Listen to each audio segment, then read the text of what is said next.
with elimination on the line again. Another international where they fall down early. This is going pushing. He's definitely been spotted, and that's not the start they were looking for. They've been able to get some decent openers over the last few rounds, but even still, there's been the fight back, so having a deficit is a problem, and there is no, I was going to say there's no escape, nearly escaped. Even still, though, a two-man advantage. BBL with a chance to close this. Poison's gone. A squad that's long looked for their crown, and this will be a step in the right direction. A debut on the international stage and a victory just one round away. A couple picks, and it's left to John QT, the man to do it all. Levin, the one to close it out. An MVP performance from that man. We didn't know what to expect up against international opposition, but he delivered maybe even better than he does regionally. Unbelievable. That retakes 10 times harder. Yeah, and I think you have to look at that, though. Heretics not breaking the reveal, not breaking the Vice Flash when it had already popped in that same position earlier on. You have to look at that as a disappointment from them, that they made mistakes here and got punished for it. Nice little lineup, cross-map orb being thrown. But for Team Heretics, they're left with pistols.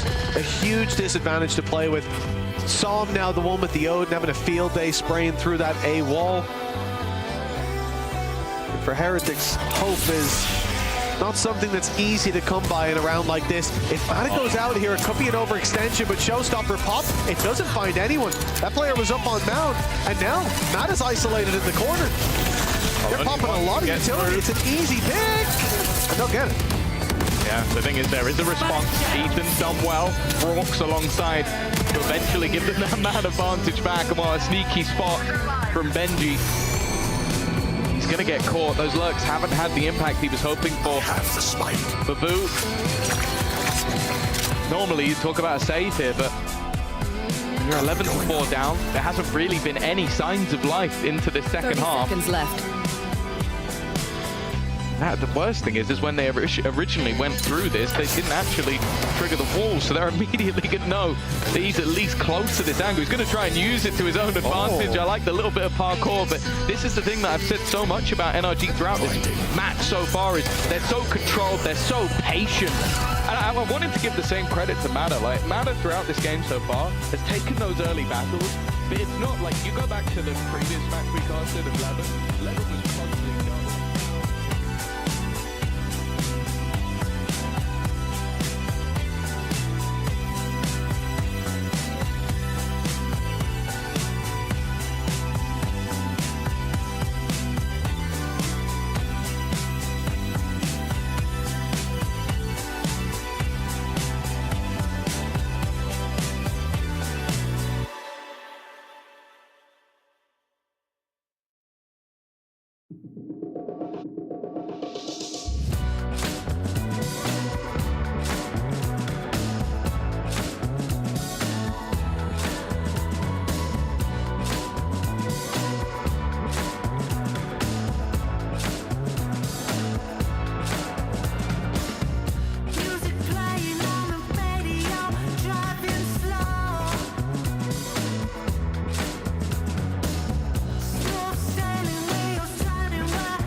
the light or diamonds. It's just who we are, no stopping us. Supernovas don't burn out.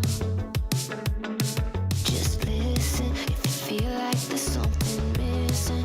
We live only once, so live it up. Time won't come back around. We don't need four-leaf clovers, luckily to be living in the time of our lives. This could go a little too right.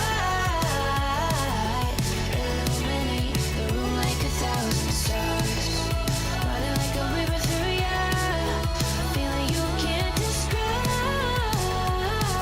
You've no time to waste, so try not to wait too long. Yeah, you make a wish, you'll get it.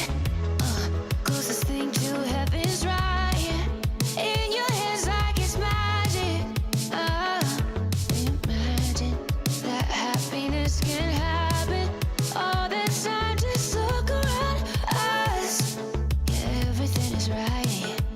We don't need four-leaf clovers, luckily to be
This is the Esports World Cup Club Championship, the ultimate cross-game competition that will crown the best esports club in the world. Let's break down how it works. Clubs will be able to compete at the Esports World Cup and as many titles as they can qualify for. The clubs will then earn points based on their placement in each title.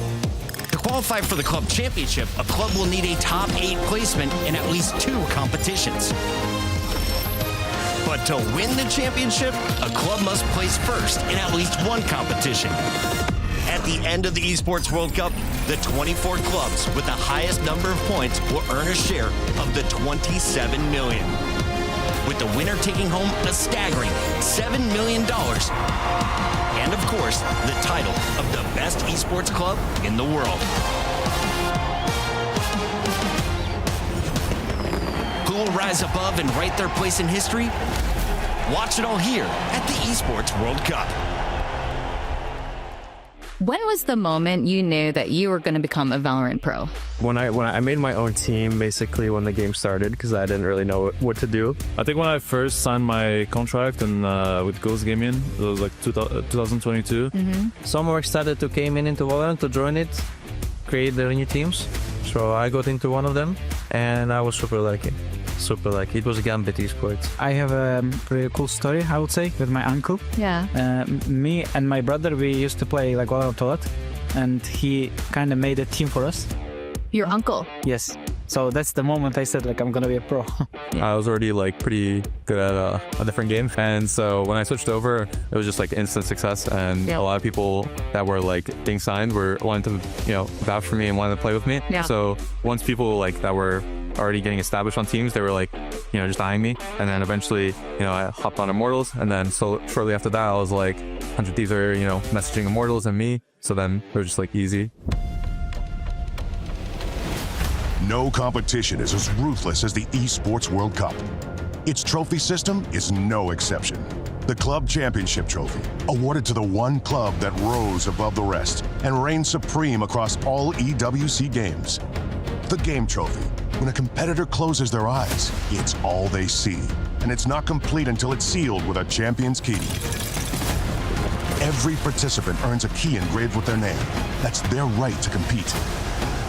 This year, returning champions hold a key unlike any other.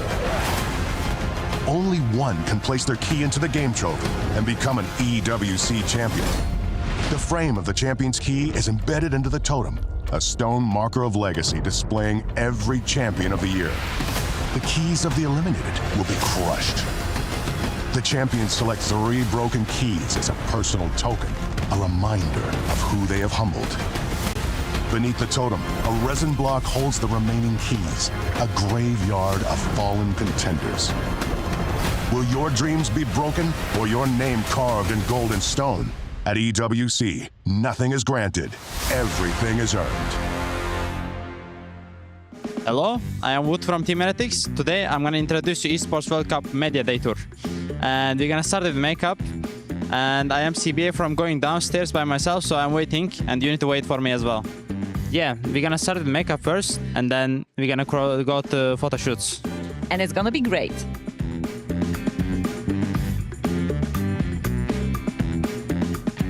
I'm still in makeup area, which is crazy. There is like 15 girls that doing makeup for us, and like they are all good on their jobs. So yeah, this is the makeup arena. Everywhere is like so girl thingy, which is crazy. So we are going to place that we're gonna take like photo shoots, like other things as well. Oh, hello, Mr. Other Cameraman. How are you? Good, and you? Yeah, good. Yeah, players are like there. They're waiting for their like photo shoots because they're done with makeup and other things. So yeah, this place is like for player lunch. Hello, Kang. How are you?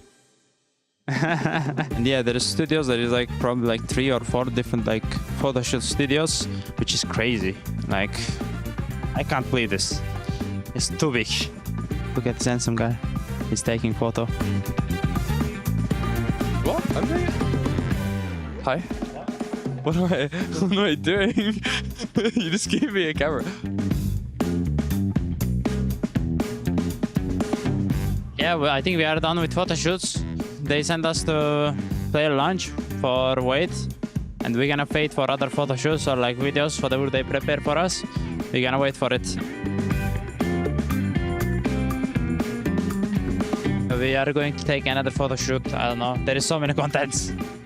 Oh, there's VALORANT map like background, and we're gonna take photo over there. So I'm passing the mic back because I need to go.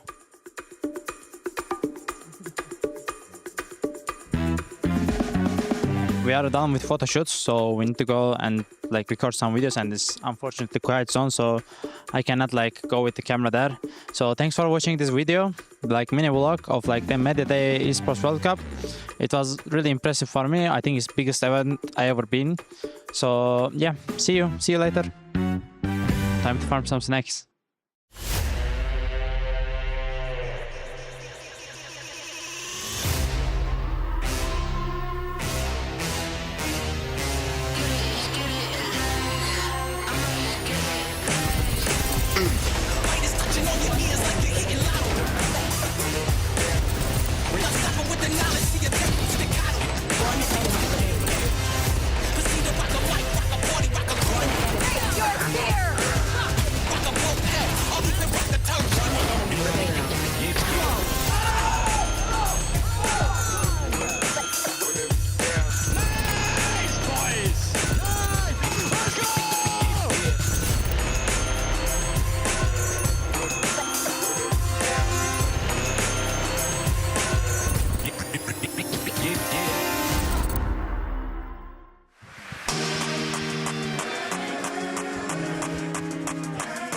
Day 4 of the Esports World Cup presenting VALORANT qualified, or day 2 of the Esports World Cup qualified 4 teams to the knockout rounds, and we have now 4 teams whose journey will be over. Welcome to the Esports World Cup. Digon here alongside Big Time Kukuka and Baby Bay to set us up for day number 2 of VALORANT here. Let's go ahead and take a quick recap of day number 1. Big Time, how's it feel, man, after watching that first day? Man, it was chaotic, it was fast, it was best of ones, it was in your face. It was a roller coaster of emotion for a lot of these teams. I want to play in such a fast-paced format, but for us watching, it was fantastic.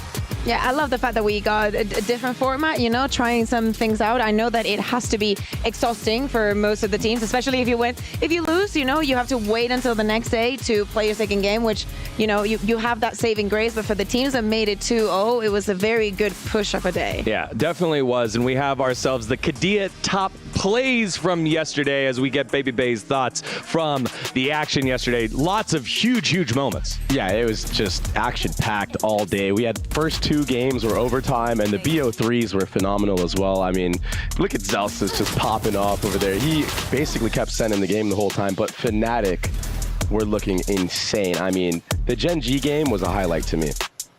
Yeah, I think that some people like could say that, especially after what we saw in Toronto, the first time that finally Fnatic is able to beat Gen G and whatnot. Obviously, PaperX also making a shaky start, you know, slow for them. Went to that first overtime right at the beginning of the day. So I like the fact that we are seeing some surprises. Yeah, opposite the surprises we had ourselves, maybe the 3 teams that we kind of expected to be there qualify on in. We saw PaperX get the job done, Fnatic as well. But then we had BBL already qualify on in, and a surprise there, NRG getting the job done. As we take a look at some of the Crunchyroll top reactions from yesterday, the players were popping off from behind the cameras and making sure all the action was hyped during Esports World Cup so far. I am very sad that we did not get any barks from Yumpy, but I think that they were very dialed in. Yeah.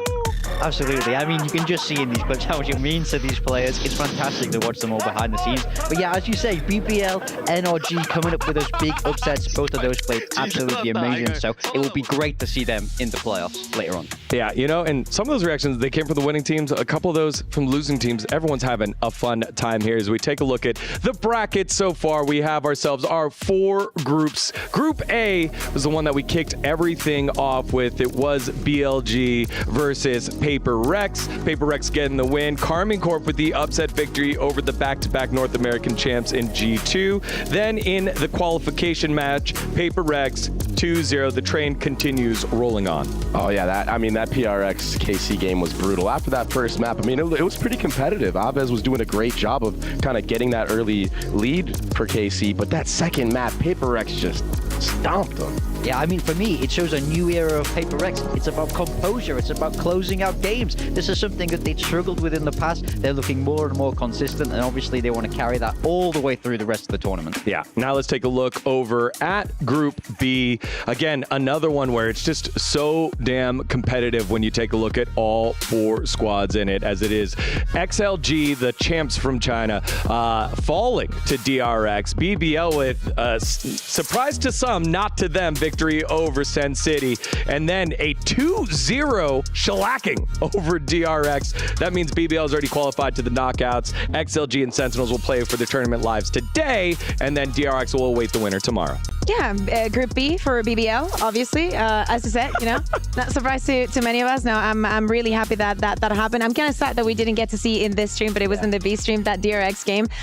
Because obviously, maybe if the day would have been a little bit shorter, we might have been able to watch both. But that is definitely a game that, after today, I'm going to go back and watch, because I want to see the form that BBL are coming in for those players. I want to see how convincing that win was. Yeah, I think it was a 14-12 and then 13-6.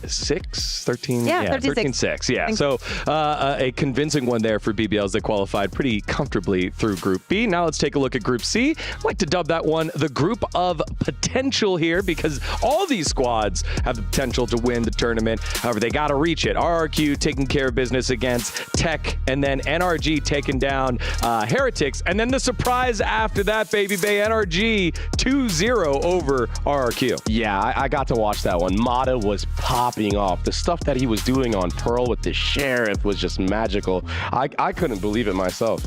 The only thing that makes me sad about NRG being the winners of this group is that they cannot go up against Fnatic, and I really wanted to see Crashes playing up against NRG. Like, that is, I would have liked to see. But maybe further in the tournament, maybe for the semifinals. All right, let's take a look at our Group of Death, aptly named Group D, the group of champions here in 100 Thieves, who surprisingly pushed Fnatic to the brink in their opening round matchup. On the opposite side, Gen G took care swiftly of EDG, and then we saw it on the mainstream here. Fnatic started slow, came back, and a 2-0 over Pacific. Yeah, I mean, Group of Death plus 100 Thieves is crazy work from you, but they put up a serious fight. They played Fnatic very, very close, so I think that they still have a lot of potential, and of course, we saw Gen G start strong, but then struggle against Fnatic in that best of 3. They'll also be looking to bounce back and make it out of this group. Yeah, 100 Thieves EDG, that will be our match for today. As we take a look at the schedule that we have set up for you, 2 streams here, A stream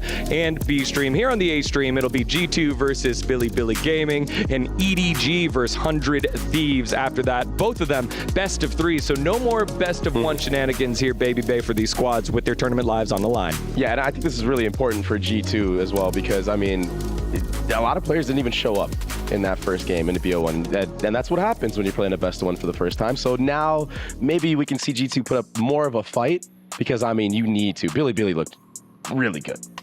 I mean, I think that for the side of this first game, I think it's very important, because we saw G2 playing on a Sunset that it is not a map that they really wanted to play. At least when we were back in Toronto, they, since the map pool change and everything, they just turned that into their permaban. And when I saw that is the map that they ended up choosing, I think at the end it was like between Lotus and Sunset. Maybe they wanted to play with that little bit of the unknown, since Leaf is not here and Shaq is playing with them. I want to see what they do today, because Bailey looked very good. Yeah, I also think that was a risky strategy for G2 in that best of 1, because they played against Common Corp, which are known for their wacky comps. Yesterday was no different. So, I do think that they actually had it a little bit tougher than it seemed like on paper. Now it's a best of 3. This is getting more towards G2's territory, but they need to get more familiar with that stand-in, and they need to be a lot cleaner than they were yesterday. Yeah, now before we got into the best of 1s yesterday, we had a talent vote here on power rankings, and so these are our Aramco power rankings of VALORANT at EWC coming on into it. They are listed in order from left to right, 1 to 16, and we had to just kind of condense it down. We've got Tech in there twice for some reason. Guys, this is everything that is wrong with democracy. Yeah. But this is what we have. Paper Rex and Fnatic, they split first place votes, but Paper Rex had more second place votes. Gen.G, Sen City, then Champs of Pacific, RRQ. When we take a look, and this was from all talent that were here in the English broadcast. How do we feel about this voting system here? Well, I mean, clearly Titans was a double long shot there because we had them sit there twice. So I think we were all agreeing on that one. It was going to be a long shot for them for sure. But I was surprised seeing like NRG down there, and especially Hunter Thieves with the form that they were in. I don't think anybody did expect Hunter Thieves to play that well against Fnatic, though. Yeah, and I think that for Tech, right, for Titan, I think that, you know, they do not have the experience that others have. I think that they still are trying to make a name for themselves, and we saw it yesterday. All of the Chinese squads lost. They're in the brink of elimination, and they will have to fight today to overcome that situation. Yeah, also, I mean, there was plenty of regional bias there, you know. All of us kind of sleeping on KC a little bit. Not Mitchman, by the way. He ranked KC #1 heading into this You're event. calling him out? Yeah, I mean, he's clearly a ball knower. He knows something that we don't, apparently. So I mean, KC was still ranked 15th, but we do give the shout outs to Mitchman. He did vote for the blue wall, and they did get the victory in their first win. I thought that Casey higher than that. I mean, they averaged out to 15th with the first place vote and everything else after remove that. some masks here, like masks off, and just show face and actually say what we actually voted for. Everybody should do it. Well, you know where you don't have to say it, but you're going to show it is your tournament lives today, because your key is on the line for your team. All these teams playing today have lost their first match, which means if they lose their next match, their key will get crushed in one of the coolest moments in all of esports. And for a deeper dive, let's send it on over to our interview. Hey, Victoria here. I'm joined once again by Ian Chambers, our stage host for Valorant. And because it is day 2, Ian, what does that mean? Yeah, that means that keys are going to get crushed today. It's elimination day, and winners get to crush the keys of the losers. So we have the machine right behind us. We were talking a bit about this yesterday. And Ian, do you want to talk us through this? Do you want to? Yeah, I mean, do you just want to show us? Well, look, Victoria, we've all taken L's in life, right? Yeah. And losses can be hard, but we just like to make them a little bit more painful. You know what I'm saying?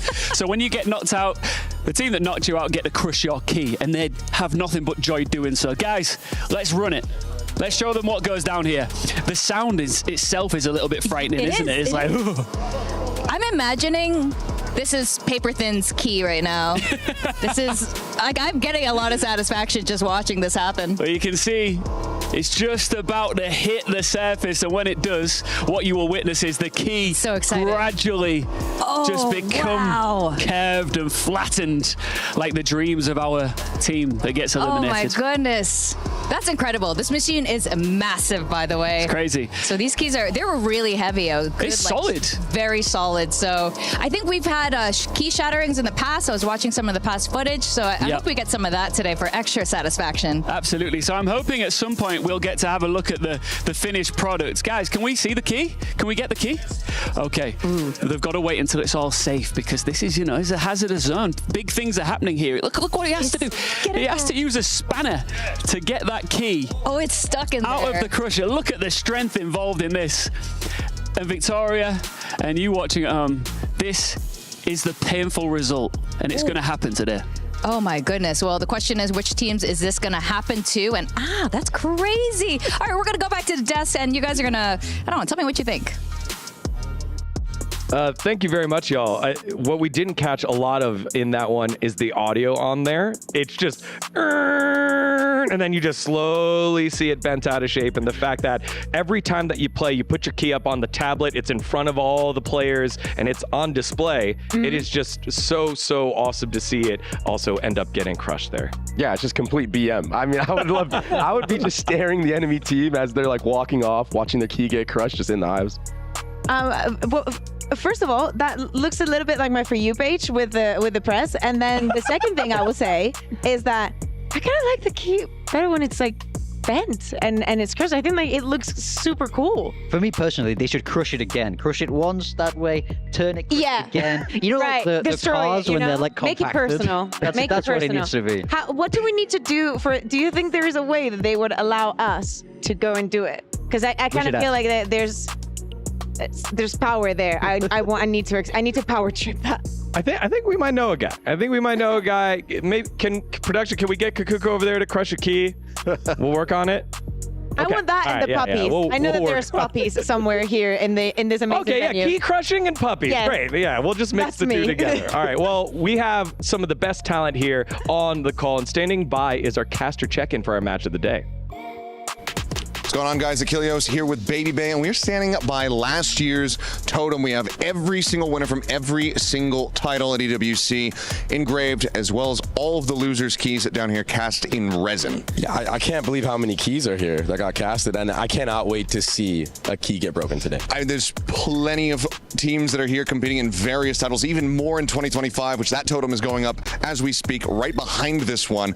But yeah, this is what awaits the squads that are looking to be immemorialized, forever in EWC history. But it's time to get down to brass tacks, baby. I'm going to press you. We have to select our Saudi National Bank match of the day. Who you got? It's got to be 100 Thieves versus EDG. This is the matchup that everyone is looking forward to today, and I'm looking forward to seeing Nobody versus EU, the battle of the initiators. It's going to be sick. Yeah, and you got Boostio v China. I think it's going to be a sick narrative. One of them is going to be going home. Desk, what are your thoughts? Thank you very much, Achilleos, and Baby. I mean, he was just here a second ago. He's the best man alive. He moves quickly. Hopefully he arrives back soon. You know, he's had to jog across. Do you miss him already? Of course I do. Okay. What a lovely man. I feel like he gate crashed over there and now is going to gate crash back here in just a little bit. But yeah, that second match will be our SNB match of the day, 100 Thieves, EDG. Now, I know we keep saying it is the group of death. However, it feels like 100 Thieves might have an opportunity here because EDG didn't seem like they're on swords. I think that they had a very close 1-on-1 against Fnatic. I don't think that you should count them out as people with a lot of experience. Oh my God. And he's back. Wow. Fastest man alive. You okay? He's not even sweating. I'm just nice like that. Fine, anyway. wait, what were you saying? 100 Thieves EDG. Talking about 100 Thieves EDG? Yeah. Yes. Fastest man alive. Oh, yeah. You were literally just talking about that. Oh, it's going to be a banger. It's going to be an absolute banger. I mean, think about Boostio and his history with Chinese teams. I mean, this is juicy stuff here. Yeah, I mean, for me, I also feel like 100 Thieves playing Fnatic close is a really good sign. Fnatic are a fantastic team, second in Masters, and they looked great yesterday, right? So playing them that close is a big positive. I like the fact, though, kind of like the story because of what happened yesterday, and I guess like the phase that we saw of EDG is not what we expected because they ended up, obviously, 2024 being the absolute champions of Valorant. But it really looks like we're, after what's happened in the rest of the year, that they're in the situation that they need to prove themselves again. And I think that today, even though some people might not think that 100 Thieves are the second send, I think that it's going to be a very good showing for either of the teams because we need some answers. Well, it's our first of two, and I think because some of those words that Boostio said earlier about how he felt about the different regions, the American region and the Chinese region, it leads to any team from VCT China looking for a victory here. And in our first series, we have exactly that. G2 versus Billy Gaming. Now, G2, the reigning back-to-back America's champions. However, playing with a different roster here today as we take a look at them coming on into the studio. Thanks to our friends over at Jamil Motorsports. They are looking for the opportunity to bounce back here and get comfortable. We know that all the teams are dealing with some travel, and you know, if you weren't lucky enough to get acclimated to both the travel and your roster, if you made some changes, now's your final chance to be able to do that, Dre. Yeah, and I just want to touch back on like the map choice that you were talking about with the Sunset and the composition specifically. I mean, it was a solo sentinel double controller chamber comp, right? And it's just so weird. Now, I will say, Jonah P started off that match hot. He got a 4K on the pistol round on that chamber, but he kind of faded away a little bit, and Shaq actually didn't play the worst on this roster. He's not a bad player. I know that he's not. He's no Leaf because Leaf is up there. But I think that maybe they wanted to be a little bit surprised as we are saying with KC. You don't really know what you're going to get sometimes. The problem with that is that sometimes even if you don't like the compositions, like I've never played against it, and especially if it's a map that you do not have that many reps on, or that you have not practiced that much, that can play against you. And for today, I really, really hope that the thought is different, because especially not only that, I think that one of the head-to-heads that we need to speak about is Jogemo versus YC, because YC had an amazing day yesterday. Yeah, I mean, they're both fantastic players. YZ is, one of the most dominant players in the Chinese region. I mean, he's really, really good. He's a real standout on that team, dropping 30 even when they lose. I mean, what more can you do at that point? So he needs to get a little bit of help today from the rest of the squad, but he came out firing, and I'm sure he's going to do exactly the same thing today. Yeah. Well, you know what? G2, they feel pretty confident, and they had a little bit of a pre-game talk, so let's take a listen. Peter's on fire, bro. We're winning today. Yes, I told you guys, we are flying this kid. I think that was from today, that in their warm-ups, we were able to capture that. And so you could just hear the confidence that they felt ready to go. Peter's on fire. Get ready. Peter Shack. Peter Shack's on fire. The Shack attack. Again, I heard that from the broadcast. I'm stealing it from them. Okay. Yeah. You're not going to attribute who it went to? I decided to keep that. Yeah, he is the Shack attack in that server. All right. The Shack attack and the rest of G2 are going to try to bounce back here against Billy Gaming as they make their arrival here on site at Riyadh. Thanks to our friends over at Jamil Motorsport. Need to make a deal? Go to Jamil. Thanks to our friends over at Jamil Motorsport. BLG looking to bounce back after their very, very close series, a triple overtime against Paper Rex, and it was a banger. What a great way to kick things off, and now they're looking to try and repeat the feat and get it done here over G2. Yeah, I mean, there's no harder draw heading into EWC than the reigning Masters champions. They couldn't have got more unlucky than they did, but I thought they put up a great fight. For a while, it looked like they were going to win that game. They were certainly ahead. They had everything they needed to close it out, but just not quite the composure. But once again, it's a similar story with 100 Thieves, as we previously spoke about. It's a very, very good showing, very good signs, and I think they'll be coming into today very confident against a little bit of a shaky G2. We had Davai here yesterday, and the same way that we were speaking about how for G2 maybe ending up in that sunset was a bit of, of a risk. We could say the same for Billy going into a Lotus that is extremely comfortable for PaperX, but that is also a very conscious decision, I think, that and the score is a very good reflection of it. They knew what to expect.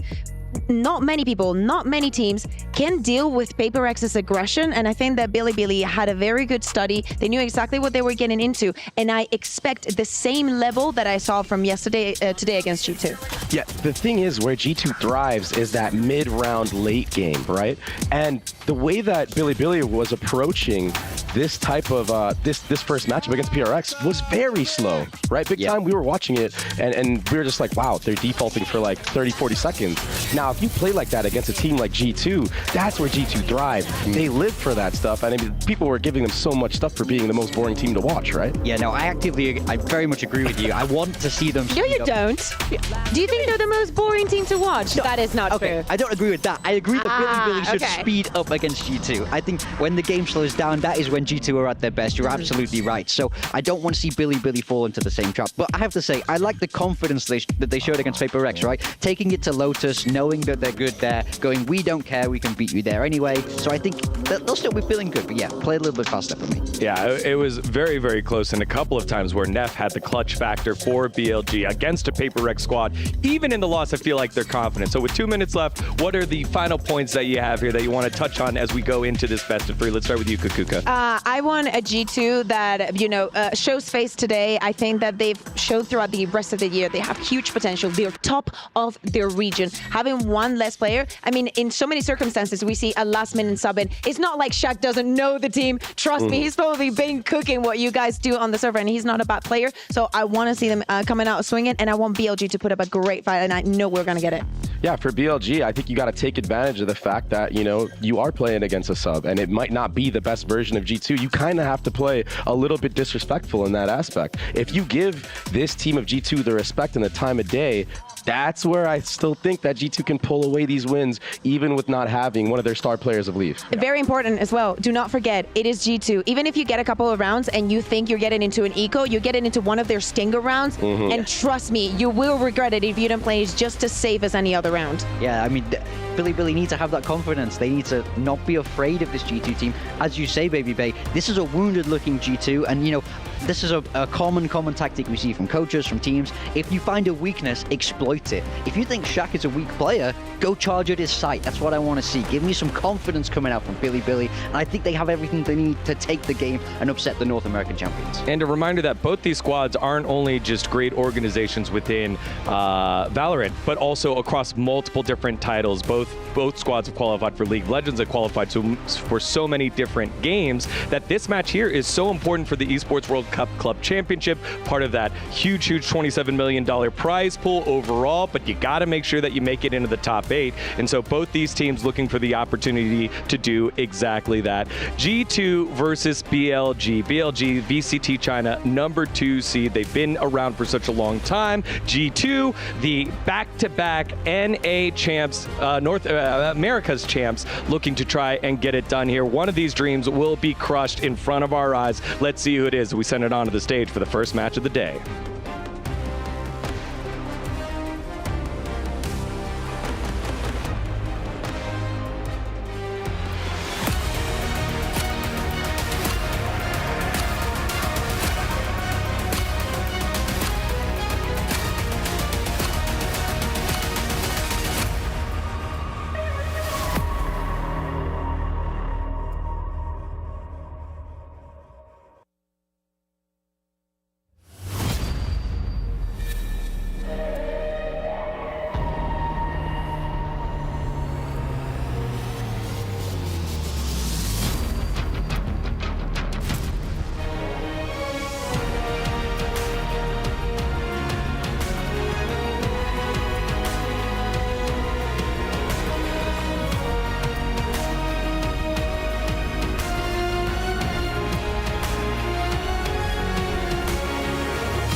Yesterday, for the first time ever, Valorant was played at the Esports World Cup. The best impressed, underdogs backed, and stars from every region rolled up to Riyadh. And now it's time for another first. By the end of today's play day, 4 of our 16 teams' keys will be crushed, and they will be eliminated along with their hopes and dreams. Yeah, this is what that's going to look like. This will happen 4 times today. Dreams of becoming the inaugural EWC Valorant champions flattened in an instant. I can't wait. Should we bring out the first team? Absolutely. And for our first team, it is a team that is considered one of the best in the world and looking to avoid the shock exit at all costs in their first time on stage. Please welcome G2.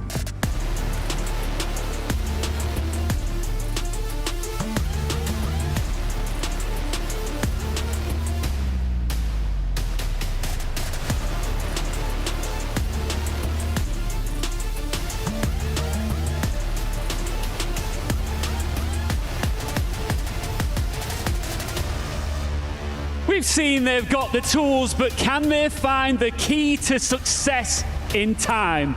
It's BLG.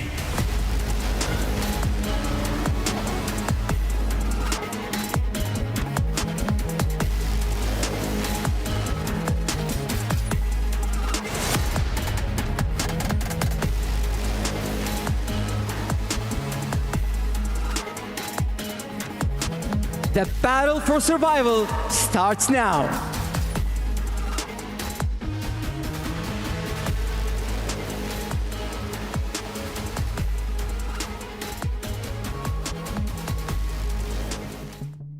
The battle for survival is right. Elimination on the line here as G2 square off against Billy Gaming. G2 looking to rebound as they find themselves in a tough position. Leaf not here. Jack having to play here with the squad.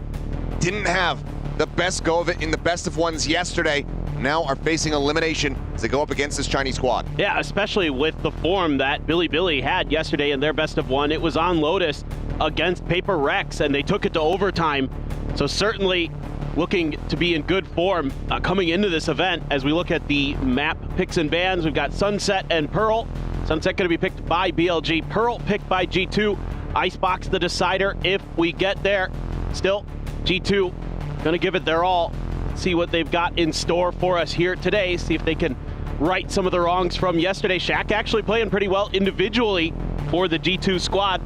And they're going to need more of that because, frankly, Billy looks really clean right now. They were making really good reads. They were really doing a good job of handling some of that trickiness that Paper Rex likes to bring onto Lotus, avoiding a lot of the traps, those kind of things. So going to have to really dig deep here today, RG2 against a Billy that seems to be really dialed in for this event. Yeah, absolutely. We'll be starting things off on Sunset. We'll see how Billy's going to be faring there. Got to see them on Lotus versus Paper Rex, and like I said, it was very narrow margins, went to multiple overtimes. 14-16 in the loss there for BLG, so certainly have been looking very fired up, very keyed in here at EWC thus far. See if that continues going into this first map in this best of 3 elimination series. And take a look at the agent select though. See that it's going to be pretty stock standard here across the board. Some KO variation in for the side of BLG. Jogamo going to be sticking with the Rays. Yeah, pretty interesting to see that we're going to have a little bit of a difference in the initiators. You've got the Fade versus the KO. So some of that util that's going to be coming out from Neff going to be really important. In my opinion, he struggled a little bit in Masters Toronto on the KO. I felt like he was missing some of his util opportunities. So here, need him to bounce back. He looked really strong on the Omen yesterday on Lotus, so we need to see him continue that really good performance. And on the other side for Sunset, Shaq, you know, are they going to try to pressure him? He looked good yesterday, so is that going to be something that BLG is going to attempt to exploit, those Cypher setups early, with the defender side being the starting side for G2? Yeah, I mean, the thing that we kind of seen for G2 in the series yesterday was still trying to stick widely to the same comps rather than making any overarching changes. And, you know, that leads to Jonah P playing something like the Chamber, which obviously is not going to be nearly as well versed on compared to Leaf, who is that missing key. This map, though, leans into a little bit more of a standard composition. Not going to be seeing Chambers so much on Sunset. I'm more having eyes on Shaq to see whether or not he's going to be able to activate those lurks, because that's where Leaf is often his deadliest, is when he is slipping into the back line, unsuspected, getting the jump on the enemy. If he's going to be able to pull off timings like that, then G2 still are going to be in with a shout. Yeah, no doubt about it. I mean, the rest of this squad probably wants to have a bit of a bounce-back performance. Trent struggled yesterday on the Fade, so that's very uncharacteristic for him. In my experience, you know, watching this team throughout the years, I feel like Trent is often one of their best, if not their best performers overall. So definitely looking to see him have a bit of a resurgence as we get ready, get into the pistol, and we are into the pistol. YZ with a frenzy on a bit of a check to make sure there was no tiles hit coming through. 2 players here. Valen under pressure. Jogamo already gets Neff. Already finding one. Gets the fadeaway back over onto the site. Go ahead and safely escape. So getting rid of that KO. Flashes now to try to work their way forward into the site. K-Knight taking an immense beating down to 6 HP here. Stays alive, you can see. Knowing if there's anybody still lurking here at Alley. Slow creep up from Wise. He will be able to clear it. Levius, nice one tap, confirms presence of that second player. And the smoke will come through. BLG still looking to try to play around this side of the map, but it's like now they will go ahead, cut some noise. Start to explore other areas, but they've given up so much space because they've consistently been playing around this A main location. So they have no idea where the 2 other players that they hadn't really spotted out have been. So for all they know, Jonah P could certainly be lurking forward up in mid. Yeah, look at this reclear. Really nicely done here by G2. Great call from Valen to retake this space. And they're going to get quick info that it's been a rotate. Now they're going to clear the trip, so BLG should also be pretty aware of what's going on. Held player. Lurk here from K-Knight. Going to see if he can try to get the jump. Plays this out a little bit patiently, but it ends up costing him as Shaq reads the angle very nicely read. Stops Catastrophe from striking now. 10 seconds remaining as the plant gets ready to come through. And for the safe one, Levius ends up pulling off of that. Now it gets taken down. The time is just not going to be on the side. And Trisha just kills them all. And there you have it. G2 maybe getting a little bit overzealous, wanting to try to stop that spike plan from going down, but all get into a position Arusha can collect 3 kills.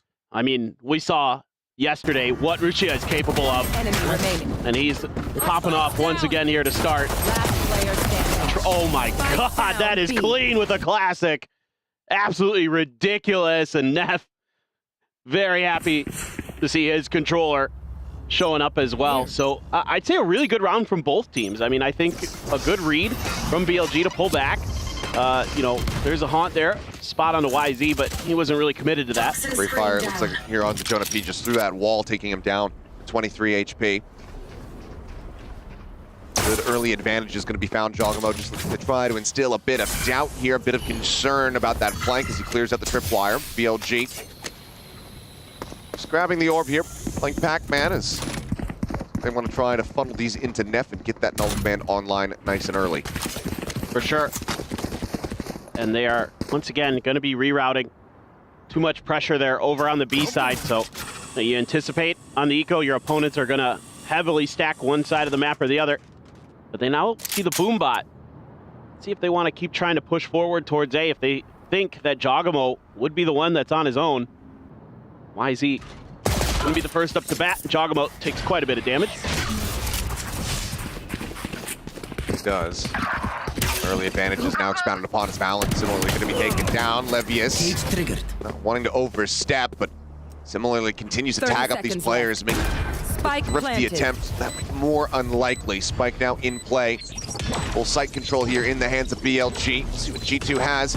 They try to break through. It's a decent little early shot coming through.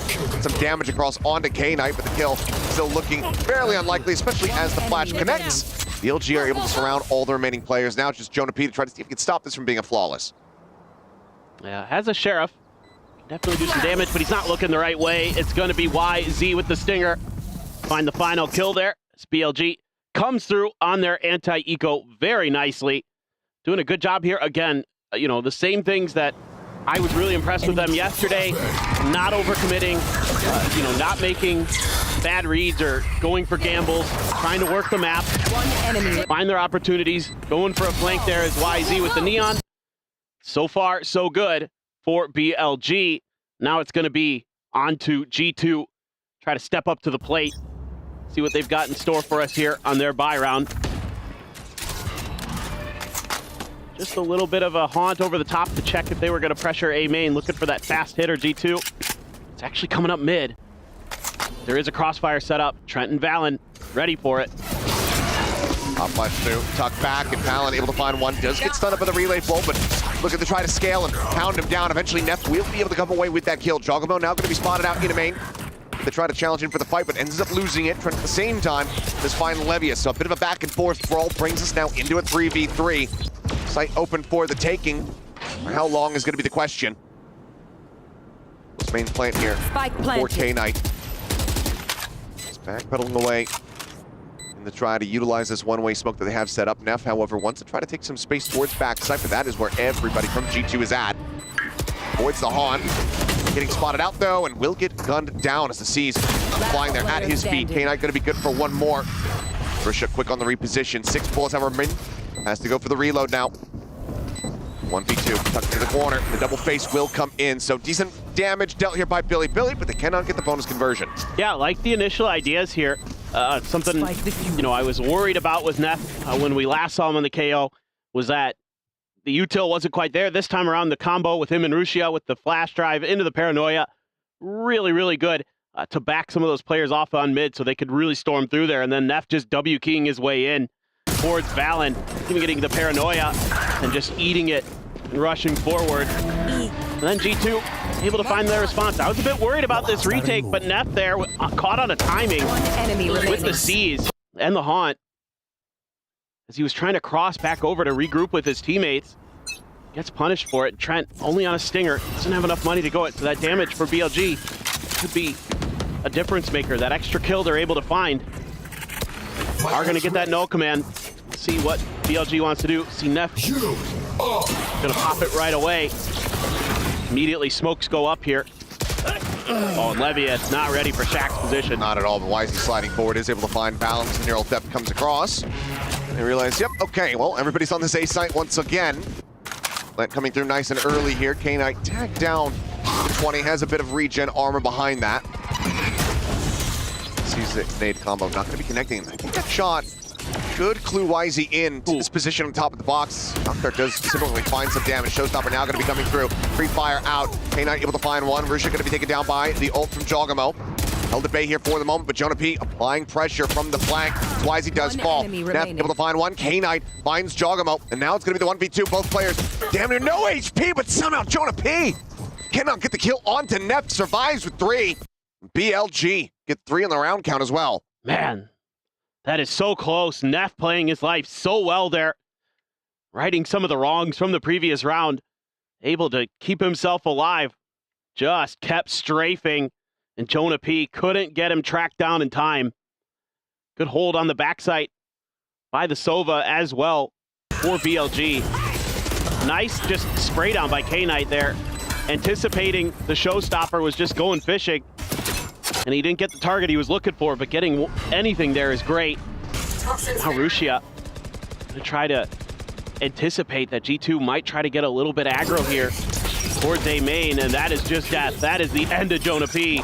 A great dump there to flush him out of the corner. Yeah, fantastically read.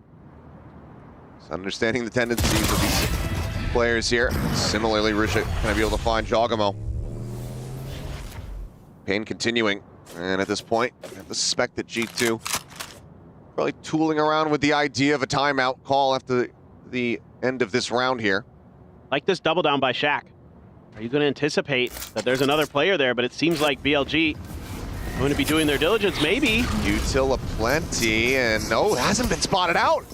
The fast lane cuts off the drone, so he actually gets no information on this whatsoever. The longer that he waits, the worse it's going to be. Neff, while trying to dodge the enemy Util, ends up catching line of sight. Shaq ends up paying the iron price. Played it so damn well. But ultimately ends up getting a bit undone by his own teammates. That's one of those things, you love the idea, the execution just not quite there, and Neff really having a heater here. Another one enemy, or a 3K for him, I should say. And he is just doing a great job on the KO. Yeah, that one's a little bit frustrating, no doubt about it. And it's gonna be an early timeout here from Josh to try to see if he can stabilize G2. Again, this is elimination match here already on day number 2 for them. Of course, you got Anders able to make the trip to join him as well, the analyst for them. Trying to see if they could figure out some answers to what BLG has been bringing. And honestly, it's just been a lot of really good reads from BLG. So I think now you're just going to have to mix up the game plan for G2. You're going to have to try some things that you maybe normally wouldn't, some things that you normally don't show on this map to try to throw them a little bit off balance. Because it is one thing about BLG, you know, that I've noticed so far this year is that if you can get them off kilter, it is hard for them to restabilize. They really sometimes just can't seem to find that groove again. We saw that with the run back from Paper X yesterday. Yes. Be able to, you know, get that into an OT. Yes, this should do. Certainly is a consideration, something that BLG themselves are well aware about. It's about finding that moment where you can kind of instill that tilt. Take the advantage. Wisey slides back to safety. Getting the spot out here. Big reveal off the recon dart as well. Those 2 players go their separate ways for now, but now Null Command going to be online for Neff. Again. Fury also there for K-Knight. This is huge. And I like that they're taking their time off the back of this Null Command. Like in the previous round where Neff had it, he just popped it right off the rip and they went for it. This time, going to be a little bit patient. I think a Prowler might have just spotted YZ out. So he's going to have to reposition out of elbow. As Jonah P, Valen and Jogamo looking to try to clear that, but YZ had abandoned it. They're using the drone to try to show presence over on B to set up for this A hit, and G2 has bought it hook, line, and sinker. This is a great fake sell by BLG. It's all on to Valen. Bailed him out of so many moments on the international stages, but does fall there as Wisey takes him down. But I mean, this is again BLG just looking to try to play around with some timings, with some lurks. As there you go, K-Knight gets himself implanted on B, and as soon as Jonah starts to go for the wrap towards that A site to join in with the rest of the team, that's when the strike comes through. Now they find themselves 2 players down. The site has to be abandoned. The save call has to be made. This is incredible macro here from BLG. I really like what I'm seeing. They sell a great fake, they get a kill, they feel like going over towards A is not going to be successful. They get the kill on the B, and then it's an immediate rewrap there, and there's not much G2 can do about it. And this allows YZ to do a little bit of hunting, and he got underneath the cam, and he finds Jog. Just a missed timing there. Not sticking to it the entire time. Shaq now the one at risk to push forward. Risha not going to be snappy enough to readjust. So K-Knight might try his odds, but YZ now getting the spot out. Low on HP, but just slides across, just dancing on him. And now Trent is very much at risk. Levius surrounding. Sharks in the water. Trent cannot snap on for the headshot. It's a 4K from YZ. It's BLG looking to run away with this attacker's side. This is so impressive. I mean, I can't speak highly enough of the way that BLG is playing these rounds. It's over. Not only is it like textbook shot calling, but they're making great individual decisions. YZ in the heat of the moment there, doing a really nice job, you know, not giving himself up to the hidden position of Shaq. He's able to get out in time, use the slide to get the kill. And they're able to track every single member of G2 down, take away all their guns, put them on a mostly eco. Spectre here. Some Stingers and a Sheriff. The ever dangerous, though, Stingers for G2. Something everybody that's ever played them is aware of. This is almost seemingly a buy round for them. But BLG, patience. Again, gonna use this drone. Now it's got to be in your head as G2. Not ready yet. Seen these drones, and you don't know if that's gonna be the setup for the hit or not. Neff using the knife to clear the corner on elbow. Nobody there. So YZ immediately gonna take this control, but Valen just gonna let a smoke drop, and they're going to play pretty far back here, giving up a little bit of space. Tiny little gap here for Levius to try to play around. And Giacomo and Shaq do go ahead back away. Falling into the potential trap. An Ultraman, though, going to be popped. Over here as the A-site tank gets ready to come in from BLG. Load up a bit. Paranoia sent. Fast lane's there to obfuscate.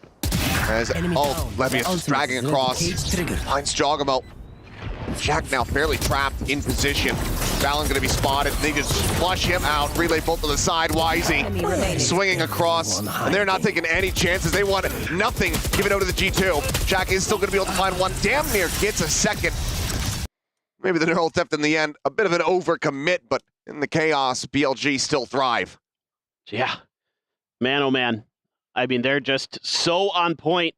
They're checking every corner. They're not leaving anything to chance. They're following up nicely there, even though the fragment just a little bit off. YZ instantly recognizes it, knows that Valen's stuck in that corner, and wants to make sure that it's dealt with. I'm out of here. You know, even when there's little mistakes, Billy quick to cover them up. Hunter's Fury for K-Knight. YZ has an overdrive if necessary. Big buy round here for G2. Quick exit attempt there from Giacomo, but ends up on top of the box, and YZ just hounds him down so very quickly as Valen is dead to the Hunter's Fury. And it seems like everything that G2 attempt, everything they try to throw at this, none of it is sticking, none of it is working. BLG just far too on point with their execs, their shots, their macro strategy. G2 again have to try to go for a save, but it is early doors. That spike just got planted, and they have plenty of money and plenty of time to go on the hunt. Absolutely right. They should be throwing out just about everything they have at this. Try to root them out. And Boba will be Shaq. He just made some noise, so Rushia gonna know he's there. Maybe a little bit of a bait for Jonah P, and it works. Shaq finds one as well. Can he find more? Down to a sliver of the spike, detonating. YZ pushing forward, looking for the kill, and we'll be able to find it. Jonah P dead at the same time over at Market. Nothing retained, nothing held on to. BLG just ripping everything out of the grasp of G2 round over round. It's just a great util dump there. get the recon, you get the Hunter's Fury. Flash in your face, who cares? Still finding the target is K-Knight. Marussia there, backing up his duelist beautifully. Catches Trent trying to peek out of the smoke. Just everything accounted for by BLG, man. This is just textbook stuff. It is. So well coordinated. And even though, okay, well, I'll have to hold that thought maybe. Slow creep up cam is situated. There's the toggle, the clear. Valen moving forward into his smoke. Relay bolt, not going to be dodged. Does get stunned up. Going to peek forward into the pit. Able to find one. Shaq with a nice headshot takes down YZ. Going to be lost, however. The neural depth gets revealed. Decay going to be expiring on Risha. Back up. Fairly healthy numbers. It's Jogamo. Quick peek with the Stinger. Going to be able to find too much value there.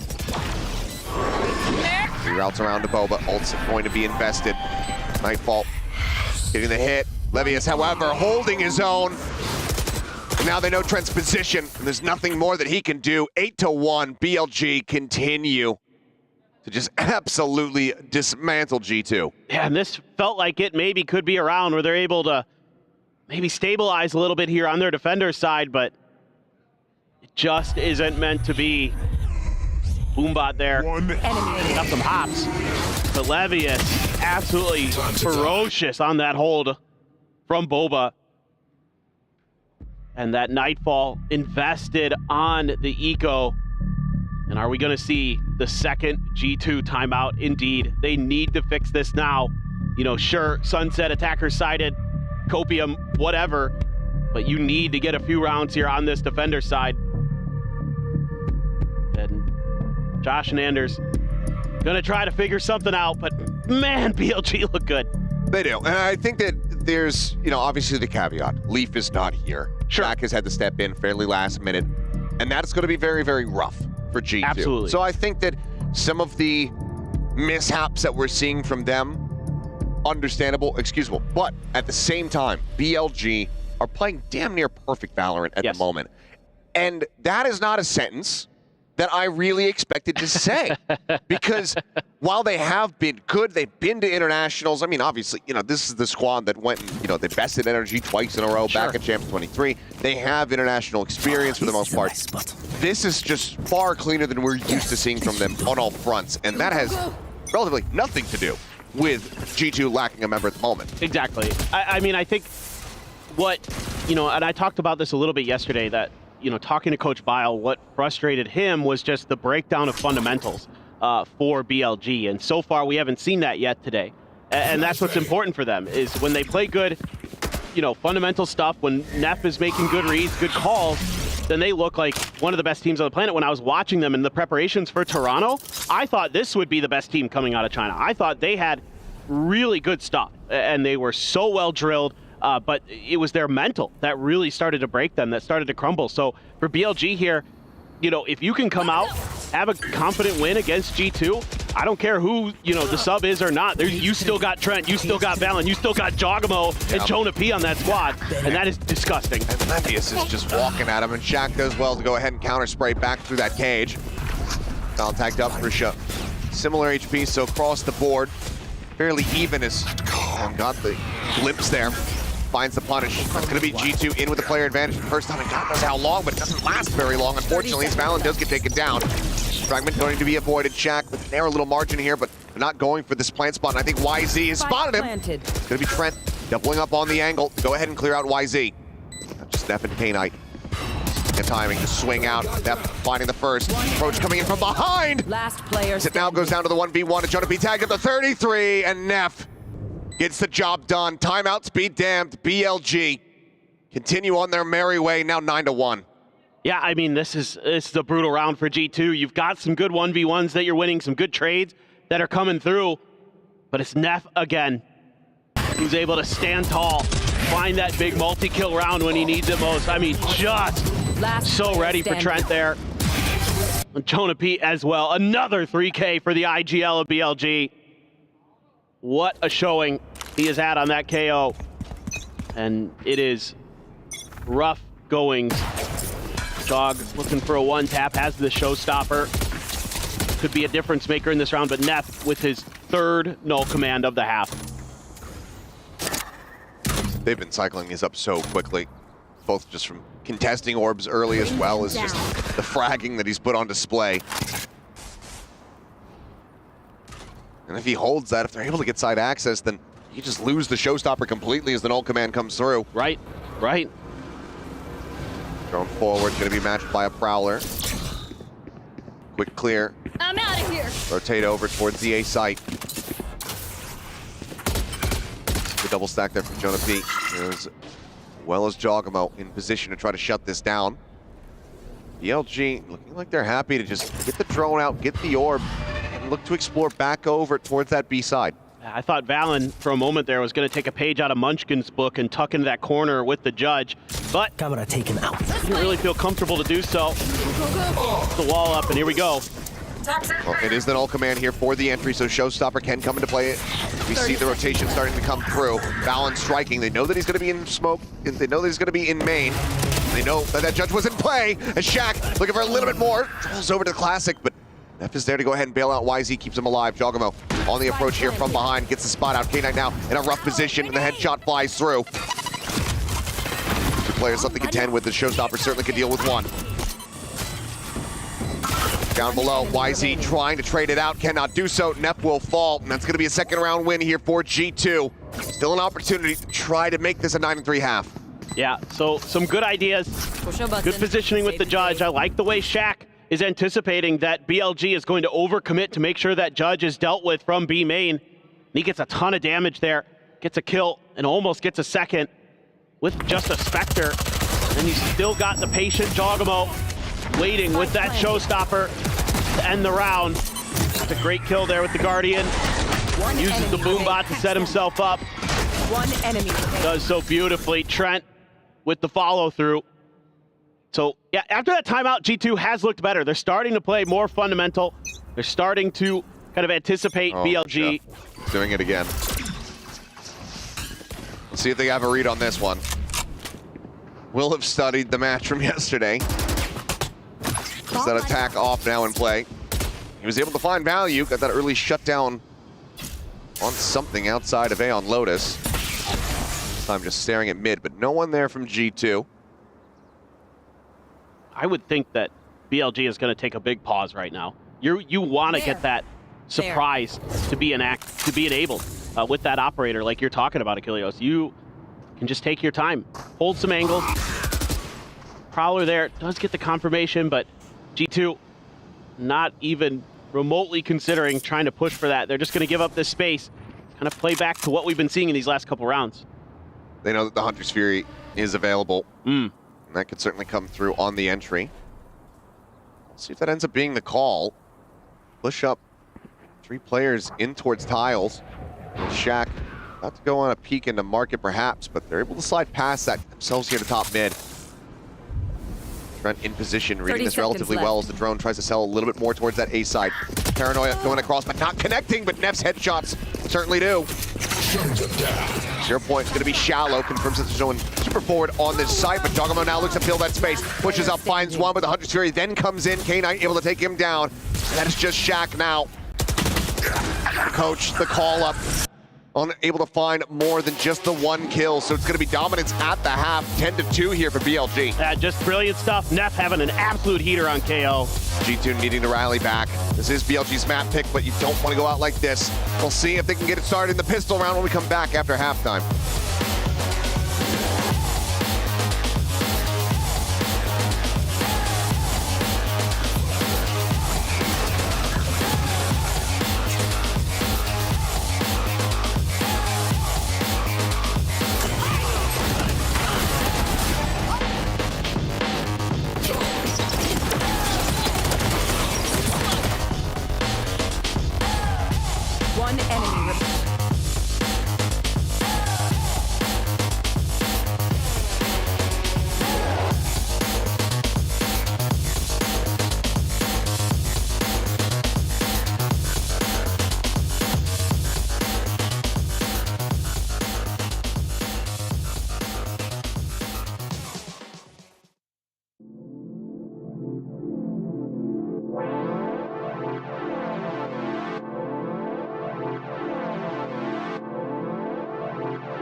We are back as BLG looking to take that first step towards eliminating G2 here from the Esports World Cup. As it's not been looking great. No. So far. I mean, you know, and again, they're playing with a sub. Their coach is in Shaq in his own right, a strong player, absolutely, a radiant player. Yes.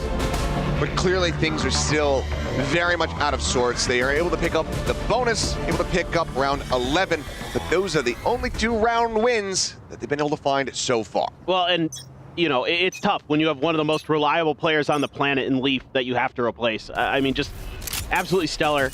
You know, just heartbreaking he can't be here.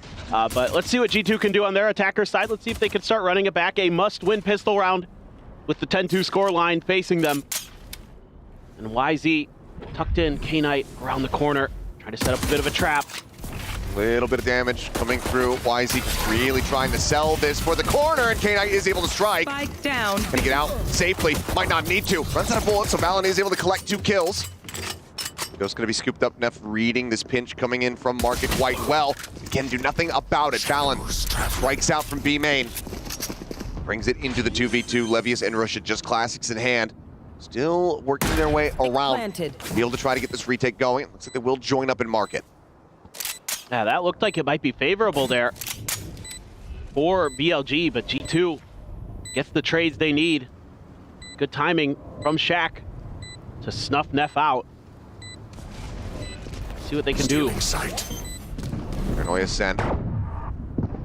Right clicks, flying, Shaq. Rotating around the back to jump out of the smoke. Headshot gonna be found. Levius just jumping right clicks. Finds it and gives them no reprieve, no recourse. It's another pistol here to BLG as they now move up 11-2. Man, oh man. Both players in the smoke, and G2 knows it. They've got the angles there. The Haunt opening things up for VALORANT. Get the first, finds the second. Player standing. One enemy remaining. Neff on the third with the swing. And Levius looking really good. And G2 now, I would expect the Stingers to be coming out. Absolutely. Need to work their magic. But they're still going to be playing up against quite a bit of devastating weaponry on the opposite side. Go for grass flip, boys. One suppressed.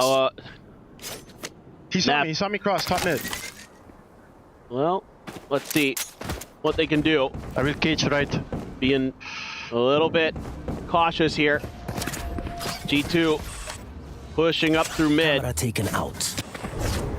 There is tripwire. Trent runs right into it. Cleared though. But B main control held here by BLG. This is going to be tough for G2. Oh, slide in the corner, and YZ is actually ahead of his own relay bolt. Does get stunned. Ends up causing his life as Levius tries to hold down this site. Pops the cage. It's already been spotted. Trent able to clean it up.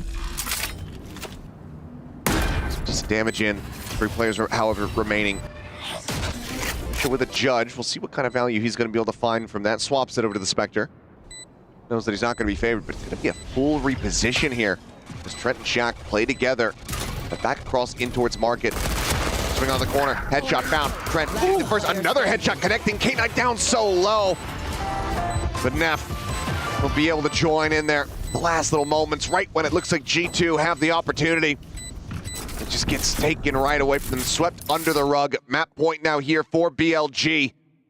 G2, their economy going to be in the dumps. Yeah, this is tough. I mean, those Stingers, like they might work some magic, but that B main control, just too much for G2 to deal with.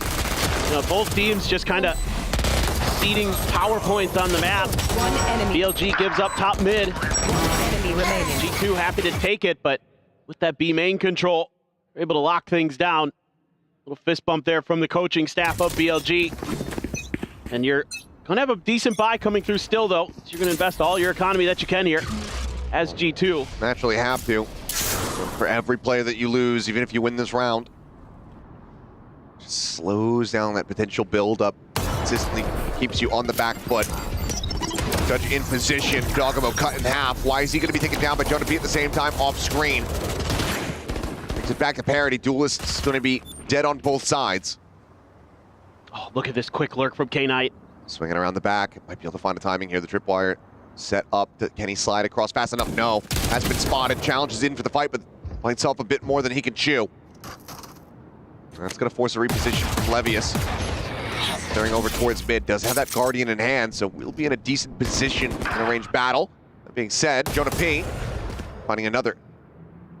So Neff falls to the wayside, so in with a decent opportunity here. RG2 now.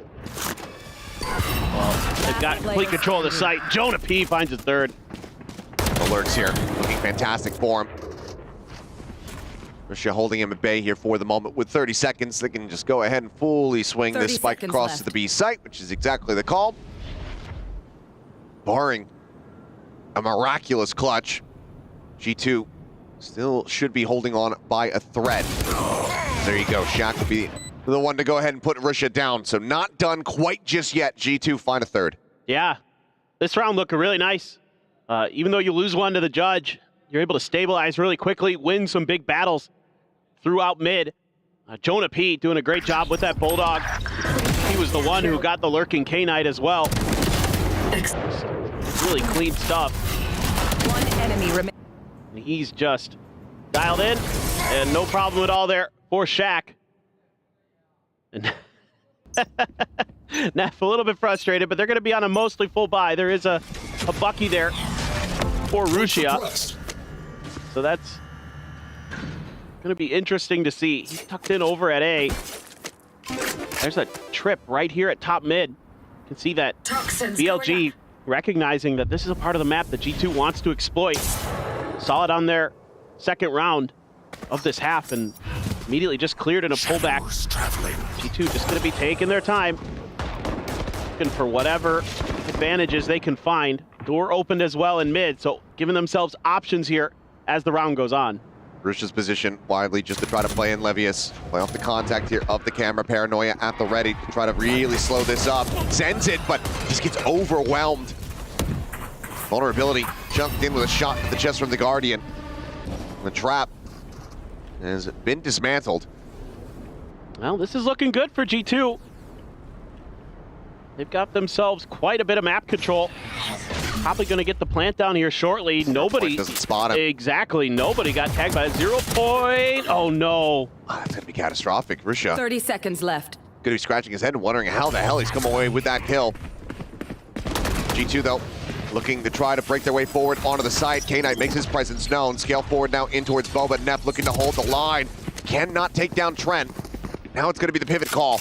Russia hearing these footsteps, tries to strike, gets a tiny bit of damage across, but cannot find the kill. Now the Hunter's Fury is going to be opened up, looking to intercept them, try to take them down here on the entry to the site, but are they able to arrive in time? This spike plant just there for Trent. Is able to get it, but now finds himself alone. The Nightfall invested versus 2. They backpedal away from it. That might make him think twice about the approach here. Have they swung back through the defender's spawn? Eyes on it here for the moment. So much time for BLG to work with. Protected from the flank, but Trent completely playing with 0 information with 33 HP. K-Knight now has spotted him out. The recon going to be sent. 3 positions, 3 swings, and cannot get it done. K-Knight will find it, and that's going to be 13-3. The most dominant showing yet here at EWC is BLG take away their map pick of Sunset. Yeah, that was really good stuff coming out from BLG. Just in cruise control. Loved in that last round how they instantly decided to go for that Hunter's Fury off of Russia's contact, and that allowed YZ to accelerate with the Neon to chase right behind him. G2 up against the ropes. Pearl, their map pick going to be coming up next, but BLG are looking red hot here at EWC. We'll see if that continues or if G2 can find their footing when we come back for map 2.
This land is calling.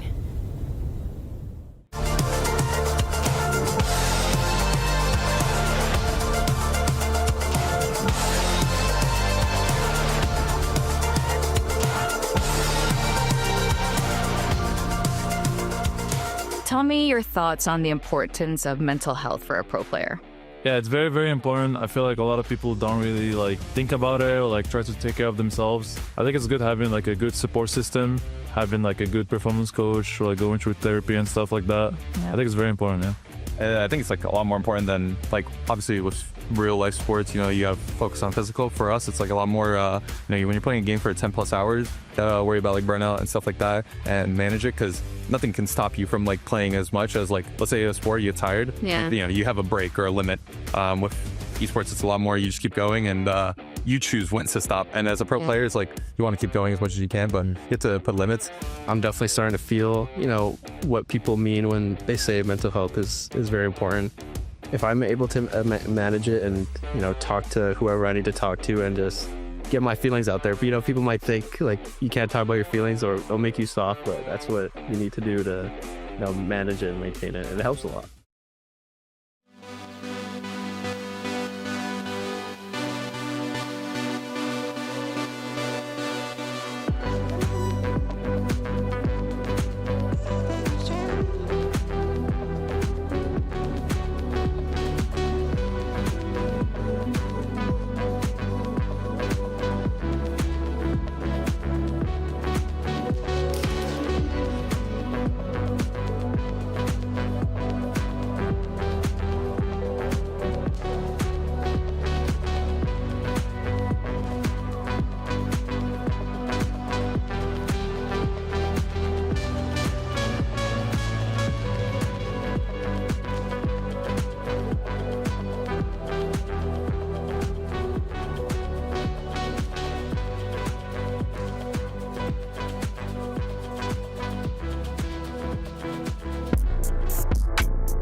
BLG. My goodness, what an absolute stomping here in this one. No questions asked in map number 1. G2 just looking shell-shocked.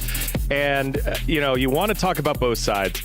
Because it was such a tough start here for both of them. A tough start here for G2, but ending up being such a BLG-dominated map on Sunset. Digon here alongside Big Time and Kakuka. Joining us is head coach of BBL. Pal, welcome. Thank you very much. Thank you very much for having me on, guys. Good. Head coach of BBL. Sounds good. It does sound very good, absolutely. Wanted to get your thoughts here on just, if you're on the G2 side, what would you say to the guys after such a tough map here, knowing that tournament lives on the line? This is actually one of the easier ones to get yourselves out of mentally, because you go in, you have a game like this, you go, okay, this time they're better than us, no problem. There's far too much stuff to try and address in such a short space of time. It's their map pick. Now you just turn on to yours of Pearl and you get going and move on to the next bit. It's quite easy to dismiss compared to a very, very close win where you really feel, a close loss, sorry, where you really feel that you're just on the edge of making it. It's a lot easier for the guys to brush off for sure. Yeah, definitely, I think just a easy way to kind of reset there, and well said.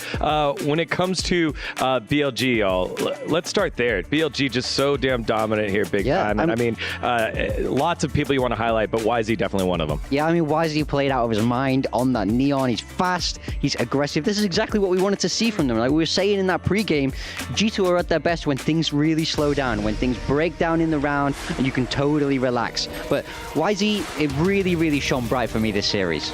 Yeah, absolutely. As you're saying, very explosive going onto the sides. At some point, I was, crying a little bit for Shaq, maybe thinking that he was going to have a tough game. He didn't. But as you're saying, just keeping the pace up, going into this fast executes. I think that the plans were also very well drilled. I think that they knew exactly what they were getting into. And we see on the other side a G2 that is taking a step back in the composition, right? Yesterday, we were speaking about how they were playing with the chamber and whatnot. They just go back into something that should have been more comfortable for them. But I guess that this Sunset just needs a little bit more time for them to go back into the form that day was. Now, when it comes to the G2, I guess roster issue, with Shaq coming on in, how do you feel like Shaq did here, big time? I felt like he did as well as he could, right? For me personally, but I do think that BLG abused it, right? We saw them routinely hit his site. I mean, he was doing as well as he could. I mean, he is a stand-in. He's still a very solid player, but BLG clearly taking advantage. They had a game plan. Also, there's a reason they picked Sunset, right? G2 didn't look good on Sunset yesterday, so I think this is a great bit of scheming from BLG. I also like how this is portraying to be the rest of the stage for G2. I think that they, even though they were banning this map in Toronto, if it's something that they want to do throughout the entirety of stage 2, or maybe do not want to have as a permaban, or you just want to test it out, if that's what you want to do, I think that's good to just be trying things out. If Shaq would have come out and been better than Leave, then we would all be shocked. We would have a problem. We would have, well, not us, but G2. Well, then, pal, I guess going back to the question I asked you earlier, it's easy to let go of such a tough game, but how do you make sure the guys don't completely disassociate with such very easy reasons to be like, hey, this isn't our full roster? How do you just make sure that they still stay motivated for it? I think, especially with a G2 roster like this, players that are competing at this sort of level consistently, they are not here to muck around. They are here to win every single game, every single series, every single competition they turn up to. And I think for them, they have such a contrasting style to Billy, where they play a very structured, very systematic approach. They'll know the role that Shaq plays in that. They'll know that, okay, like you said, that Billy have tried to abuse that a little bit this time, but they will just go back to their bread and butter, their way of playing it, and go, yeah, we know this is good enough. We're still here. We want to win. Stay here a little bit longer. And they'll use that to motivate themselves more than happily enough. All right. Now, let's turn our page to the next map here in Pearl. What do you want to see here big time from G2, as you had such a very, very clear eye on, the weaknesses that were there? Yeah, I mean, it has to be recovery. Ideally, I'd like to see them get a pistol, get some momentum flowing early on in the day. That's what they need, because it felt like just nothing was going their way this map. And you've been there as well, pal. There's times where when you're on the receiving end of an absolute domination like this, it's because the ball just never gets rolling. G2 are a more than capable team. We know they can play great Valorant, but they just need to get some momentum going, because Billy took everything away from them in that map. Absolutely. And that's the big thing, is if we go into Pearl and see this style differential where Billy used that aggression to get that momentum, to get that ball rolling over G2 again, it's going to be interesting to see whether G2 can bounce back in time. I'm interested to see what's going to happen with the compositions. Both of these teams used to run the Tejo, the Astra, the Yoru, Fade, kind of composition in play. Yeah. I believe that we have not seen the Tejo, his MIA at the moment. So I really want to see both approaches of both of them, because for BLG, that first port for China is now up for grabs, and this could be a very good track for them to go in first position. Yeah, BLG, earlier battle tested by PaperX, brought the battle to G2, who didn't look ready, but they have their final opportunity to do so here on Pearl. 1-0 BLG, let's find out how it goes.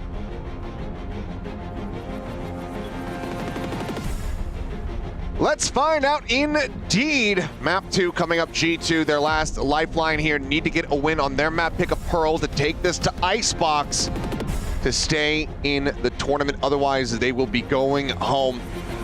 They will have their key crushed here by BLG. Will it be advancing forward? It's all to play for. No doubt. Their map pick, their chance at redemption here. G2. Not going to go out without a fight, you know that.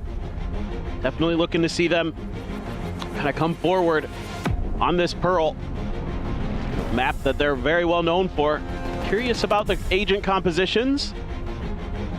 What exactly both teams are going to be considering. As there we go. Oh, it is going to be the Tejo for Trent. So going back to that agent that he was so dominant on during the first half of the year, or the first third of the year, I suppose. That is curious for G2. Obviously, some big changes to that agent came through in the second half of the year. And we saw, G2 themselves kind of lean straight back towards playing the Tejo at the tail end of Masters Toronto. A little bit of a desperate bid, perhaps, to try to utilize that once again, I believe, on Lotus. Didn't quite work out for them, but we, also got to see Gen G piloting it, I think, to a bit better effect overall. even though they did end up losing that map of Split versus Fnatic after the big tech balls that happened.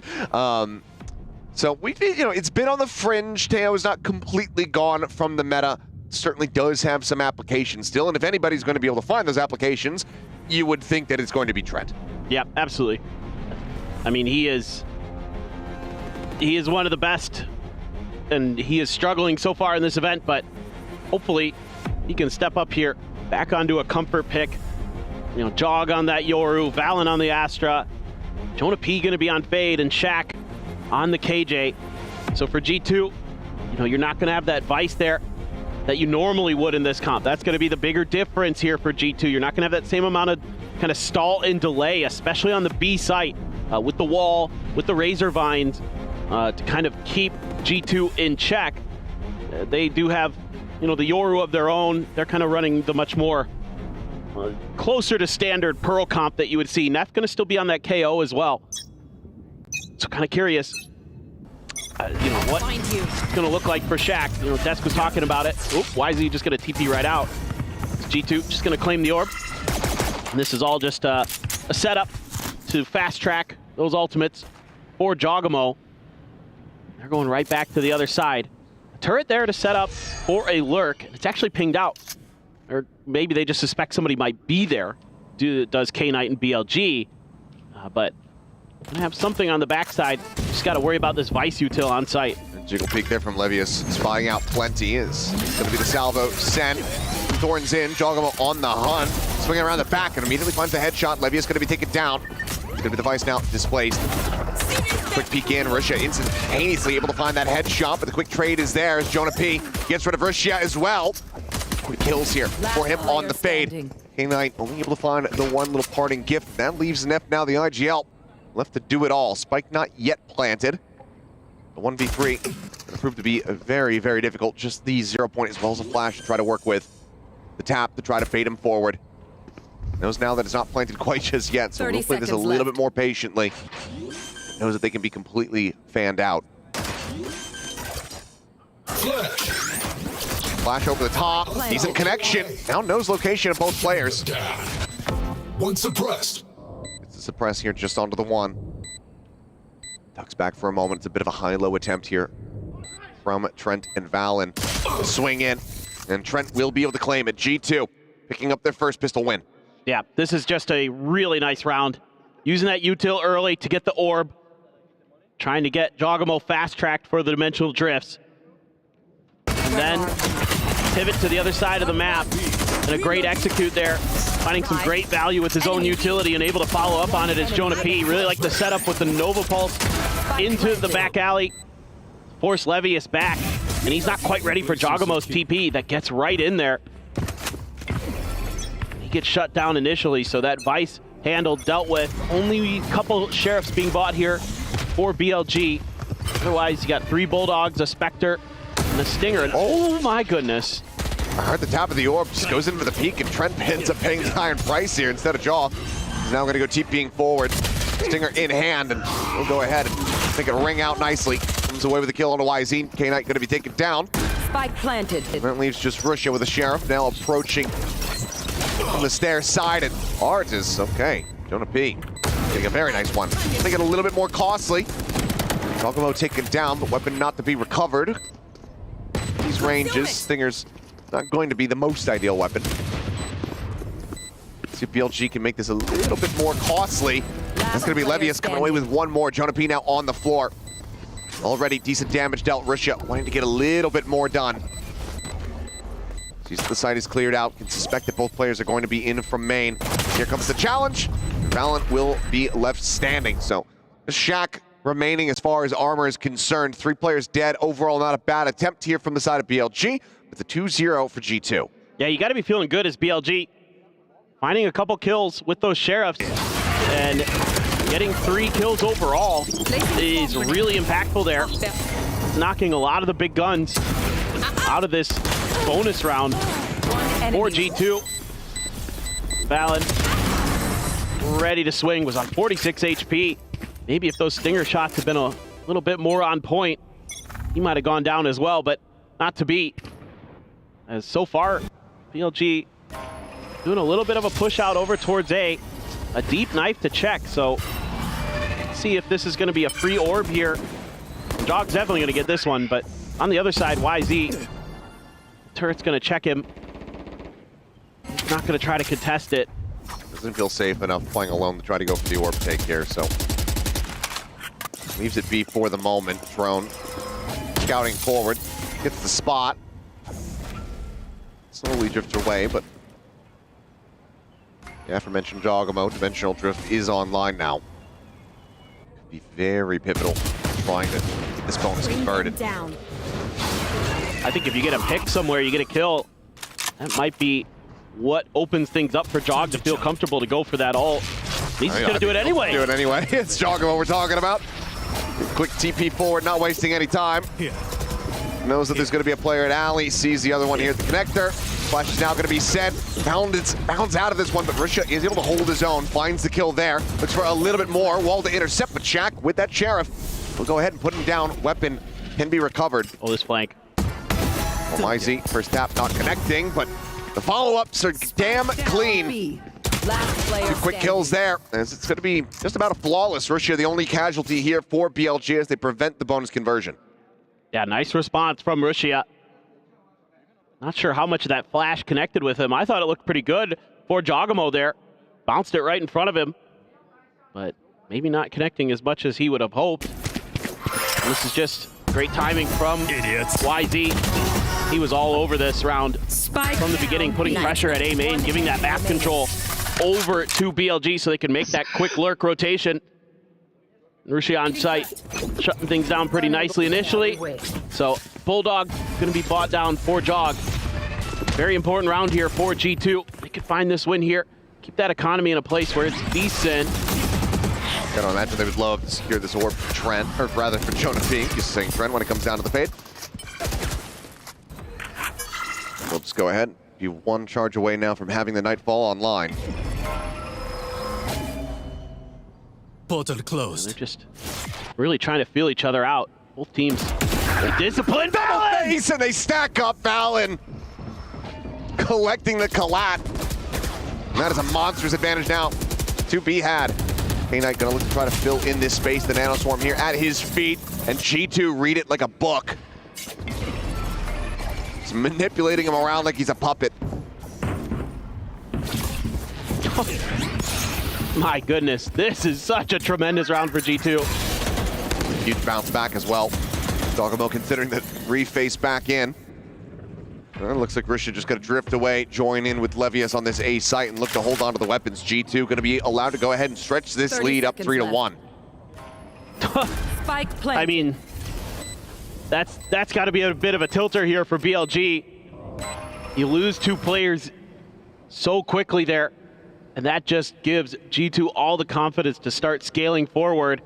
That anticipation onto the positioning of K-Knight ruins his round. And that is just GG. Crazy good stuff. It looked like maybe BLG wasn't anticipating that tight angle. I'm not sure, but they double-faced it, and not sure if that's just a miscommunication thing or what happened. But that is definitely concerning. Certainly weren't ready for the pre-fire. It's fairly costly in the end. Good from G2 to not allow for BLG to start getting the gears turning. We've talked about it ad nauseum. You know, if you can slow this team down, that's when BLG starts fumbling. That's where they start scrambling for ideas. And yeah, just basically pre-firing on the angle is one hell of a way to just continue to jumpstart your team in these rounds. Yeah, that feels bad, man, but good news for BLG is they still had money. Get a full buy to go through mostly. 3 regen shields. And still though, the economy just a little bit off balance. Or at least, you know, Jogamo wants to make sure he has enough for the next round. So still gonna hang on to that Bulldog. Sets up a TP. Try to make a push around this corner. Shaq right there as well. Looking for the Nano lineup. Placing swarm grenade. I dropped the spike. I'm gonna use that to try to clear Art. Hitting the clone. Looking for a little bit more. Does catch a glimpse, but Jogamo quickly trades it back and trades it up as K9 and Levius both end up falling. It's Spike's still going to be on the floor there and out here for the moment, but G2, plenty of time and advantages to play around with this YZ. Gets caught trying to lurk forward into club. Dude, Valen is on one right now. He is on a mission. That's twice he's gotten YZ's number.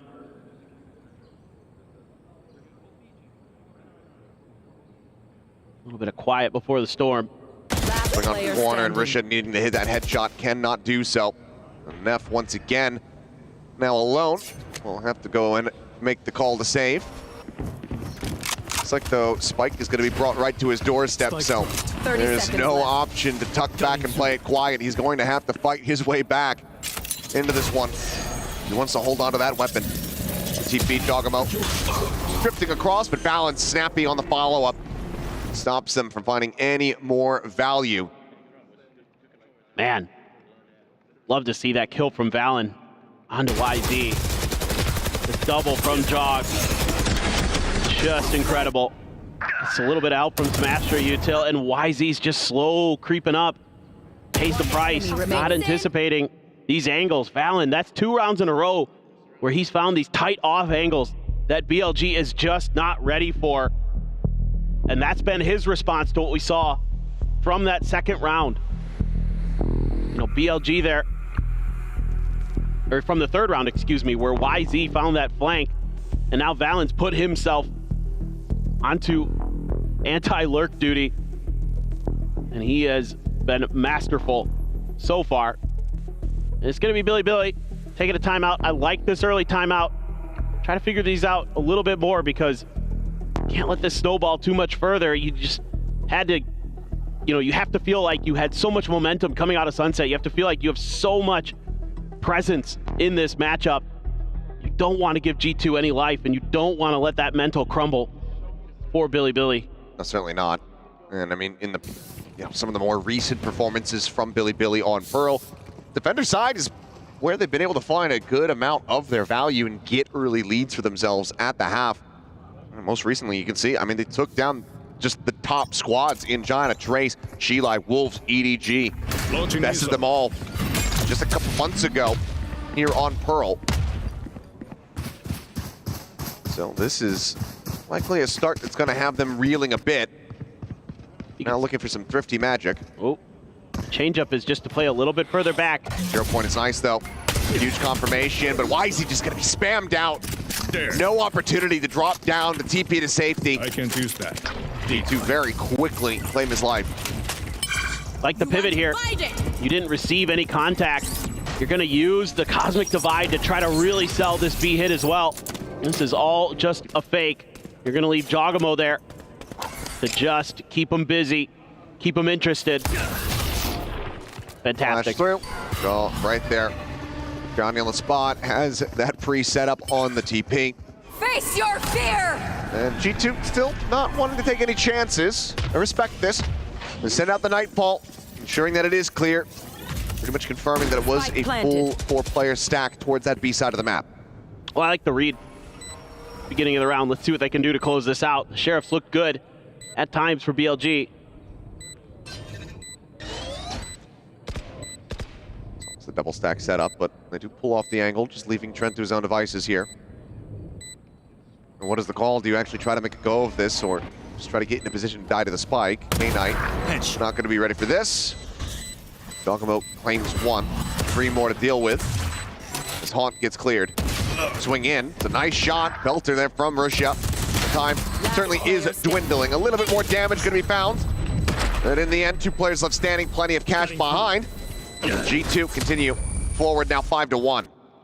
Yeah, but this is just kind of like classic Valen, classic G2, where you just read your opponents and throw out some bait for them and just go to the other side of the map. Just really well read.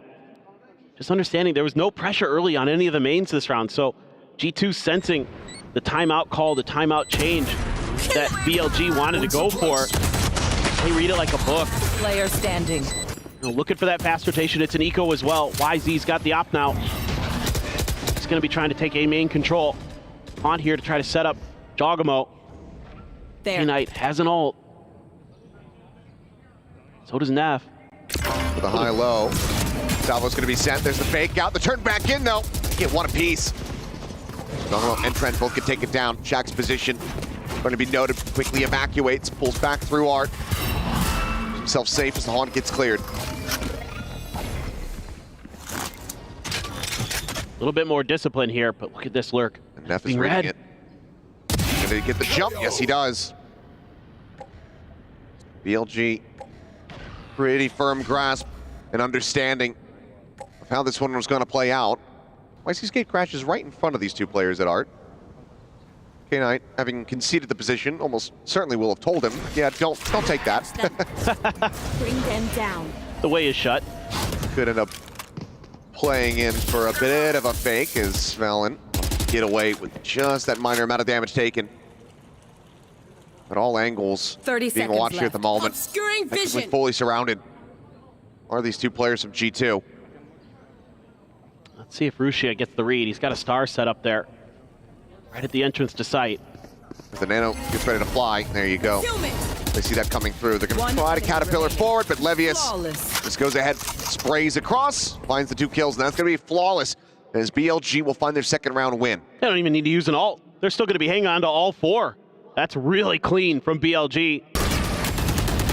Nice little tuck away there by K-Knight from the clone. Yeah. Trent, a little bit frustrated. Unbelievable awareness of negative space there. One enemy for Nap. Flawless. Levius walks into the smoke. That's one step of many that needs to be taken. YZ now has an operator in hand for the first time, and kind of splits the difference there. Eats a bit of damage. Does manage to get away with his life intact. Certainly not the shot that he was looking for, nor the one that we expected. Typically is going to be good for those. Yeah, just kind of one of those moments where it's a target-rich environment. You're not sure what to do. F gets hit by a Nova Pulse. That's going to send G2 scaling up forward. See if they continue this march towards site. Who's next? See Neff and Levius trying to push forward. They're in a tough spot here. They're going to get pinched. The Dimensional Drift just gets a spot. And Jogama just hits Levius right through the smoke. Neff now being flushed forward. Maybe tuck into that corner. No, not going to be enough space. Instead, it's just going to be bleeding out on the floor. Where are you? K-Knight and Russia now having to back away, go for the save call. And G2 securing at least 6 here on the attacker side. I'm a little bit concerned with BLG in this round after the previous round where I thought they read the map incredibly well. This one, they just completely fumble what the information that they're seeing with the util means. You know, you get a little bit of util over at B-Link, and instead of just kind of shoring up your defenses, you go for a push out towards B main. That just plays right into G2's hands. There's no follow-up to contest that space at double doors or B-Link. And it's just wide open for G2. And they're gonna greedily take it, as they should. That one to me leaves me scratching my head a little bit, but we'll see if they can recover. Neff did use that null command, but otherwise no other ults invested. So if you're BLG, you've got that going for you. You've got plenty of money for a buy. Oh, there is going to be the Armageddon available for Trent, so something to consider. Here. This is just phenomenal work here by Jog. Got the spot. Smoke goes up, and he just finds his target immediately. Gets Neff as well. That's a really solid round from your duelist, from one of the best Yorus in the business. Seen what he can do on this agent on the biggest of stages. And it's just been a massive rebound here for G2 compared to the first map. Obviously, still plenty more to get played out as K-Knight almost gets played out of the round. Does escape, though. He's trying to hold them back. This is looking a lot more like the G2 that we have come to expect on the international stage, even with a sub. This is all just baiting for util, looking for info. Spike is still down over in the window. Not sure if Trent, no, he's not even going to pick it up yet. And they're just looking for that double stack over at Art again. Feeling out the map as best as they can. A little bit of contact there from Neff. Jonah P. Not sure Neff took any damage, just a scrape. Oh boy. Gonna have to use the dimensional drift basically just to get out safely. Spotting here on the two players. Flash not really gonna be connecting there. Is behind him, they're well aware of this. He didn't have a TP set up. Go ahead. Still does not. And that's gonna be K-Knight now. Flush forward, sends that Nightfall forward, catches the glimpse of Jogamo. Pushes forward, but can't get the shorty out in time. Jonah P, however, is able to do so on the opposite side. Now K-Knight gonna be dropped. Now chasing forward, but Jonah P still has the shorty. And things are starting to get far too chaotic here for BLG to deal with. Lead secured at the half. G2 are looking to run this over to Icebox. Will chatter in the cold end. These are some frankly kind of head-scratching moments here from BLG. I mean, YZ, I can understand he's under pressure and he kind of has to hit the panic button there with his dimensional drift to survive, but he saw that turret, didn't really register that it was there, and he pops out of his drift, and G2 doesn't care. They're like, oh, you're that far back, don't worry. We're pressing to sight. And then the shorties come out, and they're trying to press those smokes towards those shorties towards the end of the round. A little bit of a head-scratcher for me. Let's see BLG. Decoy. A couple more rounds to try to stabilize, but like you were saying, this is the half of the map where they usually do their damage, and they're not doing much. They are going to take a lot of main control here. But Valen, again, going to be on anti-lurk duty.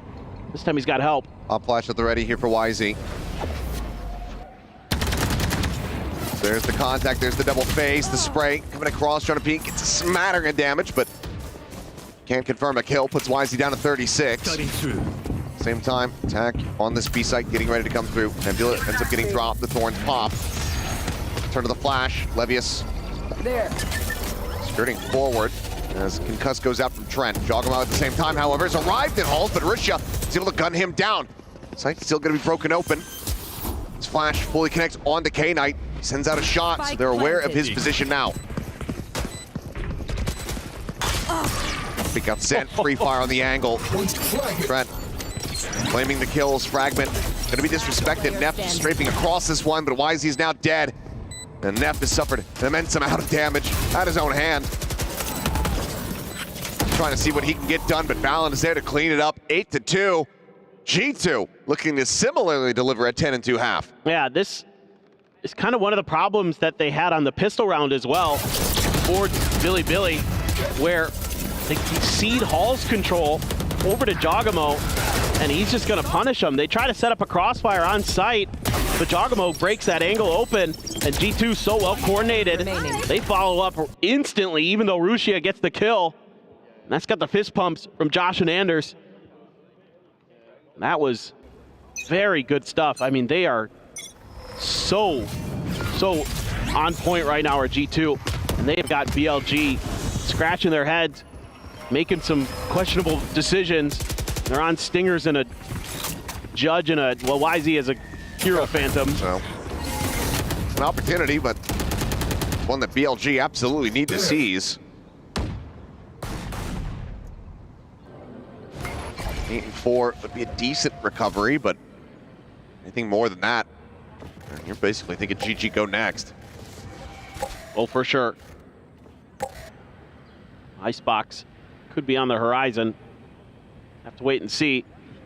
Again, this turret position here, trying to play off of it this time is Shaq. A lot of time it's just been more of a kind of information gathering tool. He's trying to use it to set himself up, but BLG being a little more patient, not making any aggressive maneuvers on this side of the map. So they're basically playing with not much map control. G2's trying to figure out what are they doing? Where's their setups? So they're going to rotate back over to A and 30 seconds left. Does have a gate crash set up. Jump onto the corner, finds one, but doesn't have the time to try to escape. The Nebula can't get into that either. K-Knight similarly going to be taken down as Neff wants to try to rush forward, but isn't ready in time. Valen already forward into the smoke. Now, no real way to try to dissuade, no real way to try to interrupt. It's just Levius with a stinger at dugout. G2 about to lock up 9. And just not much he can do here. And try to find a few feels good kills. Money's going to be little bit weak for BLG. God, YZ, if he'd just gotten the one and done, maybe it's a different round, but felt like with that Phantom in hand, he had agreed for those kills. Had the hero rifle. Ninja defuse? Have to get on it right this second. Move faster. He wants to drum some interest back over in this direction. Does manage to take 2 out, but they're not going to be too concerned about that given the money that they have going into the final round of the half. Yeah, this is really well coordinated stuff. G2 is just working the map really nicely, finding their moments, finding their timings, getting the trades that they need. And being incredibly well prepared here for Pearl. Oh yeah. Granted, I mean, it is their map pick, but it's one that BLG have been strong on in the past, and you know, I think this goes to show G2 with a little bit more time on the stage. They're going to start looking like themselves. They're going to find that footing. I mean, Fallon right now top fracking the lobby. Op here for Jog. So he's just looking for that pick. A quad phase into mid. They're going to be cleared from the one side. Spots out at least K-Knight on the opposite. Prowler will check forward. Well, they know that these players have evacuated the area. A little bit more of a fan out here from BLG, but early stack not leading to any success. Yeah, they're just playing very passive, RBLG, these last couple rounds. You know, trying to make G2 make their moves, but when BLG has tried to counter, they've been either a step too late or just missing some of their battles. Okay, well, you know there's at least one mid, now you know there's at least 2. G2 taking their time. Jog hasn't seen a damn thing over on B. He's been holding that angle for forever. Well, maybe he tagged Levius with the op. He's down to 5 HP. 30 seconds left. That's going to give them the comfort they feel like they need to get through here. Shaq going to be on the lurk. That Hall's control. Straight into the concuss. Levius, though, dangerously low. Risha does manage to find one. Displaces the enemy Yoru. They know that Halls is going to be cleared now. Flash connecting. Levius is able to collect one. Wisey gets the other. Spike down. It seems like BLG have finally found their footing here in the last round of the half. They'll make it a flawless as they get it 9-3. Yeah, I like that last round from them. Really good control there on the map, but in terms of being reactive instead of proactive. Yeah, certainly some things to work on here for BLG, but G2 setting the stage to try to take us over to Icebox. We'll see if they can lock that down when we come back after halftime. Idiots. Spike down, B.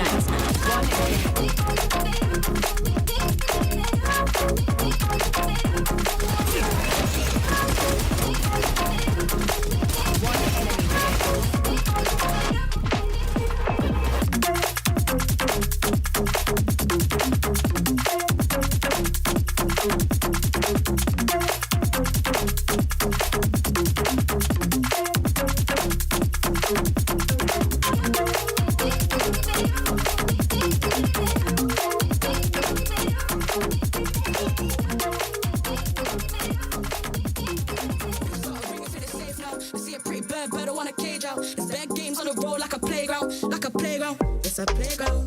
Better watch your man getting safe out. See some play game like snakes and ladder. My ex-piss come on new ones better. It's a playground. Better watch your man getting safe out. See some play game like snakes and ladder. My ex-piss come on new ones better.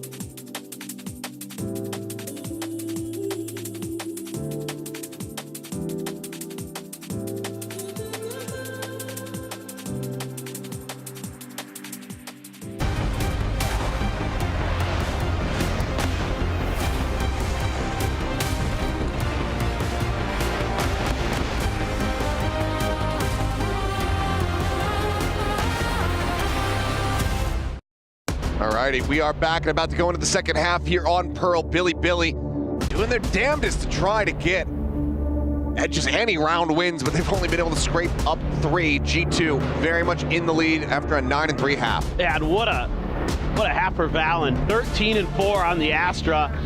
Talked about Neff being the frag in IGL on Sunset. Well, this time around, it is Valen getting the job done. They look really well coordinated right now, making great reads on the map. Meanwhile, Billy was struggling to figure out what the heck G2 was doing, you know, where their held angles were going to be, counter lurks. Now it's their turn on the attacker side to try to get something going, and immediately Jogamo just deals with YZ. It's certainly not the start that you're looking for here if you're BLG to try to turn the tides. G2, they have their eyes on Icebox. They have their eyes on sticking around in this tournament in the playoffs. Jonah P able to back away. Risha, however, does hound him down, finds the kill. Does certainly suspect the positioning here of Shaq, but maybe not Valen. With the double face, able to trade it back and maintain a player advantage. They're going to use that extra little bit of space to get themselves a plant here. Maybe no. The spike is going around the world. Trent's ready. Wanting to explore forward, gain a little bit of additional control, but this does leave K-Knight on an island. And, well, Jogamo has just flooded the damn thing. Time to jump. Buried it under the waves. Quick little exit there, but now they are just essentially surrounded no matter which way they try to go. A site control going to be back into the hands of G2. Seems like they're going to try their luck here. Against John, they will be able to win the fight. It's a nice shot from Neff. He's now facing back in towards A, and I actually do like this pump fake here from BLG. They're suspecting the rotations, knowing that there's 2 players on that A side. So as they swing back, they're gambling correctly. I just left scratching my head in a couple different ways, but this is quite surprising for BLG. 10 seconds left. I have just enough time here. Get that plant through. G2 gonna have to play retake. 2v2. Shaq's got a turret, a couple stars available for Valen. Let's see what they can do here. You know, nobody really has much information on either side, so BLG, though, gonna turn their attention towards spawn, reading now that the 2 players were over on B.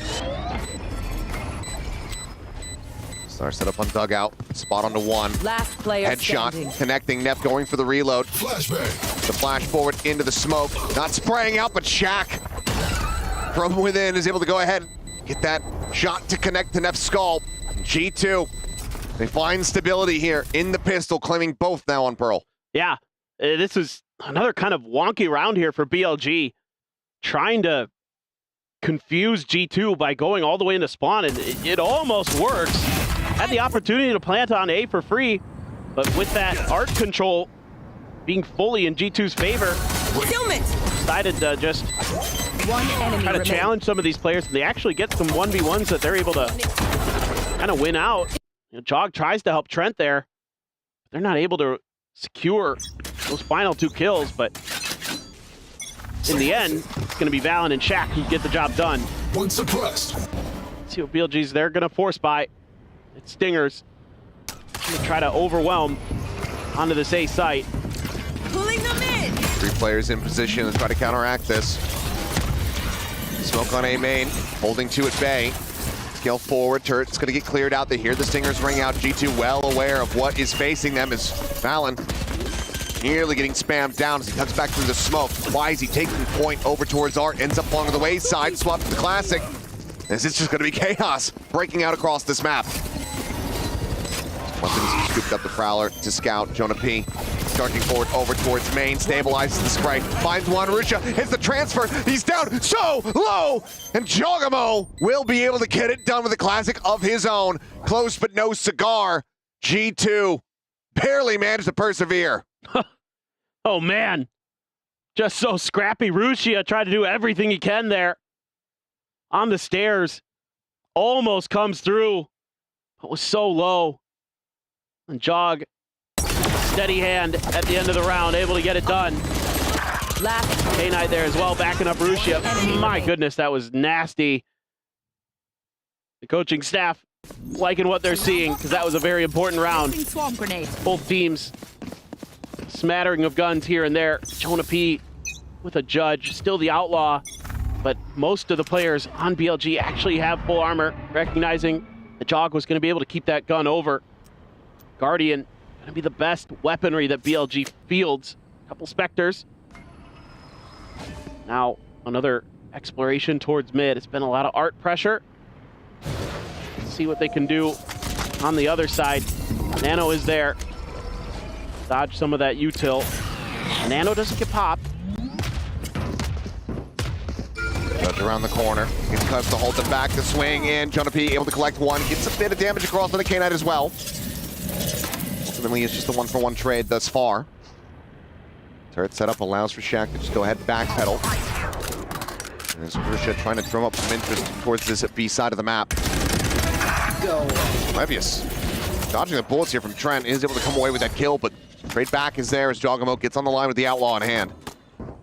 They're just gonna spread the map, our BLG. Trying to figure out where these last couple players are so they can find a safe plant. Valen wrapping all the way, recognizes that they had left this open, has to check water. Neff tucked just around the corner here. Vision. See if anyone comes pushing in that direction. Valen, the one rifle in hand. Try to stop them in their tracks. Finds the first, cannot get the second. Neff now looking to intercept. They're still suspicious about this though. G2 with great awareness. Last player standing. Good damage dealt. Levius has to do it all to try to prevent this from going to map point. Close angle, finds the first. Nullifies the Killjoy. Backpedals. Talking about scooping up the Spectre and getting the job done. Not enough bullets in the mag. Levius falls and G2 look to deliver a 13-3 in response to Sunset.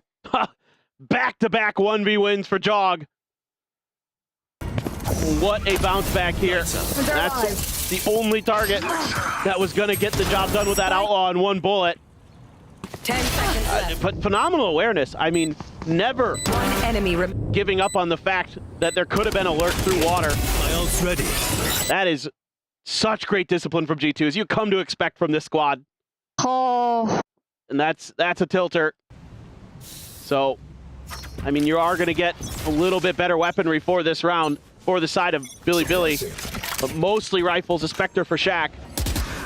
Now you need 9 consecutive just to try to get this into overtime. The rounds that BLG have gotten in their own right were fairly clean, but getting to those points was very much a struggle. It's a good flush out here on Jogamo, who opts to stick around. Shaq similarly, swinging forward, loses his head. Trent now try to hold the line, but Levy is continuing to deliver. Finds himself a second. It seems like BLG not going to allow for a replication of the scoreline from the opening map of this series. We'll fight back for at least one more. Jonah P comes away with a kill on Narusha, stopping it from being a flawless, making it a bit more costly, because remember, BLG basically have no money. Yeah. Well, next round for G2 is also going to be a little bit on the weaker side for the buy. They can't afford to have K-Knight taken down here. He still will fall. Jonah P holding on, now one away from having the Nightfall. Frankly, he is going to be welcoming them to come out on the hunt. Kill or a death, he's got the money to buy. Seems like it's not going to happen. No. That one's head scratcher for me, though. But overall, solid round for BLG. Jog tries to challenge from the back of pillar. Pays the price. I have to assume teleport was there for him. Thought maybe after the fragment came out, he would just abandon ship.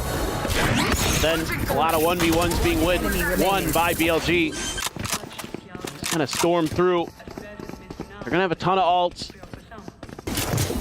Everything but YZ's Dimensional Drift. Getting close to some ults for G2, like you mentioned, Jonah P. Shaq pretty close to a lockdown. Dog still has his Dimensional Drift. But not much money available for G2 here. In terms of the purchases, even only 2 classics for Trent and Valen. A couple sheriffs, Jonah P with that held rifle. And it is just going to be BLG, again, fishing for info, using that to set up the wall to get the opportunity to deal with a lurk or a flank or a push out, anything like that that's going to come out from G2, but turns out there's actually just a stack here, and all it took was one little star, one little smoke. But it seems like the plan from the get-go for BLG was to just get that Vice wall in place and then go rotate to the other side of the map, but they have no idea what's going on. They have no mid information, and they're just going to try to make a go of this. This is playing right into G2's hands. See if they can convert. Because of the positioning here, that turret not going to be able to do much of anything. Full flash on the Jogamo. YZ turns back, is able to find them both. Watches Valen out. Snap does get traded. Jonah P still here on high, coming away with kills. Sets up for Trent with the classic. Get himself another. Still an opportunity to make a go of this. Shaq now. Phantom in hand. K9 trying to spam the angle. But he's decayed so very low. And that will be the closeout in thrifty fashion. Classic G2. They will take us the distance, not going down without a fight. That's got to feel good for G2. It had been a rough tournament so far. And now they get a big win on Pearl and send us to a map 3. Icebox is on the horizon. 2-0, not to be found. G2 still with an opportunity to punch their ticket into the playoffs. Billy now, the ones fighting back from the back foot, up against the ropes. We'll see what happens and who comes out on top when we return, so do not go anywhere.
This land is calling.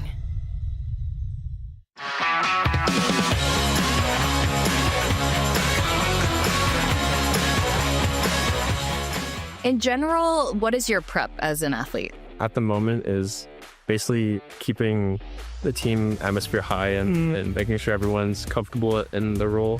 If you keep your brain healthy, you keep your body healthy, then you'll play good almost every time. So gymming, eating healthy, going outside, sleep, environment stuff. Like I just tried a coffee place because like I need my caffeine before my game. First of all, I make sure I get good sleep, good consistent sleep, 8 to 9 hours. Make sure to get like sunlight, have healthy food, gymming consistently, whereas like the cardio or like weightlifting.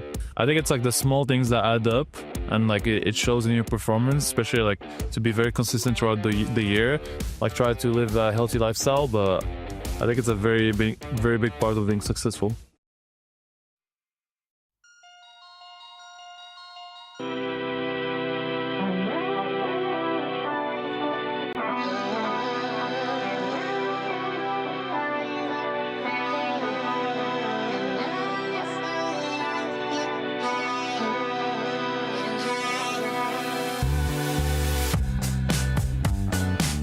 Hey, mister, what you say to me?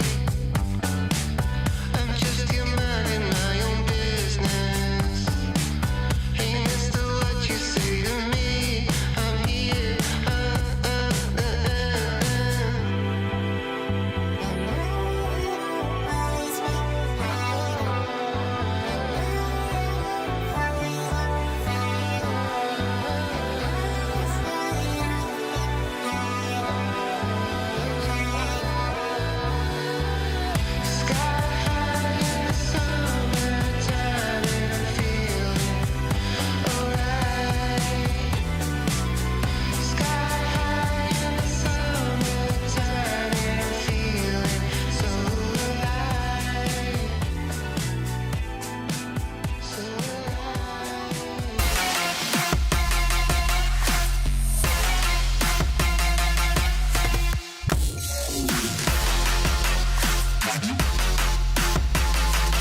Valen and the boys finally wake on up here at EWC, get their first map win at the cost of BLG, and in a very similar fashion in map number 1, a dominant performance for G2, and now it forces us to a very close elimination match here in map number 3.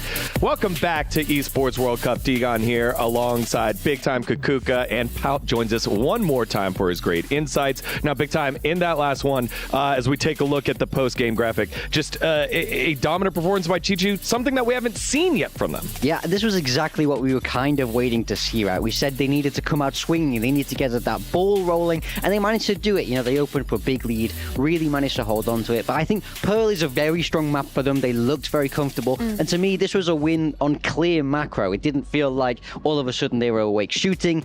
It just, maybe it feels like Sunset is something that they should be avoiding from now on. Yeah, I think that Pearl is also a map that enables G2's playstyle better. I feel like you need to work it a lot more. There's so much more that you can do, so much more that you can invest in, so much mind tricks that you can play on your opponent. I think that the biggest highlight to me was Valen. I'm an Astra enjoyer all and through, so I really like to see, even though in EMEA we don't really like Pearl, it's not a, you do.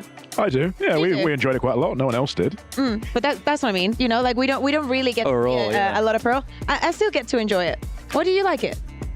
It's one of those maps where I think G2 actually showed how you want to be playing it. You've got to, as you say, you have the ability to actually kind of work the map, complete these kind of mini games, these mini objectives. And I think we saw Jorgamo doing that fantastically with the fake out on BLG's Vise wall on B long, where they didn't really have any sort of counter, any way of protecting that. And it just meant they got to create that pressure on B long and then go back and work the rest of the map and finish in their very well-known A splits. Yeah. Now, reminder, today's matches are all elimination matches. So over on the B stream, we got a little update for you. Sen City finally finding their footing against the champions of China over XLG, 13-9 on map number 1. Sentinels, when Sentinels do good, it's generally good for Valorant. However, when they lose, it's also good for Valorant. It's just really good Valorant to watch Sentinels play. So they have the opportunity to close it on off and lead to our first key crushing. Now back to this match here with G2. There was one man that stood up against everyone else. He stood tall. And we're not talking Boston Celtics Shaq. We're talking about Lakers Shaq. Shaq the substitute coming on in, playing huge here in this one over in Pearl Big Time. Yeah, I felt like he'd settled into the game a little bit more now. He kind of, you know, Billy kind of wanted to do that same thing. They wanted to abuse him, find him on the map, run him down, but he was not having any of it. This was a standout performance for me. It's always hard coming in as a stand-in, especially playing against players of such great quality like Billy, but today he really stood tall. I'm more of a Michael Jordan fan myself, but I really enjoy Shaq's performance here. This is an inside joke that people at home are not getting, but I know whoever had to get it got it. Good to see. One, he did not play on the Vice, which is what usually G2 has been playing on this map, but I think that this is what I want to see from G2. It's a G2 that is playing with the Tejo. Maybe they were the Tejo merchants that probably they needed for a very long time, that worked for them for a very long time, but they're playing to their strengths, something that they know work, that they're comfortable playing, and also putting Shaq in a position where he's comfortable and can still contribute to the team and feel like he can, you know, do his part.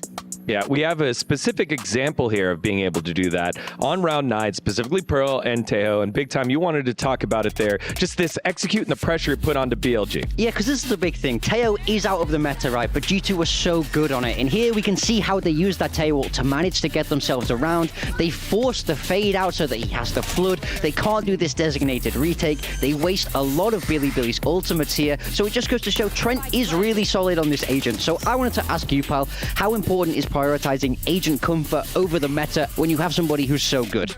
I think we've seen it both today with Trent and Shaq, that when you get someone that is individually comfortable on agents, that allows them to make smarter decisions, faster decisions every single time, it means they're so much more comfortable with the micro. So yeah, you do have to kind of balance it out. Does it put your team at such a big disadvantage, sort of macro strategy wise or not? If no, then often it's very good just to lean into that player comfort, because at the end of the day, on a stage like this, at this sort of level, with this sort of pressure against teams that maybe you're not comfortable comfortable with.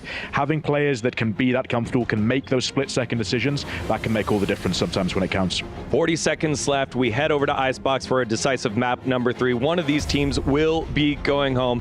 Quick picks here. Are you going BLG, who's looked good with their high highs, or are you going with the surging G2? I'm going G2. That second map was much more confident. I think it's just the sunset that was weak. I want to go BLG because I do, but I can't because they play Harbor. If they don't play the Harbor, I'm picking Billy. I'm going G2 purely for the Sage. I think it plays into their structured, systematic approach. I don't think Billy have much of a chance. All right, here you have it. G2 and BLG, two clubs vying for the Esports World Cup Club Championship, and now for the tournament lives here in Valorant. Fighting for their lives, indeed. It all comes down to this, a final map of Icebox. See which one of these teams is going to be sticking around at least for a little bit longer, and which one is going to be making the first exit here at EWC Valorant. Billy, very rough showing. A massive rebound here from G2. We're talking about it. The Sage, it's there. It's in play for Jogamo. No surprises. And maybe to the dismay of Kakuka, we do have the Harbor here in hands for Russia. Oh, okay. All right. Love to see it. I mean, this is the comp that BLG likes to run, but they did pretty good. The last couple of times we've seen them on this map did BLG. They bested Team Liquid, the Natsless Team Liquid, but they still did it. And they bested Sentinels over in Toronto on this map. So this is a good map for both teams, actually. G2 on the other side of the coin did really well. They took down Gen G in the playoffs, in the lower bracket, the third map. That sent them further. So this is I think, going to be a pretty tight map, pretty close affair. Of course, no duelist on the side of G2. And that Sage, so impactful. You hear it all the time. Our analyst desk has been talking about it throughout the event. That wall is so brutal to deal with. It is so strong in the post plants, in the retakes, even in the pistol rounds. Pistols, yeah. Yep. Sage is really strong in pistol rounds, and that's something that is going to give Billy some fits. We'll have to see. That Harbor going to be really important for Russia. Find some good value with those cascades, with those high tides. It's going to be YZ with a Sheriff, some ghosts. A lot of ghosts for the side of G2. Jonah P. I mean, F is just dead. Okay. F is just dead. Okay. Well, quick little peek under the tube here. And that is the Viper now dropped. YZ quickly trying to take some space here on the A site before G2 can get into position. Shots out. Shock Dart looking to try to get some damage on the K-Knight, but lands up over the top, and YZ now going to be taken down. Jogamo eats some damage, but has the heal. Sheriff going to be recovered. Risha tucked in behind this Harbor wall. Levy is able to find one, trading it back. Risha puts it to good use, finds a headshot onto Jogamo, but now starting to get overwhelmed and surrounded. This leaves just Levius to his own devices, the wall to fall, and so shall he. G2, 3 pistols now in a row. This is really nice stuff for G2. The opening kill, and again, you saw there that heal for the Sage. Didn't really amount to much, but still is really annoying in these pistol rounds. And G2, they're happy to play retake. They're going to be coming through with another big pistol win. It's BLG trying to get themselves sorted. Just being really patient on these angles. Keeping Russia pinned in. Shaq finds his moment to strike. Had a really nice showing stepping in for G2. And the patience paying off once again. Now they're going to have a very nice buy going forward. YZ is going to grab an Outlaw. See if this ends up paying off. Gentleman expiring, able to scale forward towards a B. Relatively for free. Shot and going a little bit wide there. Jonah P just backpedaling, waiting out the decay. So now Jonah P going to be one tap to the Outlaw, but everybody else has full armor. So for BLG there, going to be able to get as much value initially out of that gun, maybe. Maybe can get some players weakened up with some of those pistols first, and then find some value. So YZ trailing with that sniper rifle. So now they're going to look to explore towards A, but it's identified here, at least somewhat by G2, but Not enough info. Thought about going back towards B, and Valen now saying, oh, okay, we're just gonna have to play retake again, boys. Let them have it. Have the comp for it. Plant. 30 seconds left. Committed to here. Spike planted. Default. This would be a massive swing in the momentum here. If BLG are going to be able to close this one out. Really fast track at attacker side. YZ value going to be found off the outlaw. Needs to go for the reload. Repositions, but G2 scaling forward very quickly. Looking to try to take them down. Jonah P up and over here, down below. No concerns as YZ had been taken down up and over the top. And in the end, it's going to be 2 casualties. And Outlaw handed over. Jonah P saying thank you very much. And ultimately, G2 start things off nicely. Yeah, it looked like for a moment there, maybe BLG was going to be able to pull away that thrifty round, but you know, the headshot comes through for YZ, but he gets down to 11 in the moment. Valen here just running and gunning with the stinger. Oh, man. Wow. Got the drag down there, too. Unbelievable. A bit of a lucky stray shot there to get YZ in the back of the head. But with Valen, how much of it's luck, how much of it's skill, it's very much hard to say.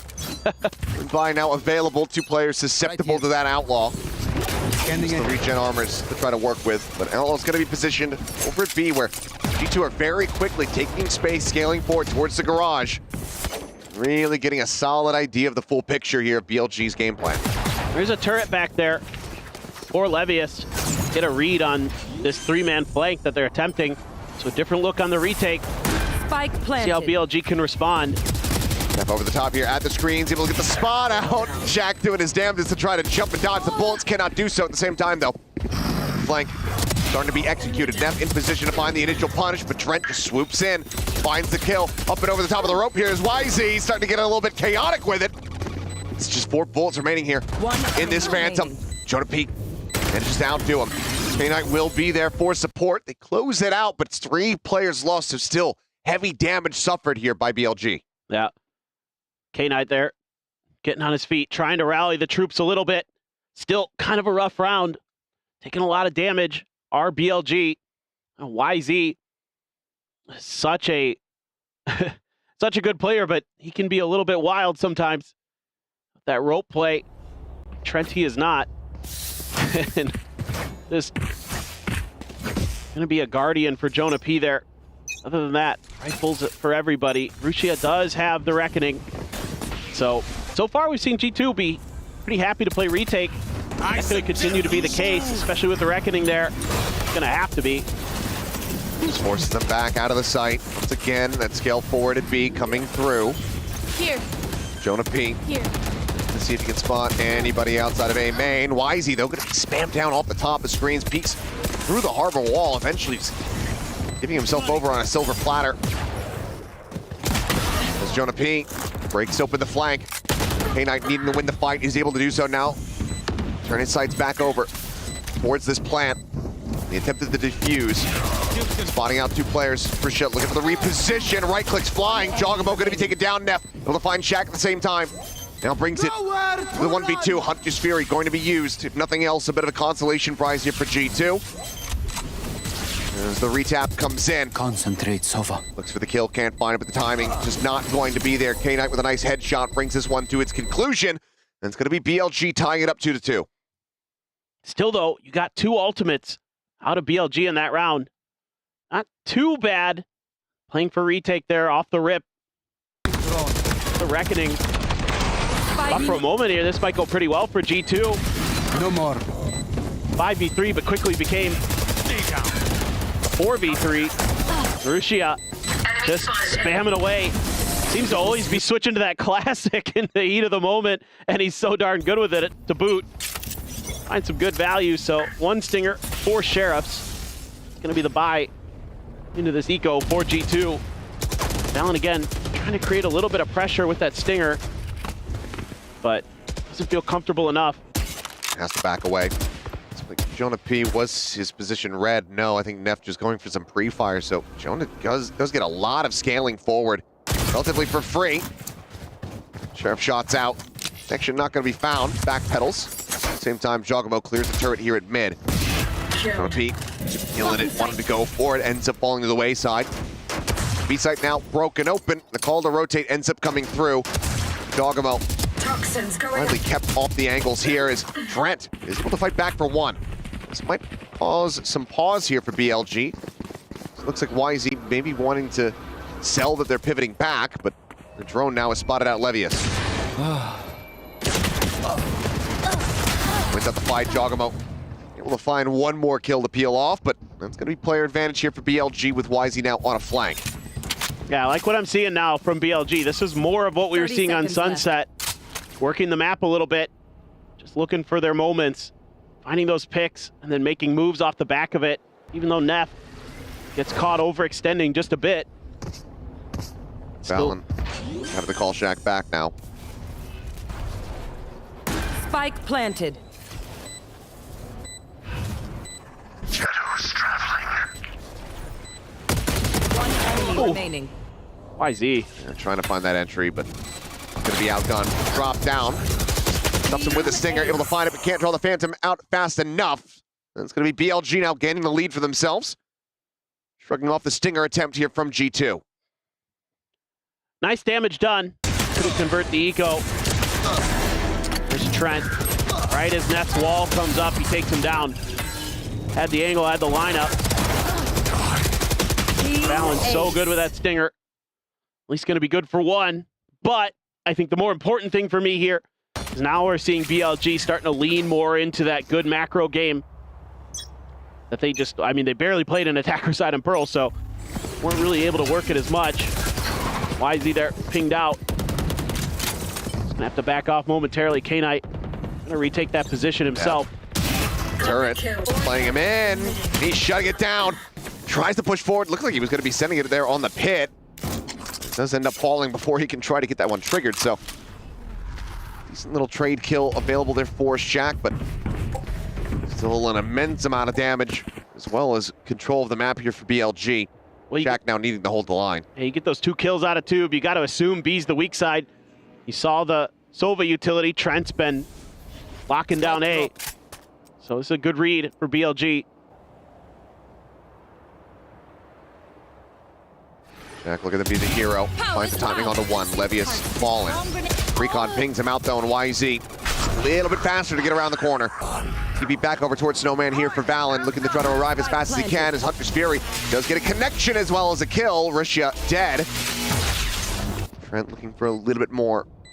Checks in towards Kitchen, but nothing going to be noted there. Why is he trying to go on this push, but it's still being watched for. The timing, however, right as Trent turns away, ends up getting picked apart. All to do here for Valen. Shock dart. Ends up getting botched a little bit. Paranoia connecting. K-Knight, no clue where he's at. Valen strikes, looking for the clutch. YZ, just the classic. It's going to be good enough.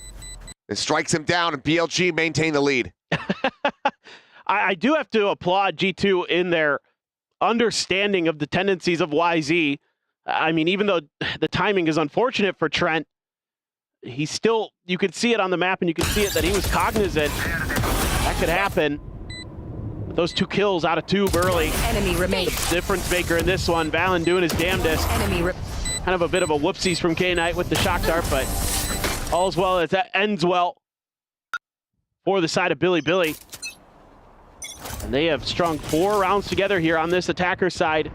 Do have another Reckoning. Do have the Viper's Pit. Gonna use this Cascade to force Jonah P back. They're on the hunt. Oh, one for a reload. Bit of an awkward timing there as spot out through the wall. Well, I'm just go ahead and leave Jonah P to his own devices for the moment as the spike is now planted. The pit is in play.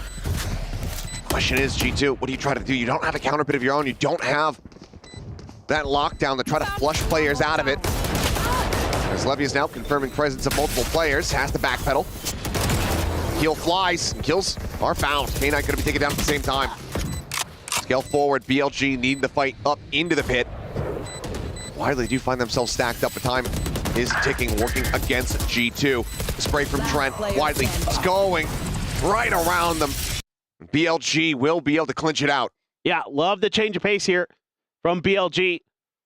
Just rushing forward onto B. Again, just maybe looking to try to punish Shaq a little bit. He's going to be tasked to lock down that B side on the Killjoy. but also knowing that if you can get that Viper's pit down early, you're giving yourself a really good chance. With G2 finding the kills on the outer edges of the pit itself. Then once they have to get inside, it is locked down by Rushi and company. And back onto an eco. Go G2. Standing ahead. Couple ults available. Rez is there. Clear the turret. YZ he's just pushing. I like that cascade setup to set him up to cover that angle. Good kill. Not ready for the timing. Good kills in response. Those K9 and Levius both get taken out. Your duty is not over. It's gonna be the Rez as well to try to give him a numbers advantage, and Neff now gonna be caught off guard. Swing out, and Chocobo wins out of range with the Stinger. The wheels are starting to come off. Yeah, this is gonna be a eco win. I mean, you had the Rez in there too for Jog. This is just incredible. I was not expecting this at all. I thought this looked pretty good. That's one more player to potentially pick up one of these upgraded weapons.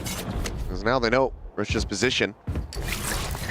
Just have that spike in hand, sets up the wall. And looks like he's just gonna try to stay tucked back in the spawn for 44 seconds.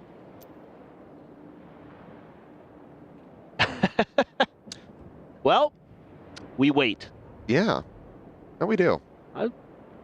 Chill out, hang back. Yeah, wait for the timer to go down. 30 seconds nice. Left. Yeah, the little relaxation moments that can sometimes just arbitrarily be built into Valorant. Catch our breath a little bit. Yeah. Gonna have some. Can take the time. Yeah. You know, there is a massage room. Yeah, there you go. Get a quick 30-second massage. Some good coffee upstairs. 10 seconds left. They've got a barista up there for the players. Yeah. That's very nice. Just do whatever. Chill out. Make sure that you're the vibes are good. And then you're ready to go. Looks like Jonah P got to go on the hunt. Can't see, but Russia can. So we'll be able to find it, but cannot prevent the Thrifty. So that's G2. Closing the gap ever so slightly. The more rounds that they're able to find on the defending side, the better they're going to be feeling given the composition that they have, and also just the propensity for Icebox to be an attacker-sided map. Yeah, both teams just kind of going for some util combos. You can see the recon dart there to set up Valen, get his kill, the cascade to set up YZ to get up on that tube. Like that play with the Harbor to cover. You know, a lot of teams don't seem to get fooled too much by those jumps up on the top of the tubes. It's going to be a timeout from BLG. I think just stressing here to maybe keep playing as a team, keep going with what was working. You know, when they were just kind of deathballing around the map, going for those fast executes, those were going pretty darn well. This round, Neff wanted to show a different look, and that's fair. It's respectable. You got it. You know, a team like G2 is eventually going to find the counter to you. But maybe talking about trying to wait out some of that util as well, especially against an eco there. You know, you kind of anticipate that a team might get aggressive, and BLG just not quite ready for it. Valen just speeding his way towards the belt, using that util from Trent to accelerate. Do have a lockdown for both squads. Viper's Pit for Jonah P. Is he just going to want to lock down this B side initially? You bet. You bet. He's going to send it, but it seems like it's not really dissuading BLG. Why is he getting up ahead of this one? Just tucks into that smoke. You would be able to find him and have Jonah P dead to right. There you go. Finds it eventually. Hill coming through. Wall's now going to be raised. There's a check. Trying to set up the nano for the delay. Close coming through. YZ continuing to scale forward, pushes forward, and that gives Trent line of sight, but K-Knight will have the reply. Lockdown now going to be set up, but the Hunter's Fury is there. K-Knight clearing this out as Shaq actually strafes forward into it. Oh no. Ends up offering up just a big chunk of his HP bar. Oh my. Pause though. They want to go to the other side of the map. Just, they know basically everybody's here for G2. They don't want to try to force 4v3. Creeping forward. Does he read this? Yes, he does. Can't get flush enough against the wall to have the jump. Talking about the slow creep. Does manage to keep this now. The parity, 3v3. The spike gets ready to be planted. Already 2 players from G2 in position to try to reply. And Valen almost finds himself a second elim. You should run. Do they expect Shaq here? No, they do not. Spike Falls planted. down to 5. Heal available as well. That means that Russia has his work cut out for him. Full time aplenty. Got the wall for Jog too. This is a very unorthodox position here for Russia. On pipes in front of 410. Hearing the double drop. Knows they're both going to be backside. Doesn't want to make any noise himself. The wall now going to be raised. Knows that he has to ride up over the top. Tries to fake that one out. Gets a spot onto one. But even if he had gotten the kill on the Shack, the time of the defuse just wouldn't really be there for him to play against. And G2 continuing to persevere. Yeah, I don't mind at all what BLG's doing in this round. I think these are good ideas, but that position from Neff should run. Not a great one because you can see the gun barrel way ahead of time. And then that wall, again, that Sage, so valuable on this map. Like you said, the heal there actually came through and mattered because he got wall banged, did Shack, and then the wall as well to force that angle. Make it an easier fight for G2. Now you got the Blade Storm here. YZ gonna pop it off the rip. Slow there. Try to keep him from going right up onto that belt position. Just storming forward. Neff is gonna be on his own on the other side of the map. Drifts into nest. Jogamo top of screens. Drone to try to clear this out. See if it has enough power to clear the angle, but it'll be a quick little peek in, and then there you go. No spot on the Sage. YZ falls into the trap. This is awkward. This is very awkward. Yeah, it's just getting expounded upon now. G2 looking to tie things up 5-5. They have themselves a 5v3 advantage, and I think the call to save is pretty much going to be made. Neff, a real contact over here. Now gets the spot out on the Jonah P, who will just take him down through the smoke. And that seals the deal. Nothing more to be done. Weapons have to be saved. This is a brutal round. Yep. Because BLG put quite a bit of money into this. Weapons have to be saved? Well... Okay, I think they're going to make their stand here. Well... 30 seconds left. What I'm learning from this, though, this whole situation, is that I think that in elimination games, at least the first one that you have to play, we should make teams play with their coach. Oh, I Spice it up. Yeah. We gotta get Termy in there. That could be a fun tournament. Glow. Can you imagine though? Yeah, you get to see like Solo come in for Gen G. Yeah. Sorry, Foxy9, you're on the bench. I need to play Killjoy. Some shots distracting Jogamo back the opposite way, and that's going to be a timing found. Trisha cannot hold on to his weapon. Dancing around will be able to retain the Phantom, so it's going to be the Guardian lost in the end. The better of the two to save, but there's not too many silver linings that BLG are going to be able to find here. Yeah, love this positioning from Jog. Shutting that Blade Storm right down. And then doubling down there, clearing net. Or clearing pipes, excuse me. And then finds a third. But again, this is a brutal round for BLG. They have a Bulldog. Got some Phantoms and a Guardian, but... Dogamo forward in tube. Waiting for the peak. There's the drop down. Can't quite reset the spray. Here. It's decent damage across onto YZ. Regen shield is there, but so is Trent. Just make that a 1-for-1. Valen just tucked into the corner. BLG just scaling forward. For the corner clear. Valen able to find it. Quickly does get overwhelmed and traded out. Not going to be spotting Trent in this position. Slides in the backside. Ready to go on the prowl. Sees the gun barrel. Spike now. Down on the floor. Trade not possible. Levius wanting to clear the angle, but as he does, there's far too many players. Trent comes away with 3. G2 securing themselves 6. That is frickin' brilliant. Shaq intentionally made noise there. You see Knight's gun look up right before Trent is about to swing that corner. Shaq did that intentionally to bait. And Trent, just a smooth criminal here. Bang, you can hear those footsteps right behind him. Shaq plays that so well, and Trent with a 3K. That is so well done. That teamwork there with the stand-in coach and the player. So good. Another scuffed by here for BLG. Oh, Jonah P No likelihood, should have been able to have that or at least get some damage in, but considering going for the snake bite, so it does get a little bit off timing. This Valen going to be taken down here, scaling forward at A.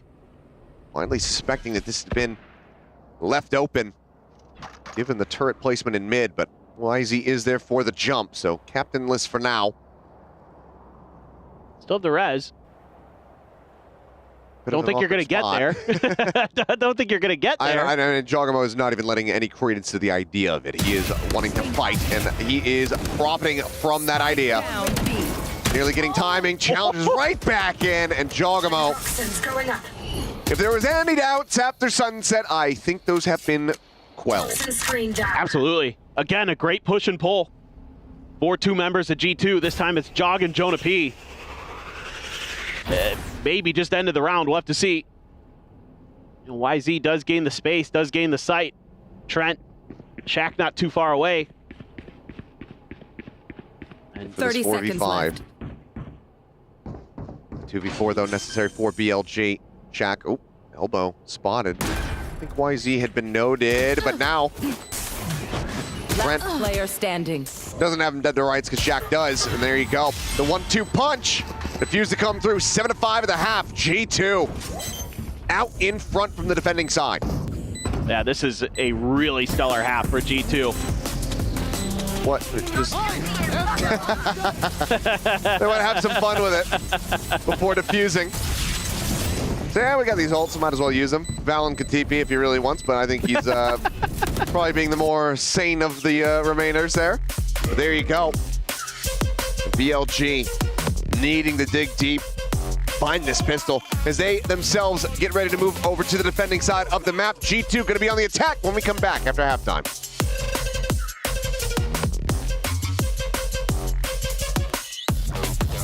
Flush. Under. Liquid. Yeah. Gen. Under. On Peter. Find help, boys. Gen. Maze, right side. Well done, fight left. Yep. Nice! Sheriff Hill.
We are back.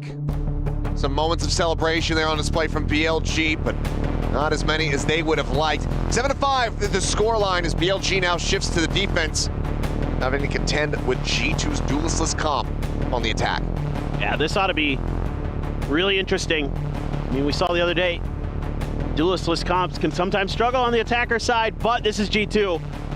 And the way they've been playing, the coordination now really starting to come through, the comms being good. You know, I heard them quickly behind stage during the break between maps just saying, hey, keep the vibes good, keep the comms good. And good things are going to happen. And so far, not too bad at all. Trent just going to let loose with the dart. Cleared. YZ inside of G2 smoke. Skies in this. Here's that orb being taken. Would love to try to strike, but G2 are playing this very patiently, very slowly. Actually trying to pre-fire him a little bit. Tailwind going to expire. Why is he sticking around? Here. He's going to end up being greedy. Oh, finds one. Does get taken down, but some damage found that'll force the heal. Gets a CD out. Ultimately doesn't make his exit, meets his demise. Already rotations have come through from BLG. Just looking to set up a wall here, at least is Russia. Now starts rotating back across towards A, but Spike continues to inch forward here in the hands of Jogamo. And Neff's going to be falling quite far back. Toxin screen down. Big attempt. Might just be getting them to bite here. Neff has not seen him miss them on the cross because he was backpedaling. Now the scale forward. Tries to get the jump there onto Valorant. Cannot get the punish on the Jogamo either. Jack will be taken down. Levius finding one, finding two. Goes for the reload. Now it's all on Jaw. Heal back available. Timing there for him, but the weaponry certainly is not. Spike planted, looking for the first, finds one, but cannot get any more. BLG taking the first step. We're just trying to regain some control. They get the pistol. Yeah, fantastic timing from Levius. He struggled in that first half. 2 and 12. Now going to find 4 for himself. That's really nicely done there on the Killjoy. This is just classic YZ. Just so aggressive with his positioning, and man, oh man, that is such a tight angle. Catches Jonah P. 30 seconds left. There you go, Levius. Planted. 2 big kills. That opens things up. When they needed him the most. After the first map, the pistols were a bit of a struggle, to say the least. It's a buy up here, though, for G2. Got those stingers again. I think this is a really good time to gamble it.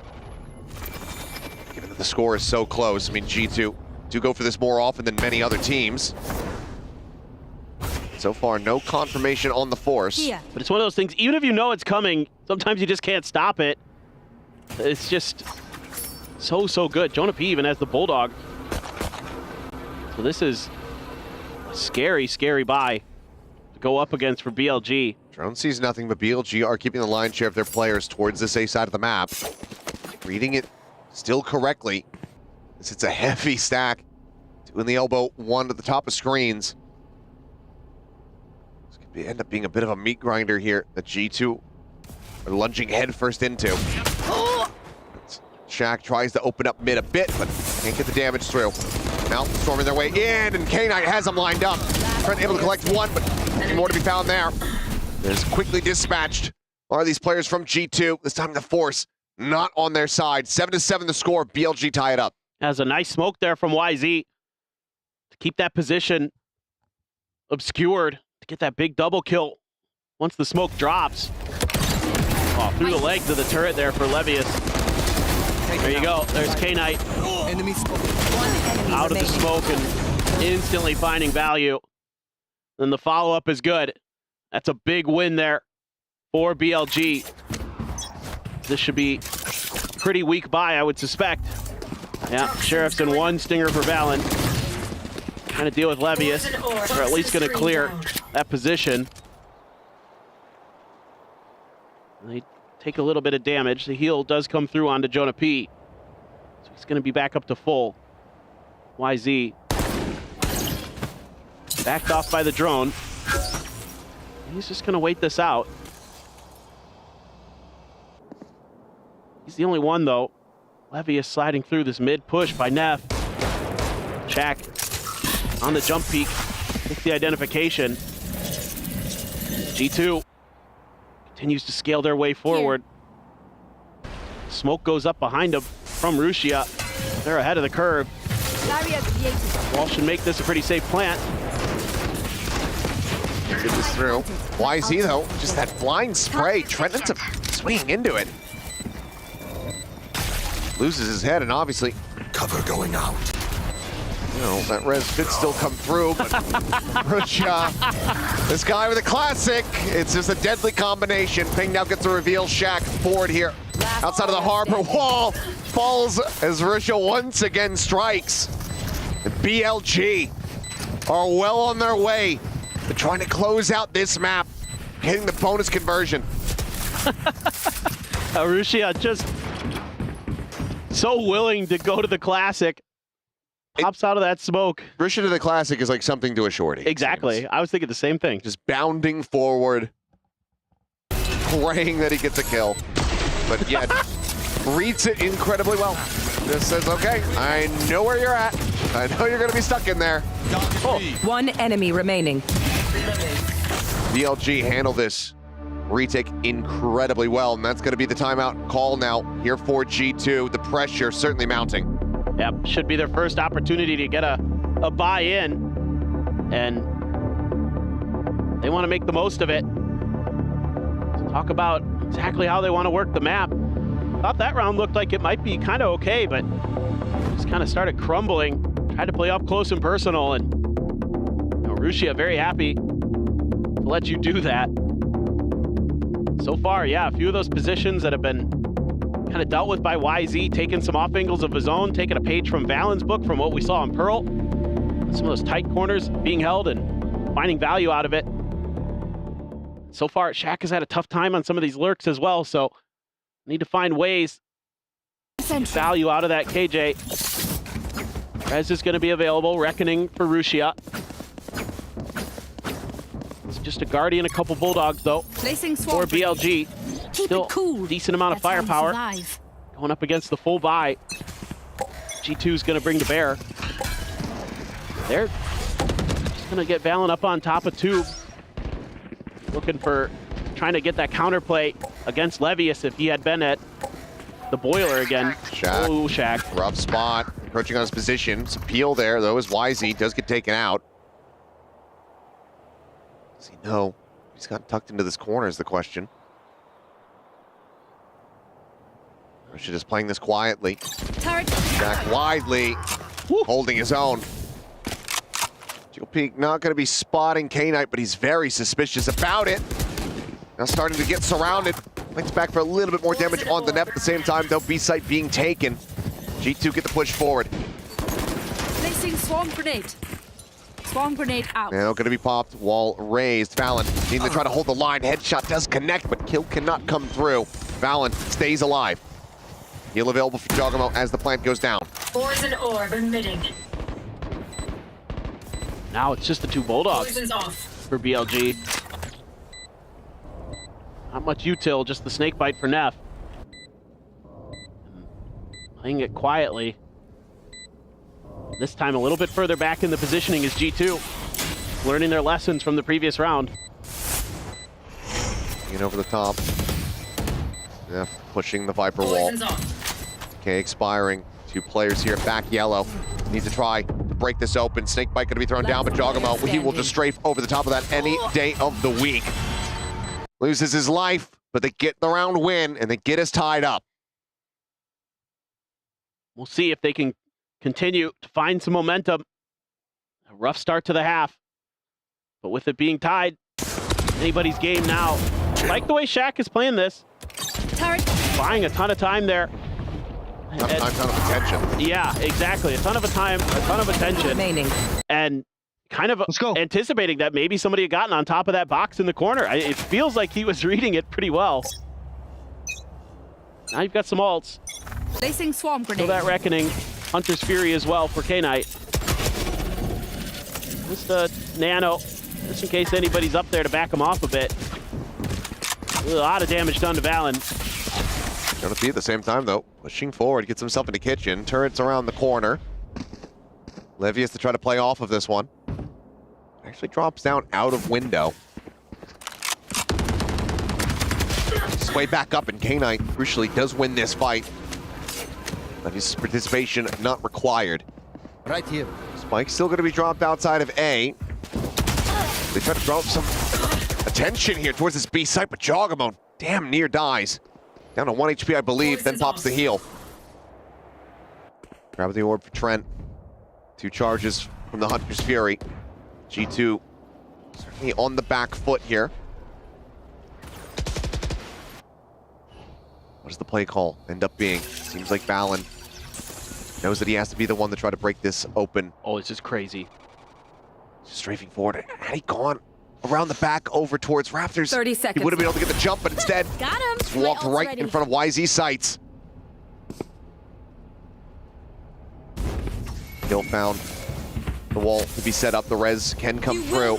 Kill my ally. Pulls him right back into this one, but now the Hunter's Fury is perfectly timed. Valen wrecked as far as the HP bar is concerned. Spike planted. Somehow Jogamo surviving for a brief little moment longer. Gets the spike planted right of the rope. YZ has to hop down. Damage not going to be suffered. K-Knight going to be taken down at the same time as Trent finds that kill. Players riding the rope. The drop down, Valen on the crossfire. Able to find one more before being traded out. Billy. Just looking to overwhelm. Shock dart lobbed in. Neff dead. Position known. Rides the rope up the top, but Arusha is right there waiting for him. Kicks him back down to the ground floor. And Billy narrowly regained the lead by 1. This is one of those sort of fork in the road rounds where maybe if Valen goes left instead of right, this is a completely different round. You have to invest so much, you know, the wall and the res. Yeah, you get the Hunter's Fury out, but it doesn't really end up gaining too much for G2 in the long run. It's dealt with pretty quickly by YZ. And I love the patience on the early part of the round for YZ. He's just, you know, he went for some early moves and now he's... Great shock dart. Yeah. Well, gets the armor out, forces the heal. He's understanding Trent's typical setups. Meanwhile, back over in mid, Gonna is getting run down. He might just be able to escape. No, Levius there, out of tube, able to find the kill. Spike plant now.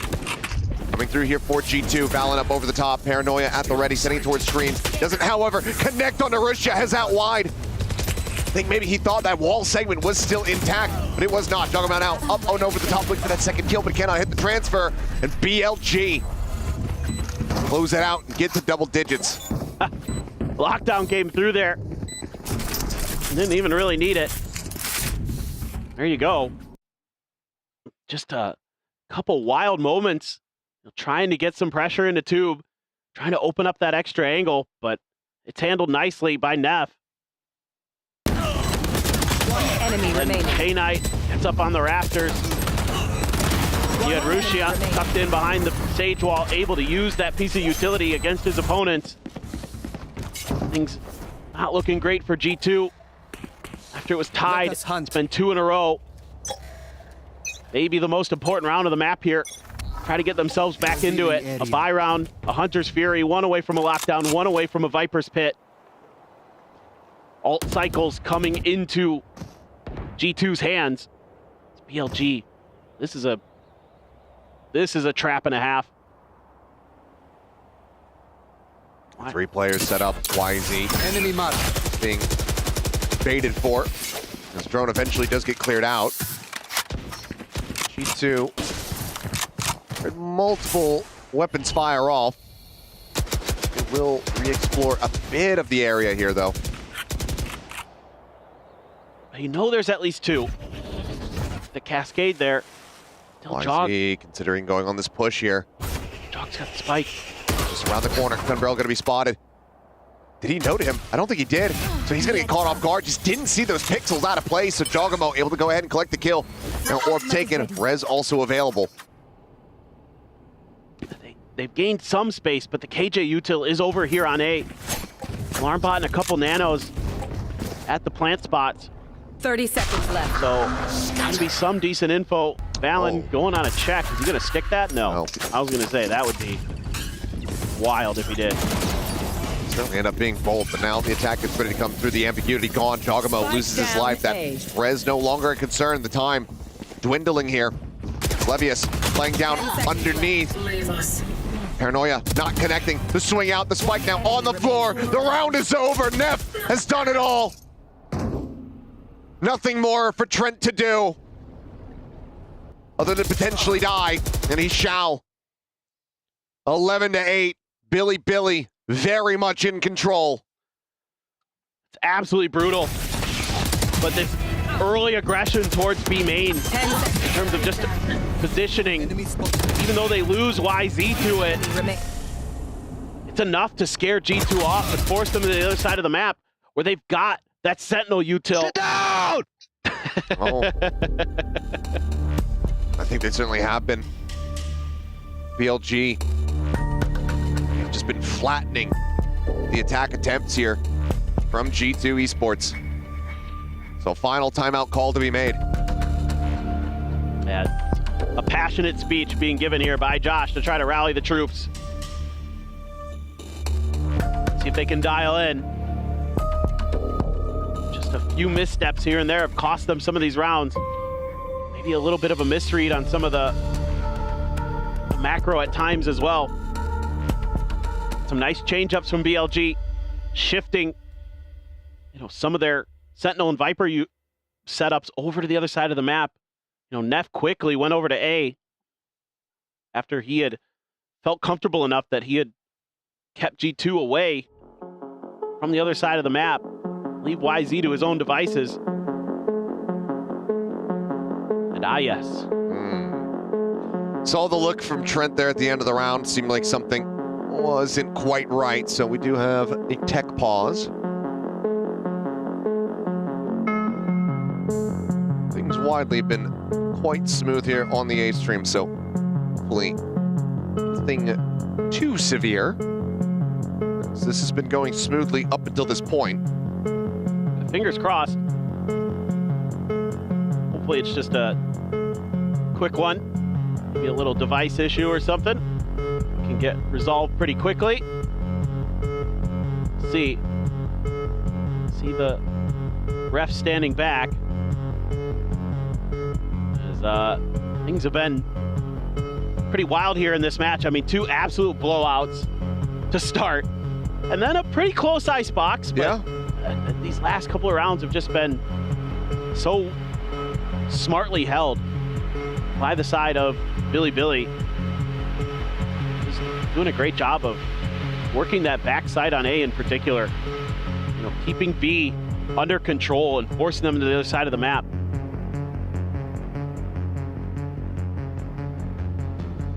And then making good reads. Something that was so impressive with BLG on Sunset, seemingly starting to come through here again, is it's only been 1 round in this half for G2. Countdown's going. Yeah, and it took until effectively their first buy round, given the force in the thrifty attempt. Right. Need to see the rally back. Shock dart this time. Not going to be finding too much of anything there. God, they have so many ults. Love to find opportunities to use them. You should run. Sneak this weaker buy away. Used the lockdown early. And K9 only halfway to that Hunter's Fury, so no real way to try to turn the tides of this one. Push out. They're going to get cleared. Neff wanting to try to keep that attention over towards him on this flank instead of forward onto the site. Pit now going to be invested. Some spam though, and Levius is able to find one. Shaq going to be taken down. Going to be answering back. Rusha on the floor. The pit still intact. Strogamo has a res, but knows that it's going to be far too risky. You will not kill my... Sends it, but there's a pixel, and YZ, he collects. Ping revealed, counter spam is going to be there. Jonah P able to trade this one back, keeps him in with the advantage. Spike now to be planted, but it's in the hands of Trent. Would love to be the one playing back, holding that Hunter's Fury. 30 seconds push over the top, Valen maybe with an opportunity, but it is just that stinger that he has. Positions, closes the gap a bit more. Paranoia sent, quick clear on the dart, no ping reveal, up and over the top. Goes K9, but Trent will be able to go ahead and hold his own. Spike now being planted. The weapon swap only has 8 bullets, and Neff will be able to find one more kill, but cannot bail them out, cannot clutch it. G2, the timeout works to get themselves around win. Yeah, just go to something simple, something reliable, lock down into Viper's pit to get the round through for G2. Good call off of the timeout. You will not kill this is where I thought, oh no, it might just all be for naught. Oh, nice reveal there. Set up Jonah P. The fact that Jonah P survives through all this, so huge to keep that pit up. And the running and gunning, and yeah, a little bit of frustration there from Billy's coaching staff. Clear the dart. immediate response with the toxic screen, but bought a little bit of a rotation. Right here. Rushi originally over towards A. Just gonna clear that with the pistol. So far, Billy doesn't have a ton of info. That drone, though, should kind of start giving away things, though, especially that one. Bill on the one. YZ playing close here into the corner, and they suspect this bully. Tailwind now expiring. He's got to reposition, but it cannot. Valen will go ahead and collect one. Held at bay now as the reckoning comes through. G2 contained for the moment. The wall similarly does get raised. Neff still in position. That pit at the ready could send it if they suspect that this rotation is going to be started off. Looks like he wants to try to maybe play for a little bit of contact first before sending it. 30 Not going to go left. over towards green. It's going to be the cut into mid. Smoke out. Under tube approach. Turret now cleared. No real way for this pit to try to come into play. Good timing. Jonah P. Fighting back. Survives with 1 health. Spam through the wall. There's a swing out. Neff dealt with. Valen finds the kill and Rush's position noted. There's still so many angles that they need to check. Last player standing. G2 ticking every single box. 2 players down to slivers. 34 health between Jonah P and Valen, but there's just nothing more that Rush is realistically going to be able to do about this. As Valen is on the hunt, and he's going to have the jump. The headshot found. G2. 2 rounds now in a row. Just 1 separating them from tying this up. This is huge. Valen there to deal with YZ and grab the spike. They just pivot to the other side of the map. Have to respect it as BLG, but they get a little bit of a confirmation. Losing that battle up in kitchen to Jonah P with just that 1 HP. That's pretty brutal. You lost the reckoning as well. That got invested early in the round as G2 was trying to scale into sights. You were able to bait out that big ultimate. So now it's going to be Billy's turn. Call, pause, try to figure out what they can do to stop this.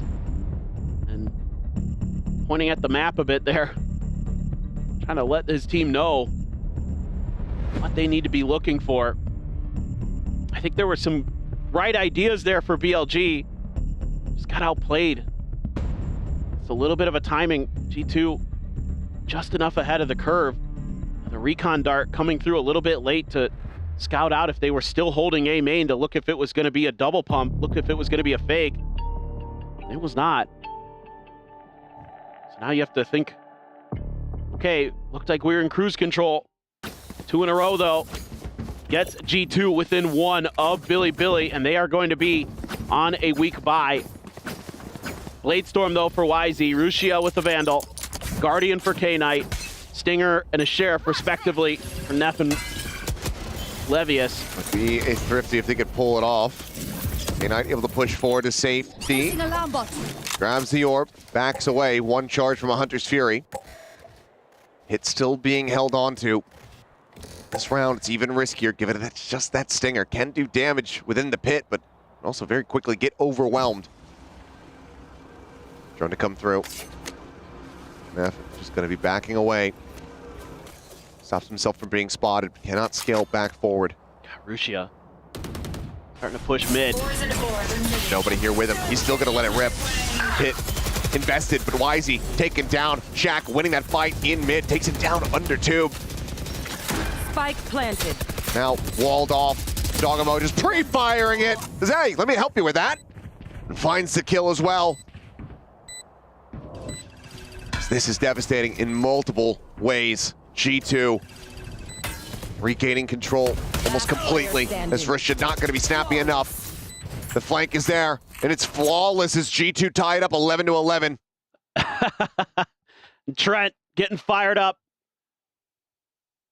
My oh my, and the pit invested there by Neff is just dismantled by G2. That Sage wall, so impactful again. Not only does it counter the Viper's Pit so they can get the plant down, but he's then able to use it against his opponent.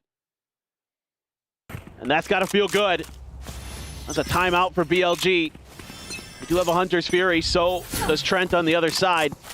Sending out some of that util early to clear those front positions, those forward areas, gain some map control. But on the other side, BLG has some map control of their own. They do. It's not leading to too much of anything at the moment. You still have Jonah P tucking back inside of the spawn. He's really done this, but now he's going to be noted. Snake fight out to try to delay. Risha scaling forward in garage, but can they get the jump on him? Can they get this kill? A minor tag.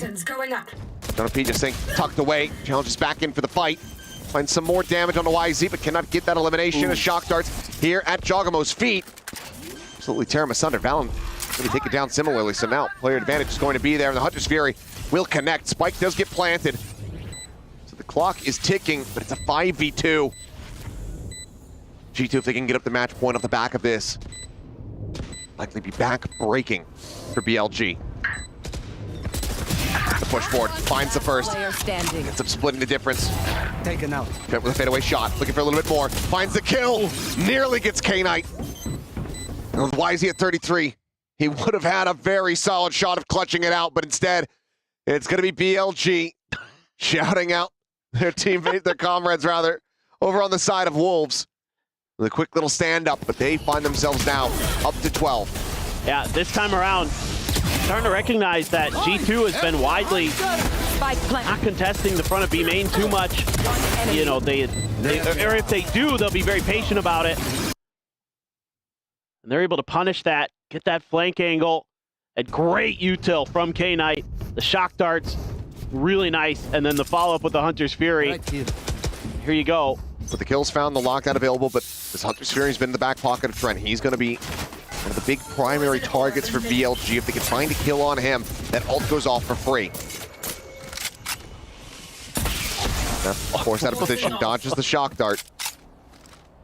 Tell G2 have a very good idea of where that Viper is going to be positioned. Well, that's just to make sure that they're not going to be able to do that three-man setup at B main again. Throwing all that util there just to be extra cautious. It's actually a 4-1 split for Billy. Recon there from K-Knight shows that there's no one playing outside of B. To clear the alarm bot, plenty of footsteps being made. They should know. But this is where they're going to be at, and Jogamo has the read. We're going to be taken out, but they're responding fire from BLG. It's looking like it's far too much. Hunter's Fury ends up getting cleared, but it's all on Jonah P now on this flank. YZ standing between him and that spike. There's Neff trying to close the gap in from behind. The slow creep forward. He's riding the rope. And BLG are riding off into the sunset as they keep themselves afloat here at EWC. What a comeback there. It looked like maybe G2 had found their stride, and a timeout eventually works its magic, and Billy continues on here at EWC 2025. We will be saying goodbye to G2, but what a fight they put up today. Tenacious, I think, is the best word to go with here for G2.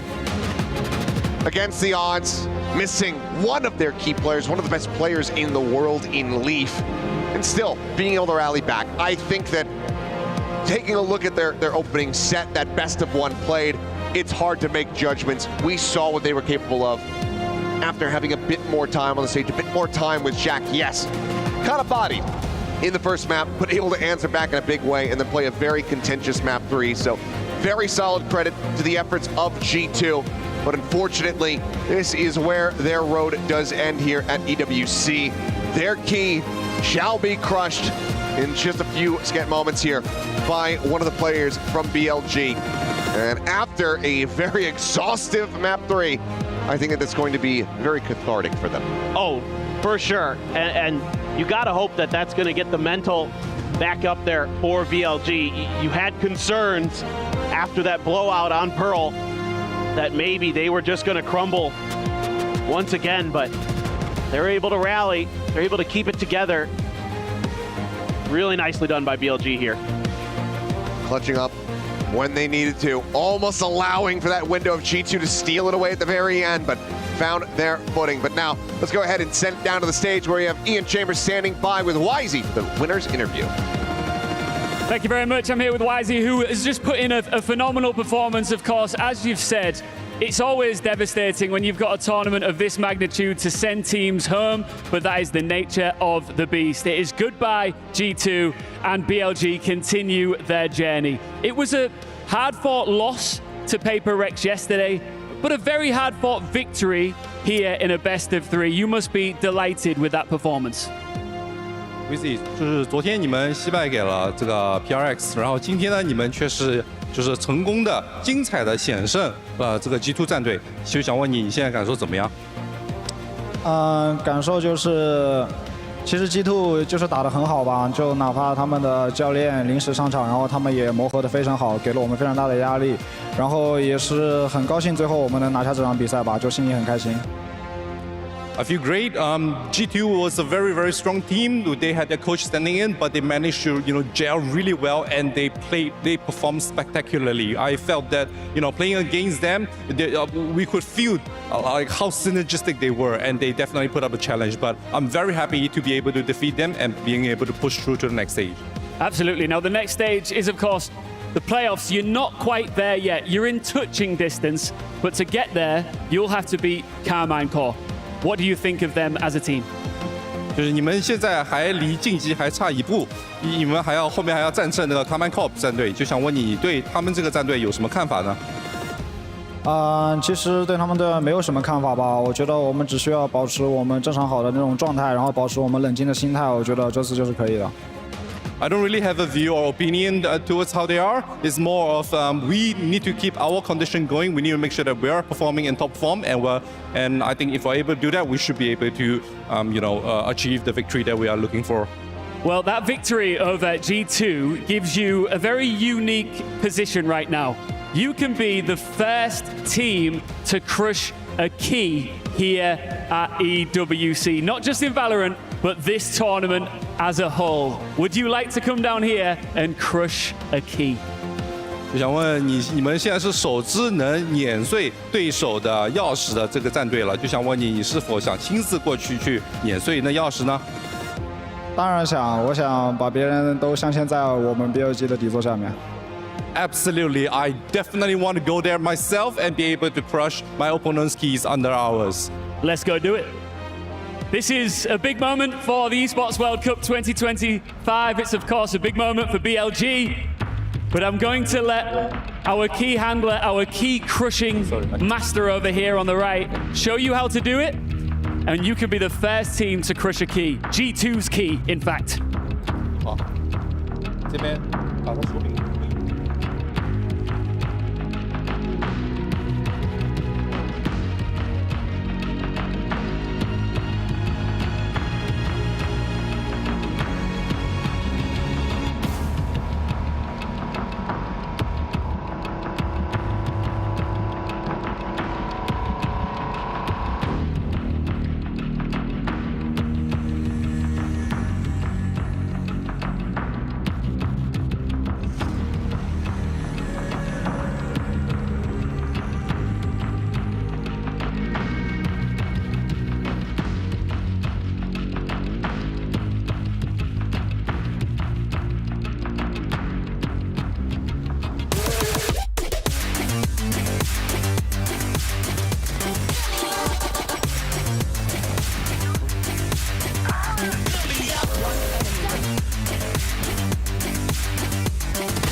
battle all the way, all 3 maps, one-sided in map 1, one-sided in map 2. It goes 13-11 in the way of the VCT China number 2 seed. BLG get the job done, and more importantly, crush the keys at the very end of the hopes of the North American champs. Welcome back. It's Digon here alongside Big Time and Kakuka, and please welcome BLG's victorious Neff. Welcome, man.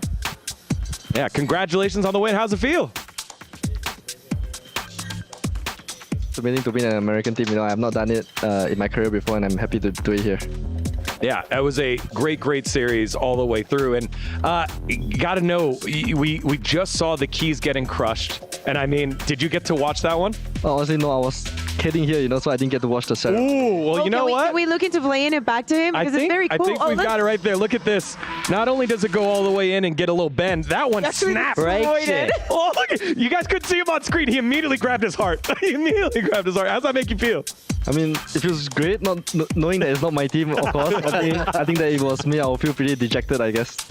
Yeah, one of the coolest things in all of esports, the key crushing. BLG over G2 and crushing G2's hopes there. Big Time. What did you make of that series? Yeah, I thought it was a great series. One thing I wanted to kind of ask you about, you know, give as much insight as you can. You don't have to give away too much, but you chose to run the Harbor, obviously, when, you know, we're seeing other teams leading to this stage. Do you still like that agent on that map? Because we don't see it get a lot of play. Is it? How do you feel about it? Yeah, I think Harbor was pretty good back in the day, and then now like everybody is starting moving towards Omen, right? I think Omen is the main second controller right now, but I just feel like as a team, it just suits us more. I mean, we have YZ, right? He's an insane duelist, and he feels the most comfortable when we are playing with the Harbor. So I think there's nothing much to be asked, right? Like if he wants Harbor to be played, then we just gotta do it for him, you know? I mean, it's also Roshi. I feel like he's absolutely insane. I was also watching you back in China not that long ago, and it has to feel very, very good. But you were speaking about you beating G2, being a new milestone for you. How was it, you know, being in the server? Because your first series against PaperX was so close. So first question regarding that series, you chose to go on the Lotus. Did you think you had a good read onto what PaperX does on that map? I think, yeah, definitely. I think PaperX just won Masters Toronto, and we were all keeping an eye out. And my good friend Jing is there, so I watched the finals as well. And I think that for the band pick, we just, you know, we think our Lotus is pretty good, and like we have VODs of them as well playing. So I just think, yeah, you know, we thought we gave it a shot, and I would say that our result is pretty good. I think that we have definitely improved from the previous event, and I just hope that in this event we can go on further and further, and hopefully get the championship. And what about today? What was how was G2? Was it how you expected? Was it a little bit different? How was, because of course you went the distance? I think unfortunately like G2 Leaf couldn't come, right? And I think he's a very, very good player. I think he's one of the best in the world, and just a shame that he couldn't come. I think that the coach who came in, right, their sub was pretty good as well, honestly. Yeah. And honestly, the play style was not very different. I guess like they were very methodical in their play, and like our coach reminded us of their play style, and I think that we did a pretty good job like adapting to them. Yeah. I wanted to ask just kind of a regional question, because we've had EDG pop up as the reigning world champs. We had Wolves over at Masters Toronto look so great. We had XLG win China the last stage there for VCT China, and then you guys have been pretty stable there along the way. How do you feel like the current level of VCT China is compared to some of the other opponents that you faced internationally? Honestly speaking, not being biased from being from the CN region, right, I just feel that the level is just definitely getting higher and higher with each event, right? And honestly, compared to the other regions, I would say currently maybe we are not as competitive as them yet, but I would definitely say that we are definitely improving, and we are definitely not far off from them as well. Yeah. Is it more of gun skill, or is it more strats? I feel that, you know, being the game in CN, right, just released like maybe 2 years ago, if I'm not wrong, I think that in terms of aim, I think we are all kind of similar. But I guess in terms of discipline, we definitely need to work on it, like, as a region as a whole, including my team as well. You know? Yeah, that makes sense. Yeah, so I just wanted to ask, so obviously very close match against PaperX. You've come back today, won this best of 3. Give us a little insight into the mood in the team, a little bit behind the scenes. How confident are you guys feeling that you can take this all the way and win EWC? I think currently our vibes in the team is pretty good. Coming from Toronto, like we have very like bad vibe, not very bad vibes, like very down vibes after the loss. And I think that after the loss to PaperX, even though it was a game that we could have won and it was a very close game, like we weren't very affected by it. Like we all went back to the practice room yesterday, and we just had a laugh about it and then talk and just prepare for the next game. And in terms of championship, I feel that I'm kind of confident. Like, although there are many tough opponents up front, up there, but I think we just need to give it our best. Yeah. Yeah. And I also wanted to ask. Now you've seen the key crushing happen live, and it's very, very impressive. Is there any team's key in particular you would love to crush? I would love to crush. I would say either RQ or Paper X. Oh, nice. Action Pacific. Okay. Final question. I mean, for RRQ, they have to play against. Oh Jesus, there's so many groups. They lost to Energy. Who else is in that group? Do you remember? Oh, they have to play. Wait, I'm not actually sure. There's so many. Heretics. No, Heretics are playing Tech, and then they have to. It's Heretics or Tech. Yeah. Okay. Group C. Yeah. So they can still make it, but definitely, you still have one match to go. Yep. How do you think? Because this is a long tournament that happens in a very short period of time. What do you think is the most important going through so many days of unstopped action to succeed? I think definitely is rest and like maybe in between games. If you have to play 2 games in one day, I think we just have to properly take a break. Like maybe just close our eyes and rest for maybe an hour or so. Just to confirm, do I have another game today? No. No. You're free. You're free. I thought I had to play another game. Yesterday was a long day. Today, right? They have to play They have their elimination match tomorrow against KC. Yeah. Do you have any thoughts about the Blue Wall and what you're going up against for tomorrow's elimination match? Not really. I really looked up to Sadhack and Suigetsu, and I think they are amazing players. And I think Sadhack is a very impressive leader, and I hope that through our match tomorrow, I can get to learn some tips from him, I guess. Yeah. All right. Perfect. Neff, everyone here from BLG victorious and now going down in the history books as the first key crusher of EWC 2025. Don't go anywhere. When we come back, we will tee up our next best of 3, EDG versus 100 Thieves.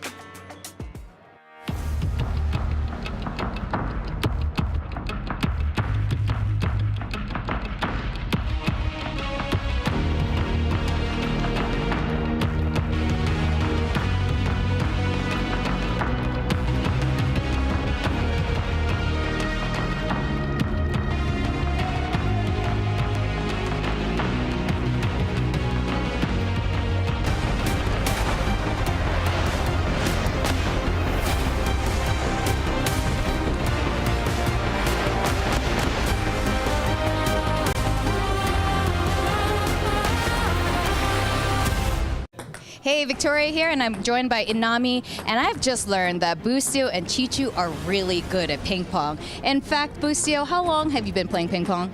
I've been playing ping pong probably for like 6 or 7 years, since like early days high school. It's been quite a journey, but I do love the game. I can see that. And how about Chichu? 小学的时候玩过4、5年，然后后面没怎么玩过了。 Yeah, Chichu said he played in primary school for 4 to 5 years, but after that, he didn't play ping pong anymore. Oh, well, I have a bigger question about today's match. Who is going to be winning today's match? Is it going to be Boostio or Chichu? I mean, I think if you go off the ping pong game, it's going to be me, but we'll have to see it in the server. What you got to say to that, Chichu? Oh, this is getting intense. Well, I don't know if they're talking about Valorant or ping pong. Chichu, are you winning today? I think ping pong hey lucky for me. Yeah, hey lucky, but better for me. But Valorant I think EDG better. Oh, all right. You guys heard it here. They're saying that Boostio might be better at ping pong, but in the server EDG, Chichu is saying they're going to win today. But who knows? Let's find out.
Welcome back to the Esports World Cup presenting Valorant. D-Gon here alongside Big Time and making the swap. Baby Bay joins us back on in. Baby Bay, you got to sit back and watch the G2 boys attempt to battle back, claw back on in, but just fall a little bit short. How did it feel? Oh, it's painful, man. It was painful, but I'm really happy for Billy, honestly. I think they deserved it. I think they played phenomenal throughout the series, and YZ had some great moments, and Neff was a pleasure to have on here. I was listening to it in the sidelines. I was like, dude, this guy's dope. He's also saying that because as Neff was leaving the stage, Neff goes, is that Baby Bay? Yeah. And we get to have Baby Bay on the desk. Yeah. He was like, I've been watching you forever, and I'm like, wow, am I really that old? All right, well, while he contemplates life, we're going to check in over on the B stream. So we checked in earlier. It was 1-0 Sentinels. They won map number 1, 13-9. And now here in map number 2, there was a little bit of a tech pause, but able to battle back were XLG, the champs of VCT China, and close this one out 13-8 against Sentinels on Sunset. Yeah, that is extremely impressive. Just real quick, because Sentinels are a Sunset team. Oh, yeah. So, yeah, this is insane. You know, really impressive. I think a lot of people are kind of already counted XLG out of this series a little bit further. So for them to be taking it to even to map 3, obviously have a strong chance now to crush Sentinels key themselves. They must be feeling great. Yeah, can't quite speak to the overconfidence, but ran into Coach Cap earlier, and Kaplan was saying they feel comfortable, they feel confident. That first 8 jitters out of the way, they're ready to get things done. XLG saying not so fast, my friends. They will move on over to map number 3 over on the B stream. But now it's time for us to set up our second best of 3 here on the A stream, and it's another battle of NA versus CN. It is 100 Thieves versus the reigning world champs EDG. Now, this story is kind of interesting because it feels like both teams did the opposite of what we thought in their best of ones. 100 Thieves up against Fnatic. It felt like that was going to be a very one-sided match. Not the case. It was 13-11. On the opposite side, EDG against Pacific. It was 13-4 in one of the most lopsided best of ones we've had here so far in the Esports World Cup, Big Time. Yeah, I mean, we know Gen G are a great team, right? But I think we all expected EDG to put up a lot more of a fight. I mean, I feel like Kang was barely there in that series. He is the flagship player of that organization. We expect big things from him. He cannot be as slow as he was against Gen G because, you know, as we saw 100 Thieves put up a very great fight on Icebox, EDG, not so much on Icebox. Or do you think we're going to see that in the Veto also? Because both these teams showed that they're willing to play.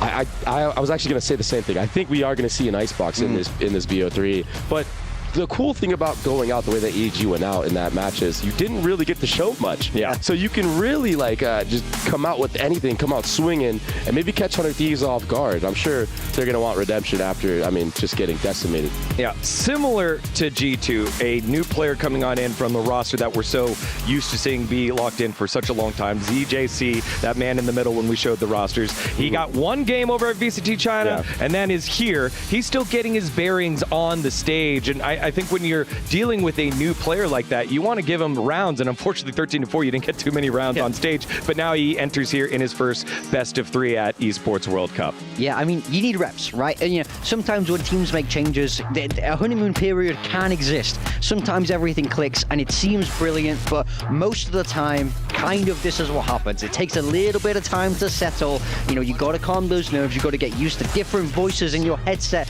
telling you what to do. So I'd like to hope that things have settled down for him a little bit more now, and he'll be able to put on a much better showing heading into this best of 3. Yeah, it's just been a revolving door for that 5th slot ever since Simon has left the roster for EDG, and they're just not able to replicate some of that success. That being said, I do think that the new guy had a strong start in that previous matchup, actually winning the pistol round by himself. Just couldn't contain that composure throughout. So maybe we'll see something a little bit better here today. And obviously, you know, no knock on 100 Thieves, but Gen G, these are championship title aspirations here. A very different type of battle. And you go down that line of 100 Thieves players, good players, but I mean, when we rifle off the names on Gen G, it's going to be a very, very different type of test for EDG. And I think trying to step up to that level, going to be very, very important to them. It's so weird to have like a world champion like this kind of being like refiguring it out, Baby Bay. Yeah, they're in like a limbo stage right now, and it is very awkward. I mean, you could tell in the gameplay, right? It just felt like they didn't really know what they were doing. Kong's not able to get engaged in the series at all. It's just tough. So yeah, I mean, in my mind, it's Valorant. This is a game that focuses on adaptation, right? The patches change fast, so sometimes a meta can really suit a team. Sometimes it can almost hinder a team. So, you know, a lot of the work we do, or I did as coaches, you know, in Valorant, it's about figuring out that patch. It's about getting your players comfortable. So sometimes they might just not necessarily have the read that some other teams have. So, you know, but I think one thing is always for certain about EDG is they need to get Kang active, and he wasn't in that previous map. All right, well, let's set the stage for the Americas second place qualifier in 100 Thieves, who, again, looked good against Fnatic, but also trying to figure out how to put these pieces together, because when you go through the roster, Asuna, Cryo, EU, Boosty, and Xander, it's just... they got to be doing good. They should be doing good. You got Coach Zix. He won over with EG. He's won in League of Legends as well.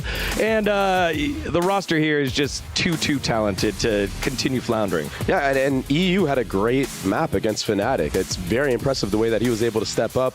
And I mean, if he can replicate some of that success today, I truly do think the story is going to be the battle of nobody versus EU, and who can initiate better for their duelist. Cryo and Asuna have both actually competed against EDG in the past, beating them in 2023 lock-in. So there is a little bit of history between these teams too, because most of the roster is the same from EDG. But there is 3 new faces from 100 Thieves that are going to have to face this EDG squad. Yeah, no, I'm right there with you. You know, there is a lot of talk about Kong, and, you know, Cryo on that opposite side, but I have to agree with you. It's about how they're set up by their teams. Both of these are fantastic duelists, but they can't do it on their own. So it's about what structure, what system, and obviously how are those initiators using their utility into the game to get you those good fights. And I mean, both initiators on either side, world-class players that we expect really big things from. Well, 100 Thieves from the Americas region were able to make it on the very, very last opportunity to get to Esports World Cup. And so we're standing by with them right now with a little interview.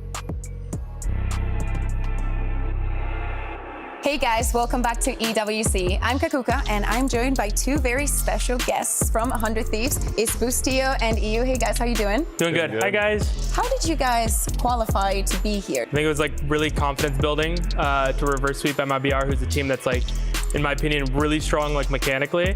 It might not be like the strongest like strats wise or like calling wise, but like having like Verno, Aspas, Cortesia, like all of these players are super good mechanically, and to come back from like a 2-0 deficit is like pretty incredible. This may be the last little moment for Haven as Cryo cleaning everything up. Flawless round for 100 Thieves. What was the mood like after you were in that 0-2 situation where you're 1 map away from being out of contention to come into EWC? After we won Haven, I remember like we went out and the talk was definitely a lot different. Like losing the first 2 maps and then coming to, you know, just like the darkness of the compound and like the quiet. And then after you win the 3rd map and we like 13-3'd them or something, like going into that like that team huddle, that team talk is definitely a lot more exciting. Would you say that was the moment where you really thought we can reverse it, or was it another moment where you thought we're so winning this, you know, we're actually going to do it? Even though we went down like the first 2 maps, I saw that the other 3 maps were better maps for us and kind of worse maps for them, like especially Pearl. They don't really play Pearl too much, so the entire time in the back of my head, I was kind of like, you know what, we're just gonna play as good as we can, and I'm pretty sure we're gonna win this series anyway. I don't know, call it like fake confidence or whatever you want, but we were definitely like... It worked. Yeah, it worked out. Yeah, I think for me, I don't think it was the last round, but it was on Pearl. Me and Asuna were knifing them through the wall on the B post plant. Yeah, when we did that, that's when I knew like we were gonna win, like 100%, because For some You can't reason, lose after a moment like that. Yeah, you literally can't, because on 100 team, we have like the funniest rounds, like just like rounds that never happen in scrims. Like that moment has never happened in scrims, and we've scrimmed that map probably like 50 hours in the last like month or something. So after we won that, I knew we were gonna win. 100 Thieves will reverse sweep for the 4th and final spot at the Esports World Cup. Thank you very much, guys, for this lovely interview. Best of luck in your first match, and thank you very much to everyone for watching. Thank you. Bye-bye. I don't think they need false confidence, because Boostio, I don't know anyone else that has more confidence than Boostio, baby. Yeah, he's extremely confident, and you're going to need that going into this series, because not only do you need to win this one, but then you're going up against Gen G, right? Yes. And we got to talk about that, because that is going to be a tough matchup for whoever wins this. You're going up against the reigning champs of Master Shanghai. Yeah, I mean, it's an absolute gauntlet, right? But it starts right here. You need to get that momentum. Both these teams only lost so far in this tournament, even if they were best of ones. This is where things have to turn around, or their keys will, in fact, be crushed, which nobody wants. All right, 40 seconds here. Who's going to be your standout player of this series? Let's start with you, Big Time. I think I have to say Kong Kong. I think it has to be bounce back time. You know, he's a generational player, so I'm expecting a big step up. I'm going to go the other way. I'm going to say Cryo. I think, he's going to want to replicate some of that success he had earlier in 2023. All right, two huge organizations here, not only in Valorant, but very similar to series number 1, to all of the Esports World Cup. We got to see the visceral nature of getting your key crushed. That's going to happen at the end of this series. It all starts on Haven in map number 1. Let's send it on over to the casters to get into the game.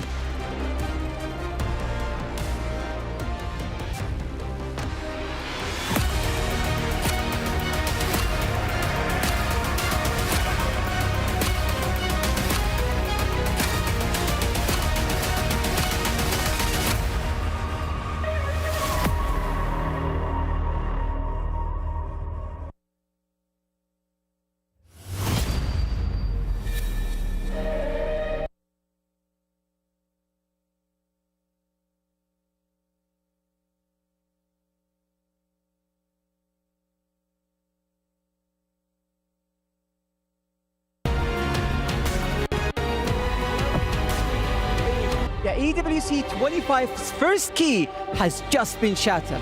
G2 are now the first team to etch their name in EWC 25 history, not through victory, but through legacy in defeat. Yeah, of course, you are watching Valorant at the Esports World Cup, and Fancy, you said they're shattered. I would say that is an understatement. That thing was absolutely flying everywhere as it was crushed. It was the perfect way to start what is the brutal trophy system here at EWC. This might be a little bit toxic of me to say this, but I think I'm living for the key crushing at the minute. Honestly, me too. Well, we've got two amazing teams about to step out onto this stage. Once this best of 3 is over, one of their journeys away from Riyadh will begin. Let's bring them out, starting with the 2024 Valorant champions themselves. It's Edward Gaming.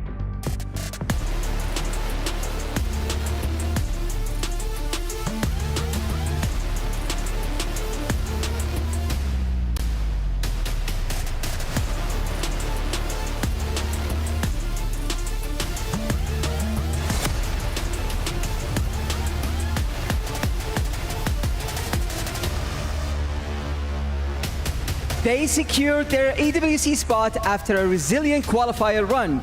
Now 1 loss away from elimination. Can they stay alive? It's 100 Thieves.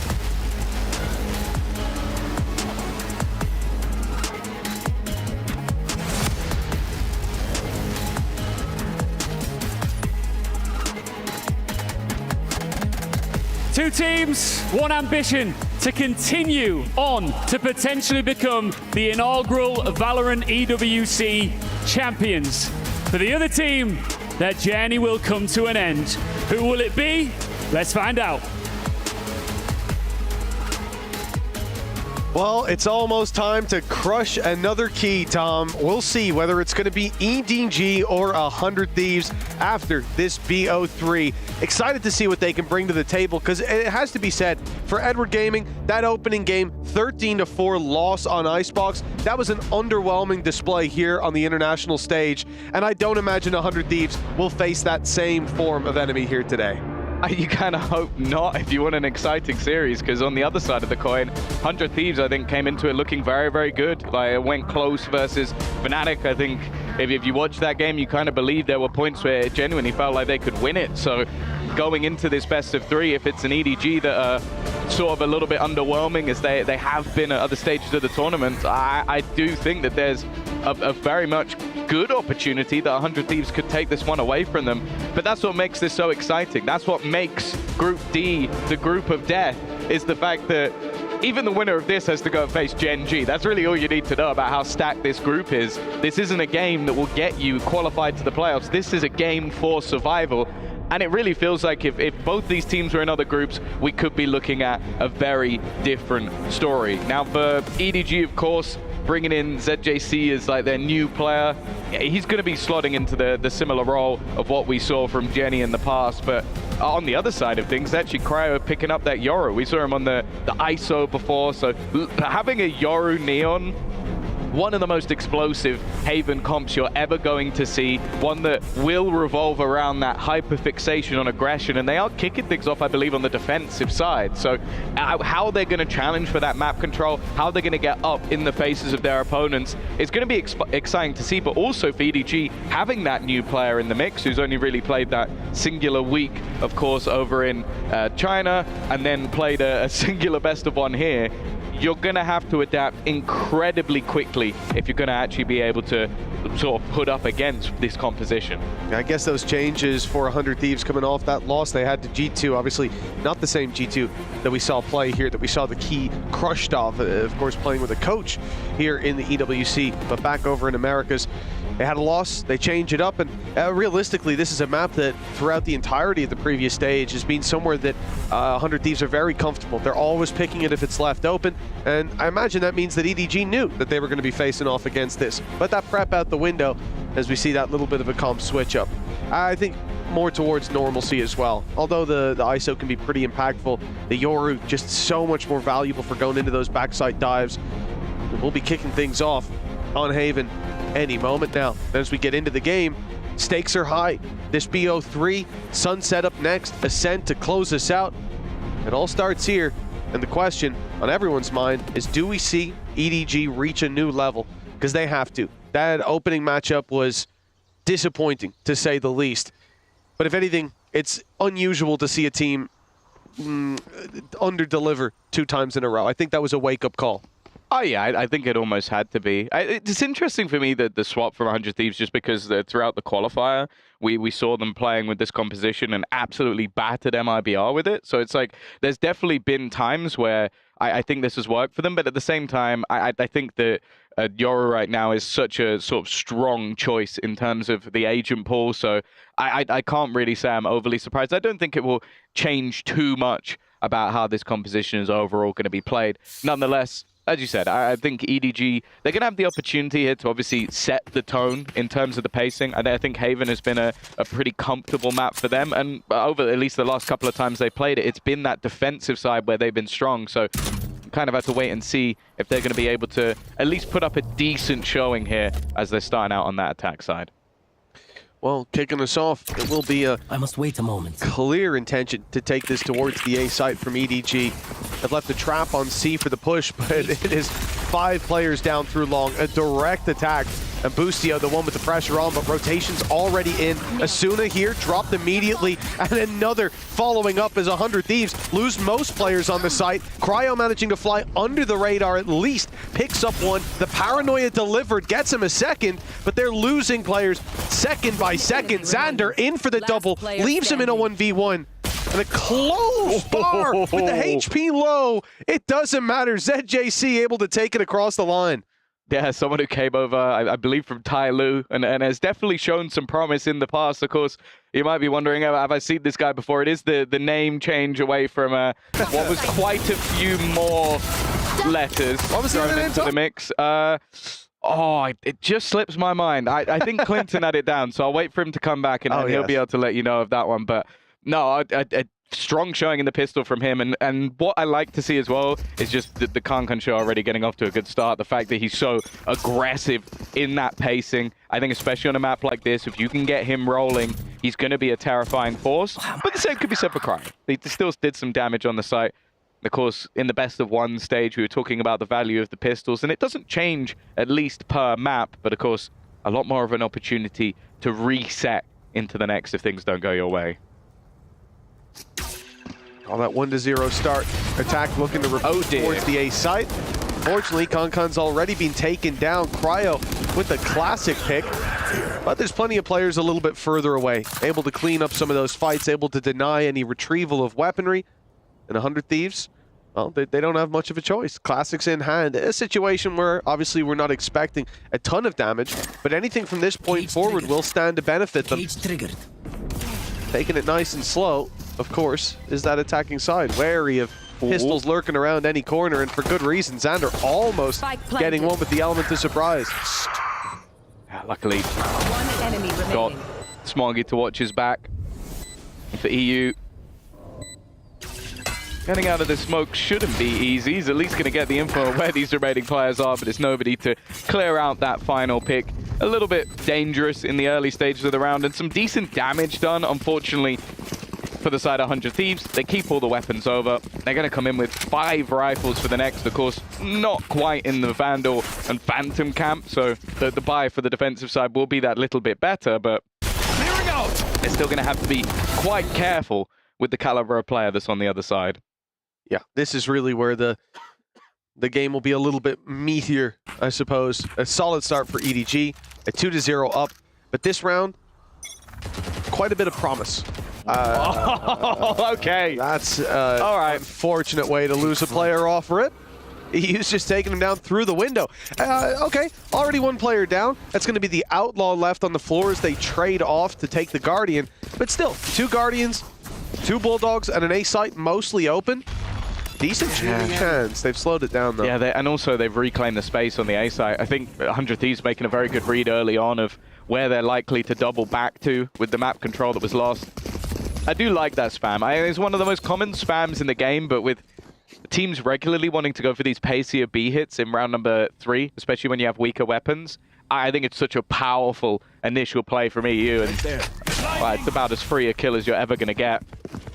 For now, though, after some initial presence towards that A side, they've managed to make it into C, where there is no resistance. It's a full retake setup for 100 Thieves, which, hey, I don't mind it. Look to use that extra personnel, but the plant is actually seemingly going to be that little bit more aggressive. They're planting for the spawn and looking to push it, but they are walking into pretty much all the defense. I'm out of here.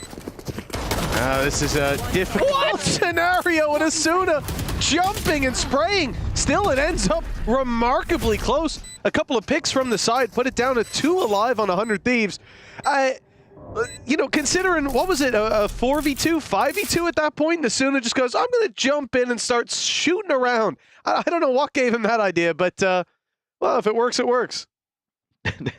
There's always, I feel like there's always been something like that when watching Arsenal as well. Like, just where he'll go for these, like, you see him do something, you know, like, that doesn't make sense when watching anyone else play. What was that? Said JC, welcome to North America. You're in for a treat, but no, I think the hero of the round is still EU. Like, I think you can look at this squad, and obviously, historically, and even in regular times, like, Cryo has been an incredible player, but I think someone you always have to highlight is EU. They had a fantastic game yesterday versus Fnatic, even in defeat, and has brought a hell of a lot of value to this squad since joining. And that's the other thing, when you look at 100 Thieves, is like the caliber of these players. You're talking about champions winners, contenders as well, with the likes of Exet. Expectations are still pretty high, even if the success hasn't been there for a while. Well, a minute left on the clock, and you can see Chichu pushing into that space on B, looking for an opportunity. The drone to go through the doors, clear that player up close, and the judge, not something you're going to want to challenge, but this is all just... What? I was going to say it's all posturing. It's just them feeling out the space. They've gotten a wallbang kill there over towards the doors. The judge down, and this puts a lot of pressure on 100 Thieves on that side of the map. I would have thought that they rotate out of that A site, but they're still very much expecting EDG to take it there, while we see that movement towards the C site. where now Boostio is set up and has a hell of a challenge on his hands without that garage control. It almost feels like he needs to get 2 here as a minimum. There's nobody else even remotely close, and he gets nothing.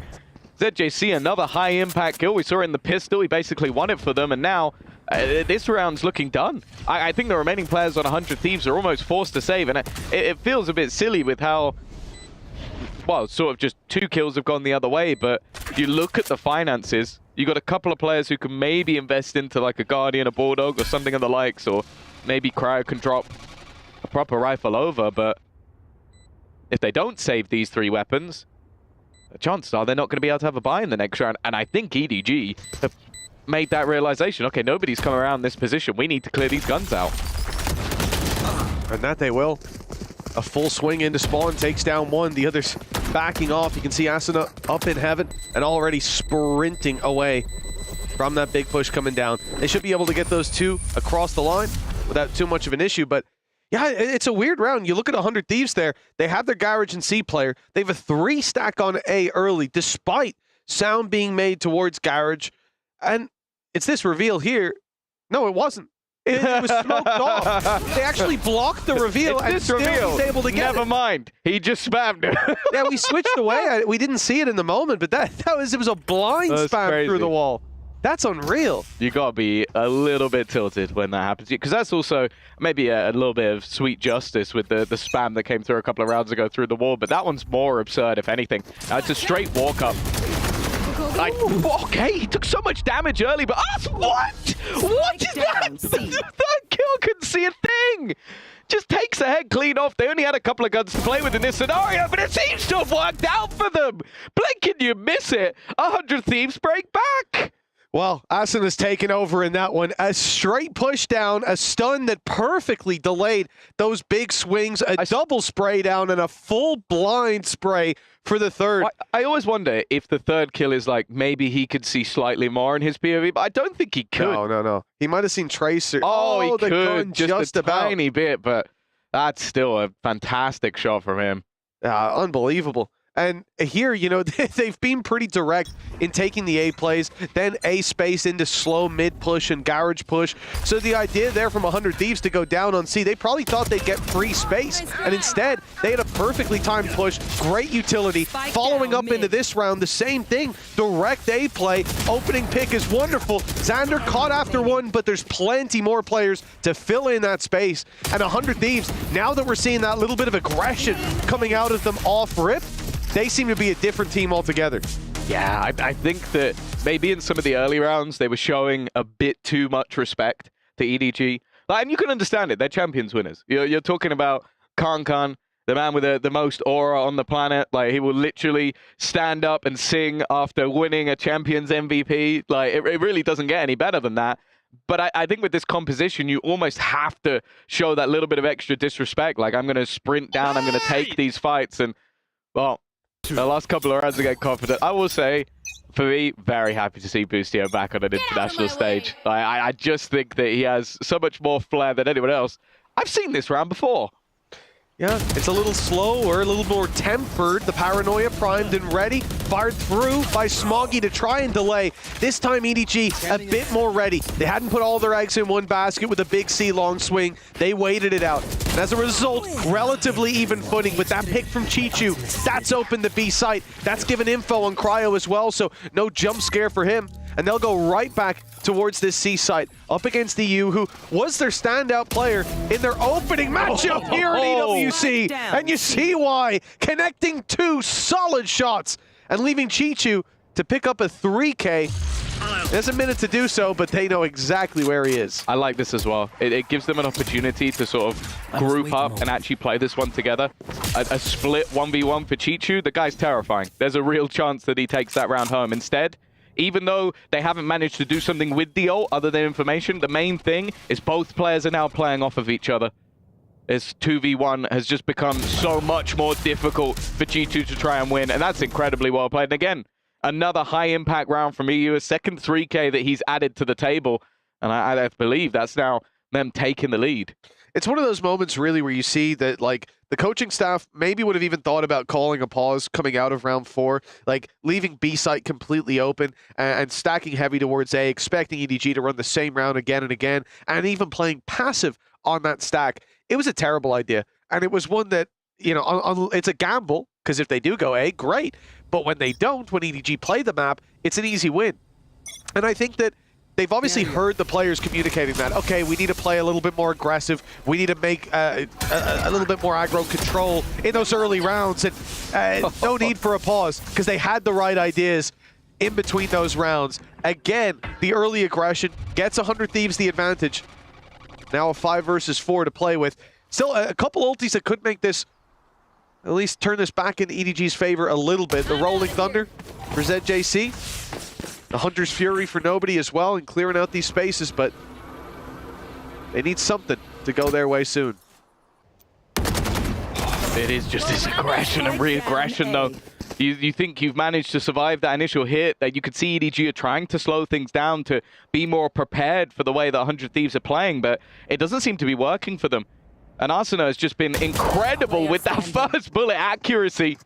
It's some of the shakiest aim I've ever seen in my life, but somehow manages to make it look even better than just someone hitting those first initial one-taps. And while for Smoggy, he can take the spike if he wanted to. 30 seconds left. But I don't think he's going to do that in a 1 versus 5. And if anything, maybe just holding on to the gun will be a choice. It's difficult, though, because I think the way 100 Thieves are playing, you can see the EDG are currently adapting their game to try and counter it. And because of that, some of the early success they had in like the pistol and these more direct, aggressive takes, that's what was working for them on the attack side. They can't do that because they might just run into Arsena's bullets or a wall bang from EU. Like, they have to be a little bit more tentative, but that's actually kind of messing up their own game plan. This opening fight was interesting as well, because you look at some of the others like the C-long play where, and this is exactly what I'm talking about, normally you have a ton of utility. This time it was just a drone sent up through the smoke, and then Asuna goes, oh yeah, I'll just run it down at him. And of course they're jumping out of the way to avoid the reveal, to avoid being spammed by the reveal of the drone afterwards. They don't expect this guy to just come out swinging, and that shows really the difference as these rounds keep going. As we hit 4 in a row for 100 Thieves, the confidence is now sky high. They don't need those 3 pieces of utility to go for that fight. They're willing to just grab the reveal and immediately scrap. At least Asuna is. Yeah, of course. Why not? Why not? With the success he's had already on the defensive side, you can understand why they're going to continue this aggression. Paranoia set up for the 1-2 punch of the double duelist. Any contact in that direction would be a problem. And they're leaving Boostio basically just alone for information. Of course, there is a gate crash up top, which could be available. Now, in terms of finances, this round is incredibly weak for EDG, but they do have some ults. And that's where you have to be wary of. A Rolling Thunder that potentially gets you a gun. A Hunter's Fury placed in the right position. And this could get dangerous, but you can tell that EDG have a good read on the economy. They are playing a lot more passive than they have been. And because of that, EDG must just be sat there going, ow, well, we've kind of just wasted a minute. It's another one of those rounds where, you know, a risk is being taken. It's being covered now by Xander, but most of the time he stood there, paranoia in hand. The B-side contact would work wonderfully for EDG, but it's a gamble in where they take it. Towards the C site through Garage is clearly the play. 100 Thieves know that. The TP coming through from Xander from the shadows that was cancelled on C-Long spotted them. They hear the noise in Garage, and now the plank coming through. So great much shock dart. A lot of damage done. And a follow-up by Chichu. This is looking doable. They'll even put the Hunter's Fury in, starting to believe, but perhaps they shouldn't. Asuna's behind. And he takes the picks easily. 100 Thieves, you know, you can see that even with the Hunter's Fury, EDG believed for a second, but that belief quickly faded away. That might be one of the funniest Neo ults ever, because he was already behind him. He was already behind him. He was already dead. The only thing that did was alert him. He was there. It's like, wait, what are you? Well, he found a pick just before as well, so they're probably calling it out. He sat there as Sova going, oh, I'm not long for this world. The shock dart from EU as well, though, just absolutely destroyed. But what? What? The ZJC one wasn't even a headshot. He didn't headshot him. Like that, he was low for the shock dart destroyed him, got him low, and then just like I feel like you could make a highlight reel of just straight BS kills from Arsenal alone in this map. And wow, it's no surprise that we're getting a tactical pause out from EDG, because what was a pretty solid start to this game from them has quickly diminished into them. They're just getting battered. Like, there's not really been much to write home about. Like, the highlight of that round for them was Chichu getting 1 kill. And from then onwards, it was just them getting mowed down. Sure, they had weaker weapons, but as you mentioned, they put an ult into that round. They clearly invested at least a little bit to try and get something done. Now, as said, last time they played this map, it was the defensive side versus the likes of Titan and FPX that looked much better for them. But I'll be honest with you, the way things are going, I feel like it needs to be a complete change of pace for them to come back into this game, because Arsenal and EU are just frying. 12-5, 11-3. This is the scary thing as well. 100 Thieves obviously on form, but for EDG, very similar to what we saw in that previous game that they played. Oh, Hunter's Fury pick. Okay. Damage done as well. You know, EDG up against... they're destroying them. Like, this is a buy round. They're just running it down. They've already got a Hunter's Fury kill. They got a kill to the play. They're in spawn, Mitch. The EDG are cowering in spawn. Straight off a timeout as well. And what I'm saying, like, up against Gen.G, got wrecked in the same fashion. It was an early start that looked okay, and then a commanding lead, and it looked like they didn't have anything to say in those rounds from, what, round 3 onwards, essentially. Here, they get a 3-1 start. It's now 6-3. They're being dominated in almost every fight that 100 Thieves are going for, sometimes with utility, sometimes without. This time, a crossfire. Asuna gets ahead of it. And sure, a couple of picks come in, but look at how desperately low they are. Still 3 rifles on the other side. Still control of the map. Still got them boxed in with Boostio pushed up. This is like major deja vu for EDG. Oh, there's no way they expect Boostio to be here. And they're both within a shot or two. Okay, I don't know how he's not hit that one. I feel like that one was almost as free as the next one. Fair enough. Boostio's not, you know, he's the leader. Doesn't need to get kills. He'll leave that to Cryo and Xander to finish off. It is Kankan. If there's anyone you'd want here in this scenario, he would be the guy who's going to hear the steps of the clone running past, but it doesn't really tell him too much information. He's locked in the back corner, but the plant could suggest that maybe he's gone all the way back towards long. The first onto Cryo. That's not bad, but he's not going to correct in time to find out onto Xander.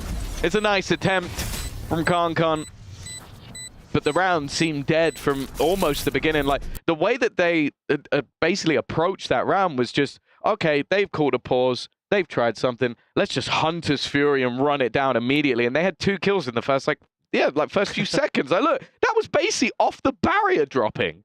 It was. Yeah, the first second that there was an opportunity for it. It's JC again. It's the same guy. He's just spamming him through smoke. Genuinely just need an Asuna package of every BS kill he's gotten so far. And this is the problem. Again, you look at Asuna, great game that he's playing here. He's 14-6 at the moment. EU delivering on the same level that he did in their opening matchup. But like I'm saying, for EDG, this is what this tournament has been for them so far. They played a BL1. They could be going out here now. Finally an opening pick. They need to have a commanding comeback into this half. 7-5 closeout. At least then, it's the best of a bad situation. The spark lit right at the end. Yeah, they're good on the defense. I think they're just...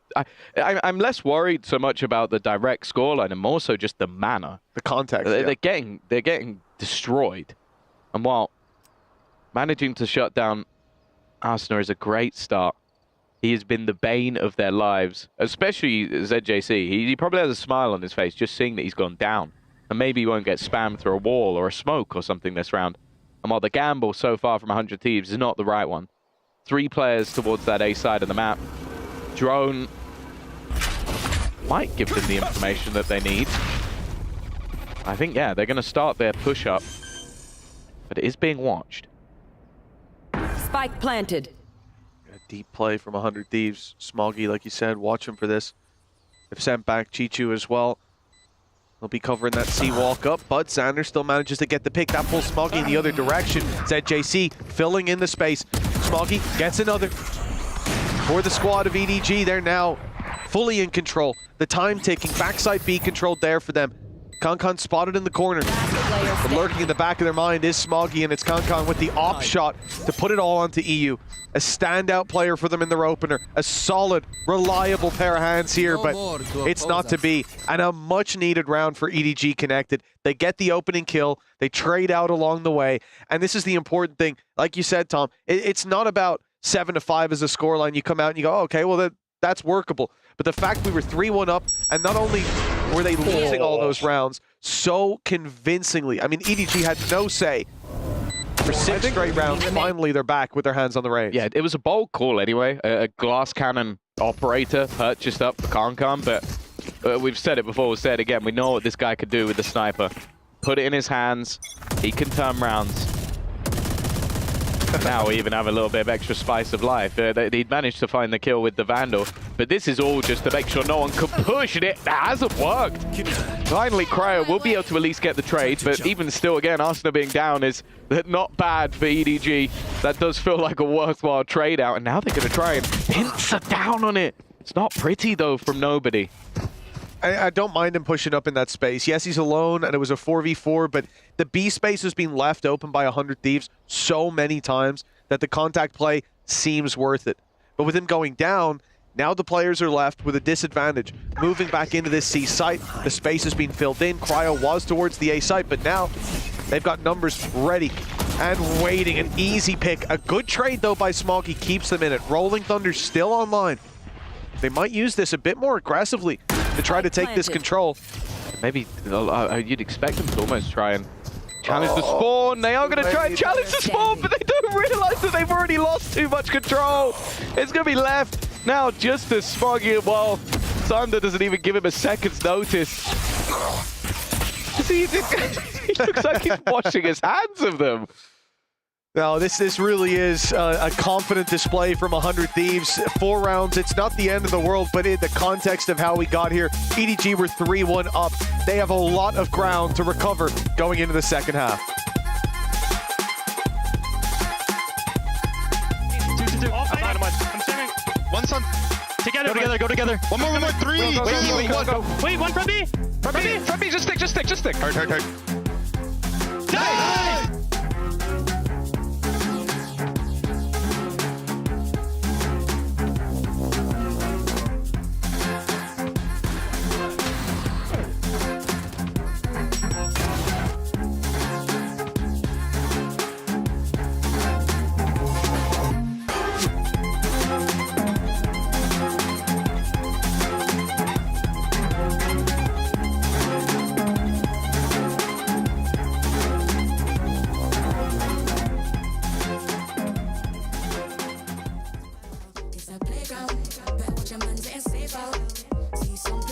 Snakes and ladder. My ex-piss come on, he wants better.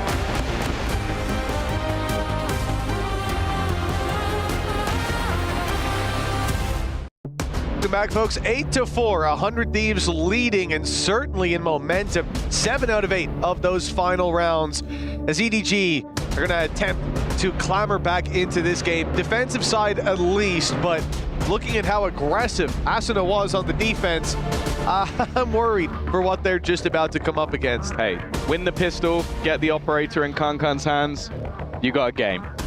Lose the pistol, you might never get the operator in his hands. So it's definitely tough times for EDG, but they're another squad that if they find their stride, no matter what moment it's in, they can become a devastating force. 100 Thieves, though, have looked fantastic. And now, with this double duelist going into the attack, I don't think the pace is going to be stopping. The B-site read, though, from EDG was good to start.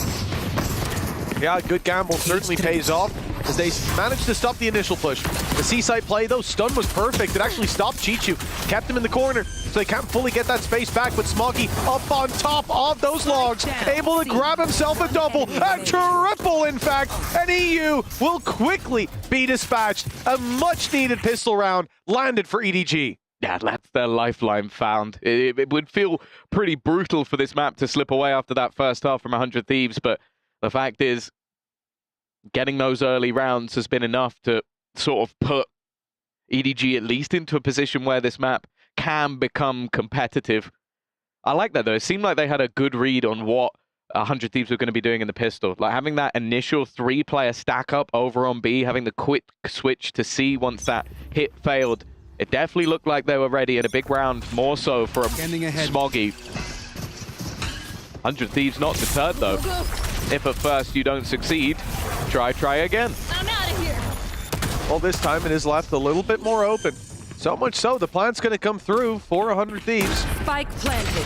Even getting out of there, Outlaw shot not going to land, and they're going for aggressive push towards A main. Oh, goodness. The Akon overrun, but the site has been taken back. A full rotation here from Asuna, and Smoggy so late coming back from A that he will catch them off guard. EDG seem to have this one easily across the line, and it's 4 players alive as well. The question was, would there be any more damage? Chichu 21 HP, Concon 56, but those weapons are brought through to the next. Yeah, they got everything they needed. The low HP, okay, sure, you might have to rebuy some shields, but it ultimately becomes irrelevant, and it gives them that opportunity once again to try and get something done going into this bonus round. But yeah, you look at the buy rounds overall, and that is where we saw 100 Thieves have the majority of their success. One enemy remaining. 1-2 punch of Arsenal and EU being the difference makers, but Smile's still there on Kankan's face, and that you know what, it fills you with confidence. It's the same when you see that for someone like Chronicle. You just go, I think they're going to be okay. We've already had the trap destroyed on C. Shock dart sent through by EU has broken that and left the cam as the only real piece of information they have to work with. 2 players spotted and through the cage. Concon's gone down. EU's a menace when it comes to these spams. And another found by 100 Thieves. Busio lurking over on the A site, grabs himself a double, and this round is done and dusted. Before it even gets off the ground, EDG have come crashing down. Yeah, this now comes down to how much nobody wants to put into this, because they do have some credits for the next round, but Go, go, go. saving the gun might hold a little bit of extra value. I think he's been spotted as well.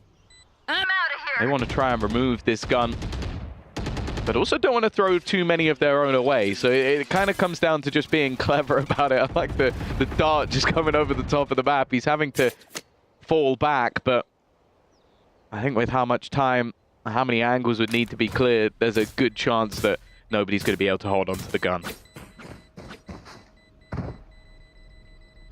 Yeah, by now, there's no chance, but another round for 100 Thieves. The question is this going to be right back to winning ways? The streak of rounds that they found in the previous basically locked EDG out of it.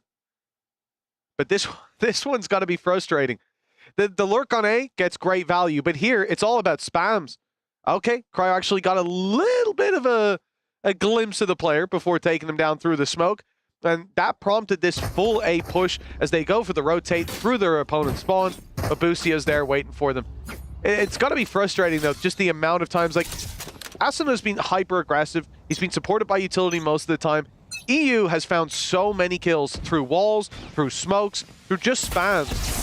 The same shock dart fired through here, and it will be one trap down, but this time they've left one a bit more passive, attempting to punish that slide in. This also, they've just given up the site completely. You've got this super aggressive push through middle that just wasn't caught. Xander was not prepared for that sort of a swing. EDG trying to almost match the level of aggression we saw in the last half, but with a completely different set of abilities to back it up. And 100 Thieves have decided, okay, we don't want to get picked apart here. Let's group up, move around as a squad. At worst, we try and get a trade. At best, if we can find one of these players, maybe we can level things up. Going through the spawn is an interesting piece, though. They're just trying to avoid all the extra utility. The drone isn't going to find them. So as of right now, EDG are clueless to where they've gone, although Kankan has the right idea. Oh, just misses the timing on it. But now they know it's going to be an A-side play. A very unusual round. 4 players from the attack in spawn, 5 players from the defense, basically making a column over on Garage. You don't normally see map control like that. And 100 Thieves read it perfectly, even with that push up through mid.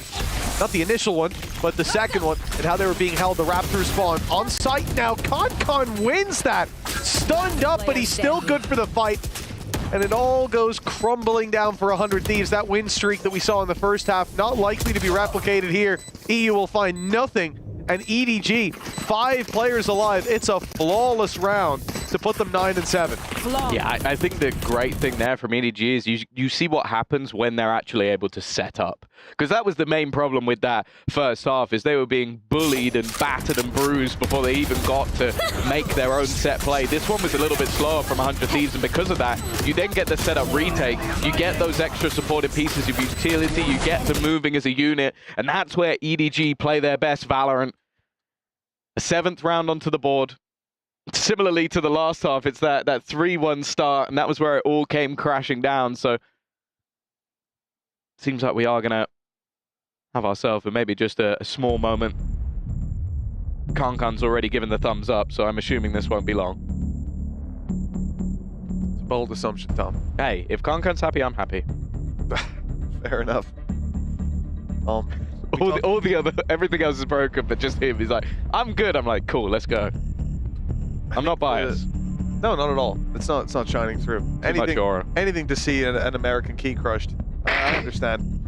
We've already seen one of them today. I don't know if I can cope with the back-to-back. I can. It does seem I like make peace with that. It seems like Sen are doing all right on the other side, though. So that's at least something. XOG have pushed them to a 3rd. No, I've actually just checked the score. Like, XOG might be coming back. Never mind. Never mind. It might be a very bad day for bad D. Yeah, bad D. A bad like day for North America, but we'll see. 100 Thieves still in a good spot right now. And a 4-player stack up of that right side of the map. In fact, even Smoggy starting to rotate away from C. I guess they're sort of expecting that it's either going to be that fast-paced initial battle, and if it's not, well, then they might as well just play the retake, because they have got this one completely wrong. Yeah, I mean, they heard the cam get placed on A, they heard a fake TP put in. The ballot it off the top of my head. I don't know what 100 Thieves have done to fully sell that fake, but a free C site claim. A plan secured. Boostio taken out. In towards Garage. As EDG look to flood back in, they're already thinning the herd quite nicely. Cryo steps up to a triple, and it's a 2v1 now with nobody left alone. Cryo needing a 4K to take this across the line, and he's going to commit that TP. Making his way off the site, buying a little bit more time. The smoke fading, he's being caught, but that actually confirms that the defuse isn't underway. Just now getting the half. Nobody spotted as he gets right back on that defuse, and a 4-piece for Cryo puts 100 Thieves up to 10. Yeah, very well played from him. The thing is, you look at that initial setup, like it does feel like the retakes from EDG are very strong.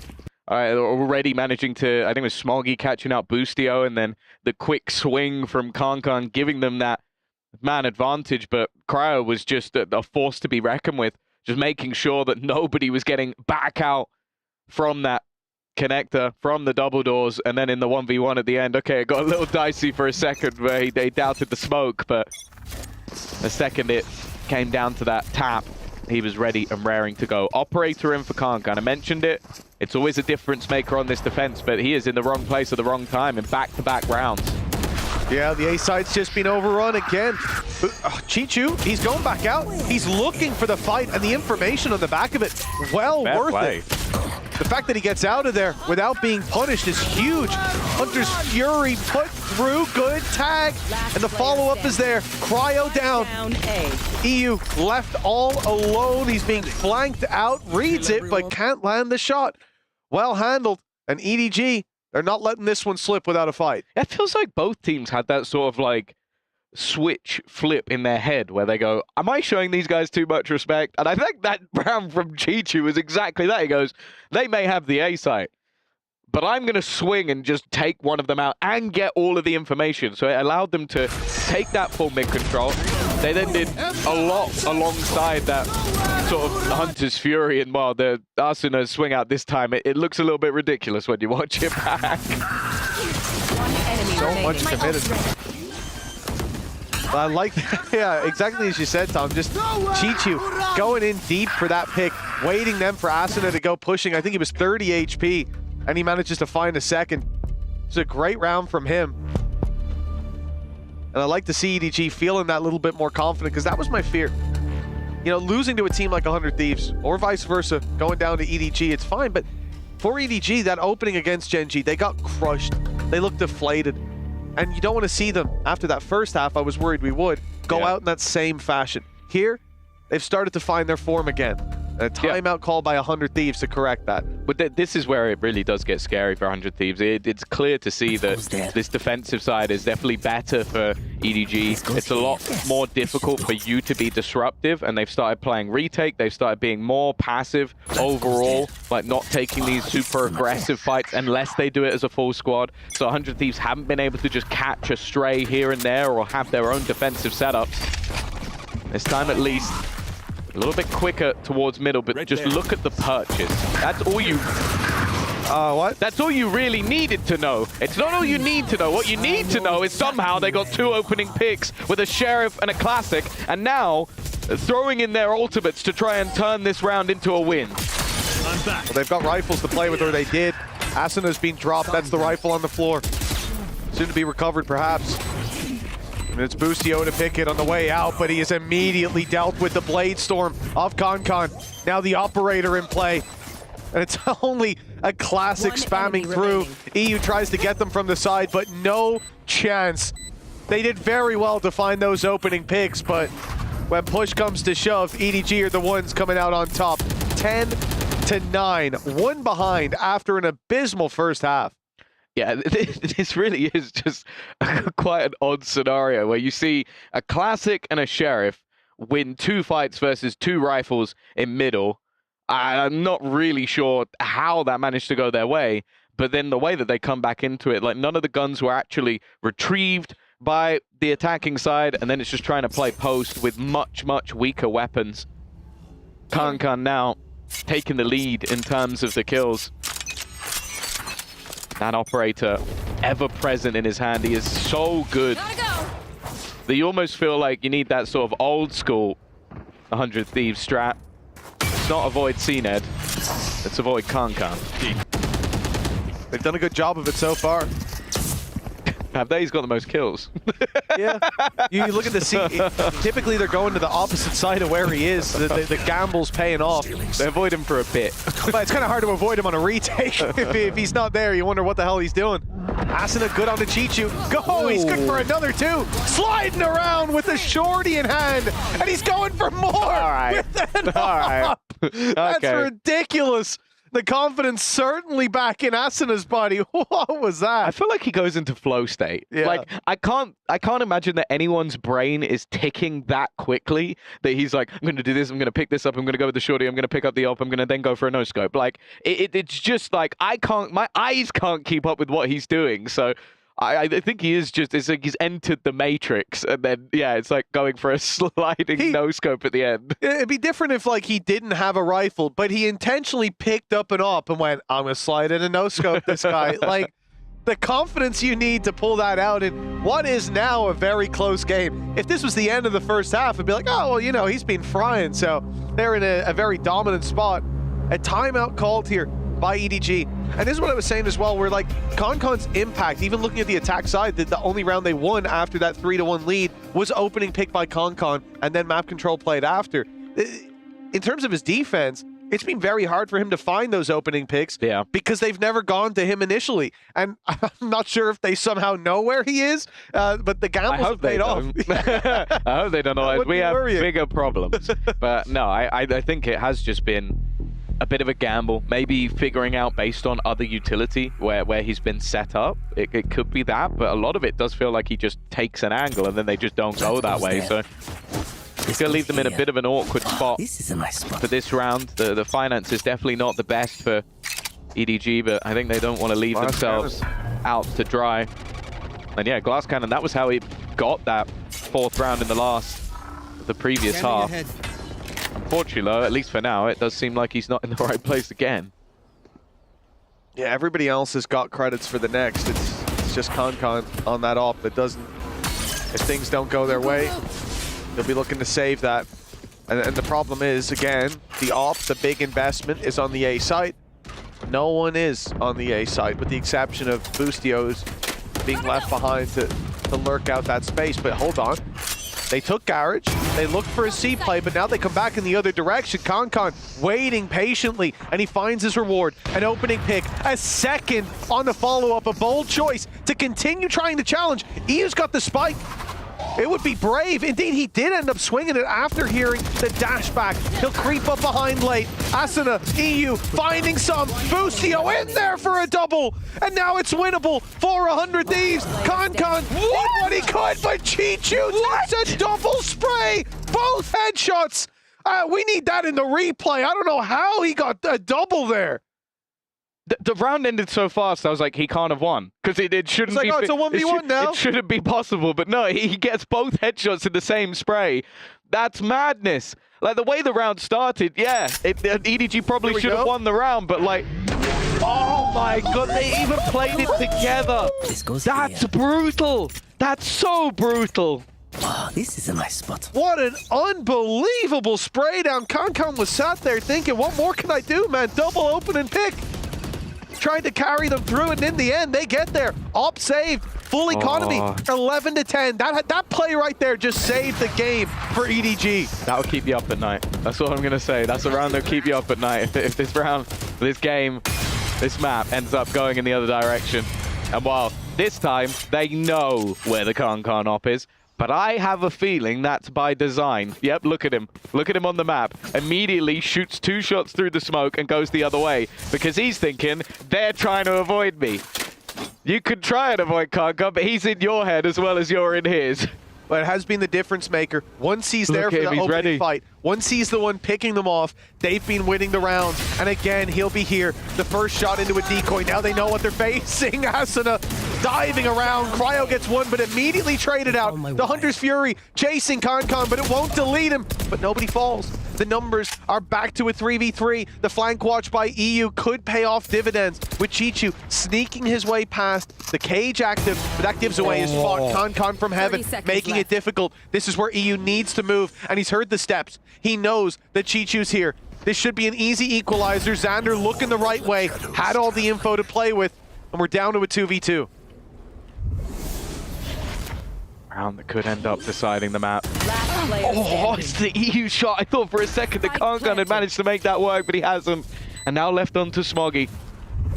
A man known for those high impact moments, but EU has discovered him.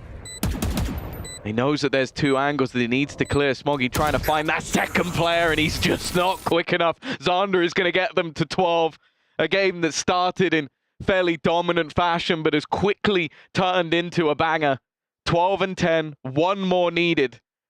And I think that economy-wise, it's going to be a little bit more interesting. Be faster. For EDG in this round. I'm not sure they'll be able to get the op. Oh, it'll be a struggle, and what a blow that would be.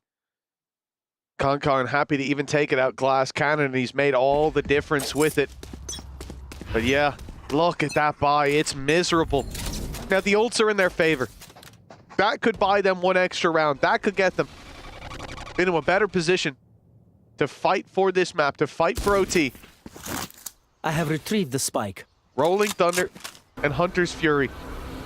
But if it comes down to an opening duel with just the weapons in hand, they are not favored in the majority of those fights. The 100 Thieves, knowing that, obviously, they're just looking for a direct approach on C. Late play by Xander, watching the flank. Boostio, your designated planter. He slowed, though, for a moment.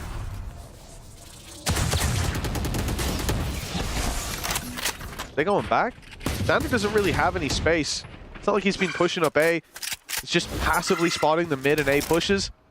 There's a risk that someone's already pushed down mid, but the spike is gravitating back towards the other side of the map.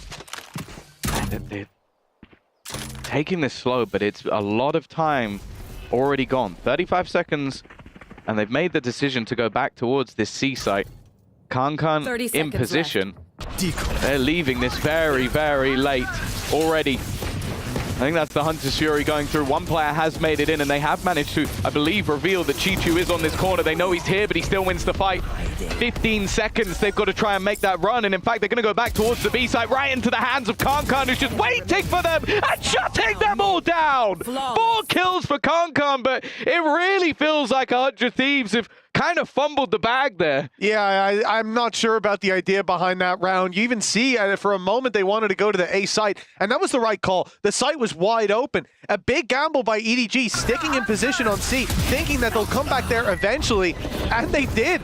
Kankan being able to push up mid to close this, I'm not even sure how necessary it was. They would have had to sprint into B, and even just a pick on the planter from Connector would have closed that one out. It's a really interesting round from 100 Thieves, and it feels like they just reached the point of desperation. They had to make a play, any play, and they gambled wrong. I'll be honest, probably about 30 seconds left, I was like, okay, they've got to try and go for like a B play at this point. They've got no information other than they've sent one in, and that guy has gone, okay, there's at least a couple of players here. I think they even then got the reveal of the person in the corner. I'm just looking at it going, you're playing a bold game to try and make it through that smoke, and you know they have a Rolling Thunder. You know there's a Hunter's Fury because it's just been activated.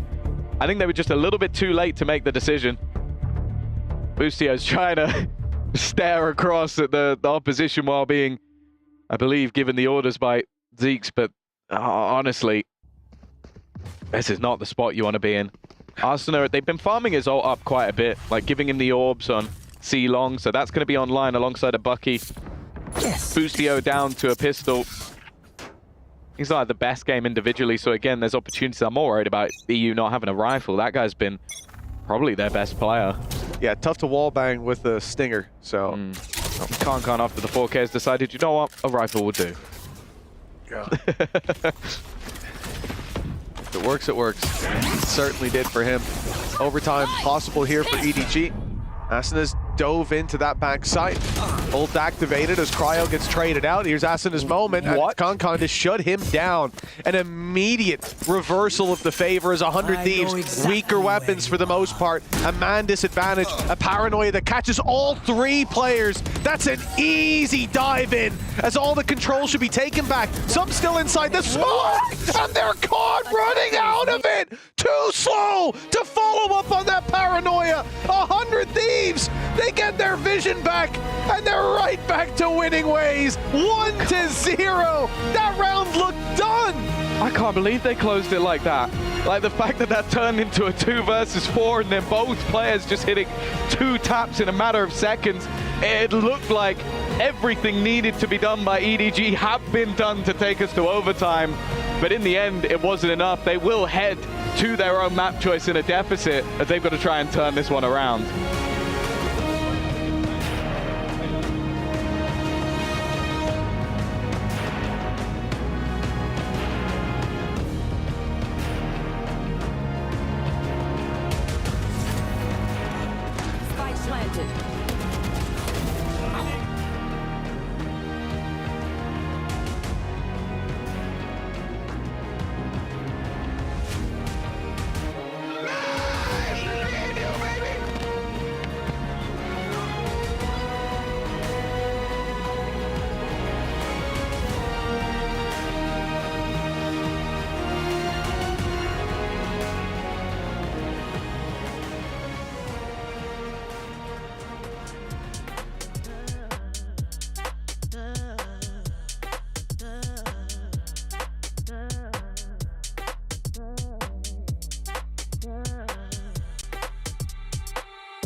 The way I live life. The way you do it. The way I live life. The way I live life. The way you do it. The way you do it. The way I live life. The way you do it. The way I live life. The way I live life. The way you do it. The way you do it. The way I live life. The way you do it. The way I live life. The way I live life. The way you do it.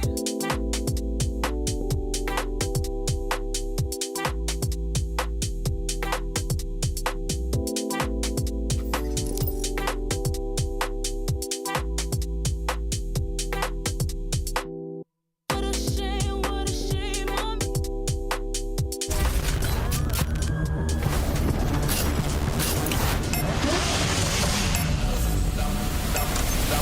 I'ma get.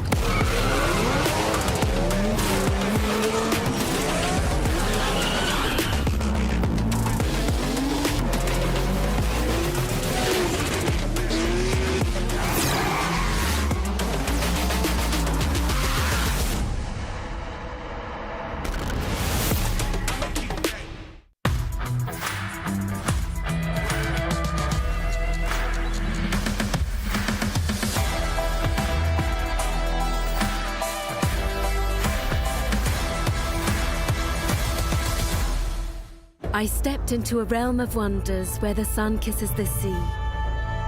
Two worlds inspired by each other. Two worlds making one. This land is calling, Saudi Red Sea.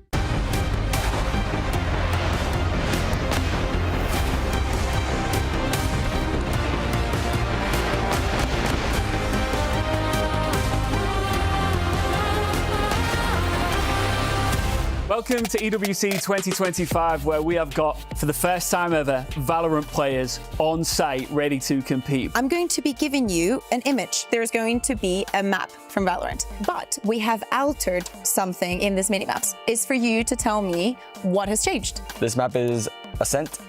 Everything's in place right now. I don't know what that. Yep. I don't know what. It's just not there. What's going on there? For whatever this is, I couldn't even describe it. Just, oh yeah, 2 ways to go in this spawn. Name the map and get into business. Map, Pearl. What is that? This is not there.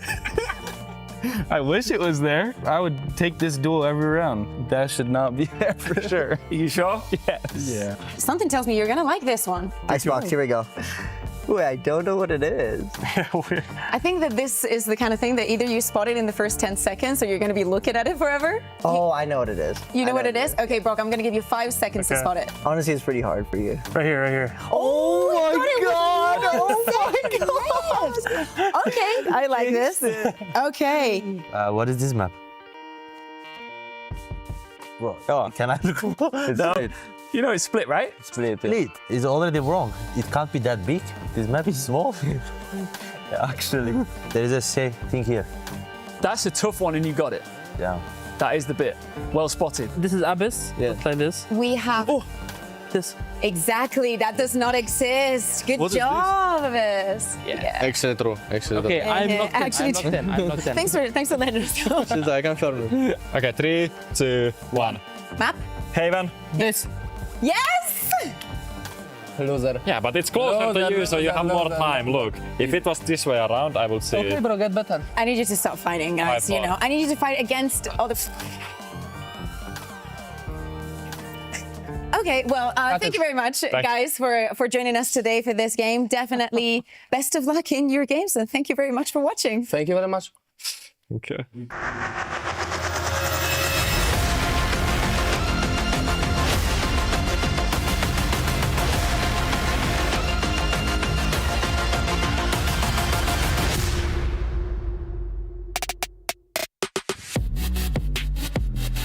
That man on your screen cutting calories and cutting down EDG in map number 1. It was a close one of the closest matches we've had so far in EWC. And we've had some games go to overtime, but none as impactful as that one, as their keys and their tournament lives are on the line. 100 Thieves go up 1-0 over the reigning world champs in EDG. Welcome back. D-Gon here alongside Big Time and Baby Bay for Valorant at Esports World Cup. What a match that one was. And again, I touched earlier, tournament lives are on the line today as it is elimination day. And on the B stream, we had our second match finish on up. Sen City getting the job done after a huge one. I think 13-9 over XLG. And the VCT China champs, again, we all rated them somewhere in the middle of the pack. Sentinels, they had a good Masters Toronto, but didn't quite fire off in that first round. You're getting worried that maybe they get eliminated early, but not the case here, Baby Bay.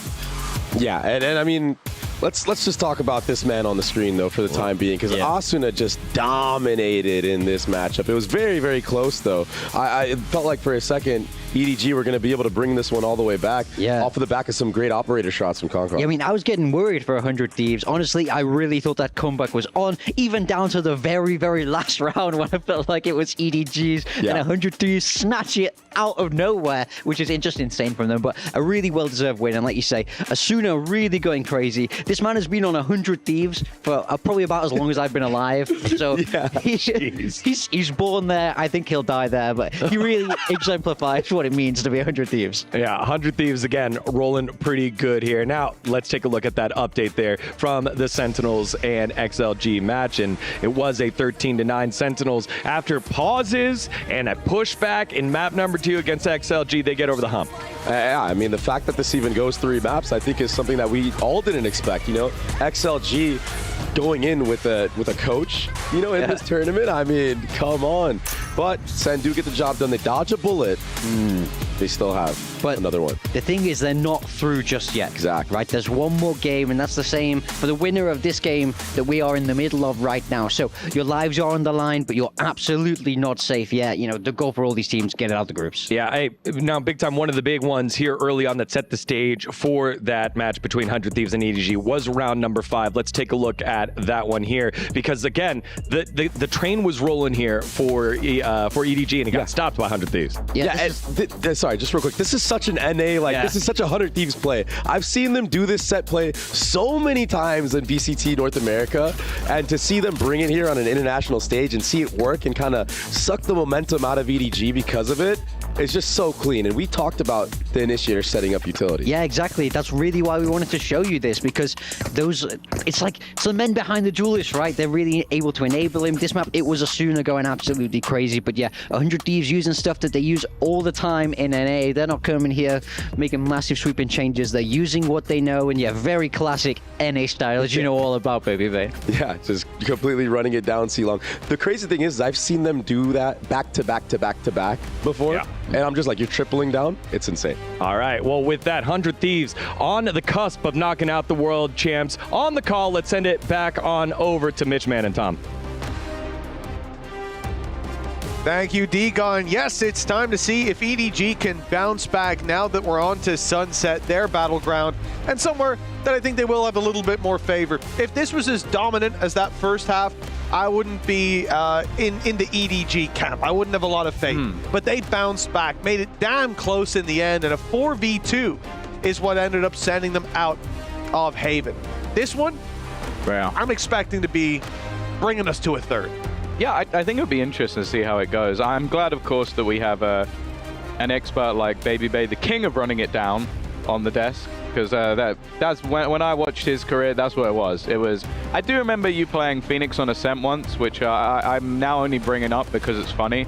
I think he got 3 kills, but we'll carry on. But when it came to this, running it down, Baby Bay was the best.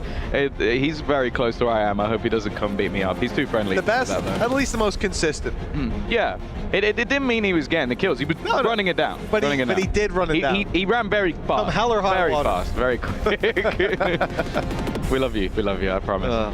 Either way, we're getting into the compositions. We haven't seen them play, obviously, the Sunset since it's been added back in, and they have gone for, you might be thinking, hey, that comp looks very familiar. It's almost like we have just seen it on the previous map. And that is because we have just seen it on the previous map. This is the exact same comp, and I don't mind it. The sort of flashy, aggressive style that they brought out was clearly something very difficult for EDG to deal with. It did work, okay, it sort of ground to a halt a little bit on their attack side, but guess what? They're starting on the defense, so it doesn't matter. Well, exactly. Which, you know, I think for Asuna is a more aggressive side than when they moved to the attack. He was running it down like a madman, finding so much value from those fights. EU will maybe cool off a little bit when it comes to the wall bangs, which will be nice. There's no window for him to just take you out of the round, off rip, off barrier up. So for EDG, this is really where we expect them to come in hot to the touch from the get-go. It was a slow start to Haven, and as I said, I was very worried that that was just going to be EDG's story of this tournament, coming in, getting decimated, and going out without too much of a ruckus, but they pulled out all the stops in that second half of Haven. They found their form. ConCon certainly did. Now it's their time to carry that momentum into Sunset. Kicking us off on the attack side, in the pistol round, well, the barriers will be up in just a few seconds. Yeah, similarly to the last map, when we saw them play this just, it was actually last week, they ended up with a 9-3 defensive half for EDG. So maybe even again, if they have a slower attack side, it's not the end of the world. Cryo, there's nothing slow about this defensive side from him and Asuna. Straight down into the mid pressure. Now, one of them is able to get out of there for free. EU doesn't have that luxury. He is just going to have to stick it out in mid, at least for the moment. He's got backup. Boostio's here. Had a tough first map, but he's putting himself on the board early here. ConCon, oh, a few missed shots. That was almost EU sent out of the round. Nobody on his way up to do, or at least make an attempt at the same. He's wallbanged EU down to half. Prowler's on its way. And that's going to get the players out to the site. EU, not much that he can do about this. Oh, wait, he goes in for one anyways. He's hit a wallbang headshot. That JC desperately low. Picked off by Cryo. An easy follow-up onto a ConCon, it should be, with 10 HP. And with nobody gone, this round done and dusted. And fittingly, a wallbang to close it out. I was going to say, it's another spam. That spam kill was not aimed for ZJC, and he's the one that dies to it in the earlier battle. Like, the man is feeling cursed right now. Needs to go back to his old name if he wants to get a little bit of luck. But no, it is going to be the pistol going in the direction of 100 Thieves. Of course, I believe on the last map it was both went the way of EDG. So they had those strong starts and even still didn't manage to close out the map, even when maybe they should have at least taken us to overtime. For 100 Thieves, I think they're going to be very happy starting on this defensive side, because firstly, there is no tape on what they were going to be doing. They haven't played it since its reintroduction. And then on the other side of things, very recently, we saw EDG play this map versus Titan. And, well, the player to watch out for in that match was nobody, because he had an insane performance. Well, not a bad start. That's the one pistol upgraded that they have. ConCon's able to grab an opening pick for this side. EDG's response is to execute into A, a stun being lined up, but Asuna's gone walkabout. The stun gives him away. Oh, that's unfortunate. Oh, that's so funny, because you understand exactly why he did what he did. But at the same time, there's just a little gap between where the stun actually is and when it hits someone. So instead, you've just got Asuna going, are you good, bro? Oh, that could have been a second opening pick for this squad. Very valuable one indeed. Oh, ConCon, he's threading the needle. That's a big gap left open. They have to be aware of it. Surely, no, they're not even looking. Go, go, go. They're just running as if everyone's gone into market. Okay, spike planted. Recovered weapon. ConCon now coming around with a Guardian, but he thought that was the last rotator. Xander was a little deeper. Asuna, it's a little shaky, but he gets there onto Chichu, and a lot of the danger of this round already subsiding. EDG need a big play. Both players with classics in hand. Okay, nobody. That's one found, but all that she wrote. Still, 2 players left alive for 100 Thieves. All things considered, that's a great round for EDG. They came in with a sheriff and nothing else. Did they both walk past the spike at the end? I feel like they didn't spot it just behind the box, but it doesn't matter. Yeah, and all in all for EDG, like you look at that round and if you come in with what they had, a single sheriff and classic, we didn't need to. You literally see the moment he goes, wait, what? What? How's the stun come through and I've not been hit by it? It's unfortunate, but hey, 3 kills, it's not bad. You've at least reduced the amount of money the defense has. And interestingly, 100 Thieves clearly feeling very confident because they've still bought anyway. They're using this as a fall buy. There's going to be 3 players without any real remaining credits. So if they lose this round, it is not a bonus. And who could be surprised to see Asuna getting aggressive? Well, with Cryo and Zonda? No, I've not seen that before. A paranoia on the contact? This is such a strange play. I wonder when they thought of this one. On Haven. Seemed to be before the previous map, yeah. The flash ready as well for Cryo. If Concon steps forward, this will be the end of him. Even with the... Oh, maybe not. Good flash. Stun goes out. Cryo's caught. He can't follow up. That's gone about as well as it could. 9 HP left on Concon, but it's enough. They've got the opening pick. They've dealt with that early aggression right off rip. And in the meantime, EU swung into mid and lost the battle versus Chichu. It's going to be re-aggression. That's the thing with this composition. You kind of need to get aggressive, and when it fails, the dominoes start to fall. Concon desperately low, so a trade onto him. I was going to say it should be easy, but actually he's found a player down to just 5 HP. Zonda is clinging to life, and well, the rotation again is being held by Chichu. He's had a great round away from the rest of the team.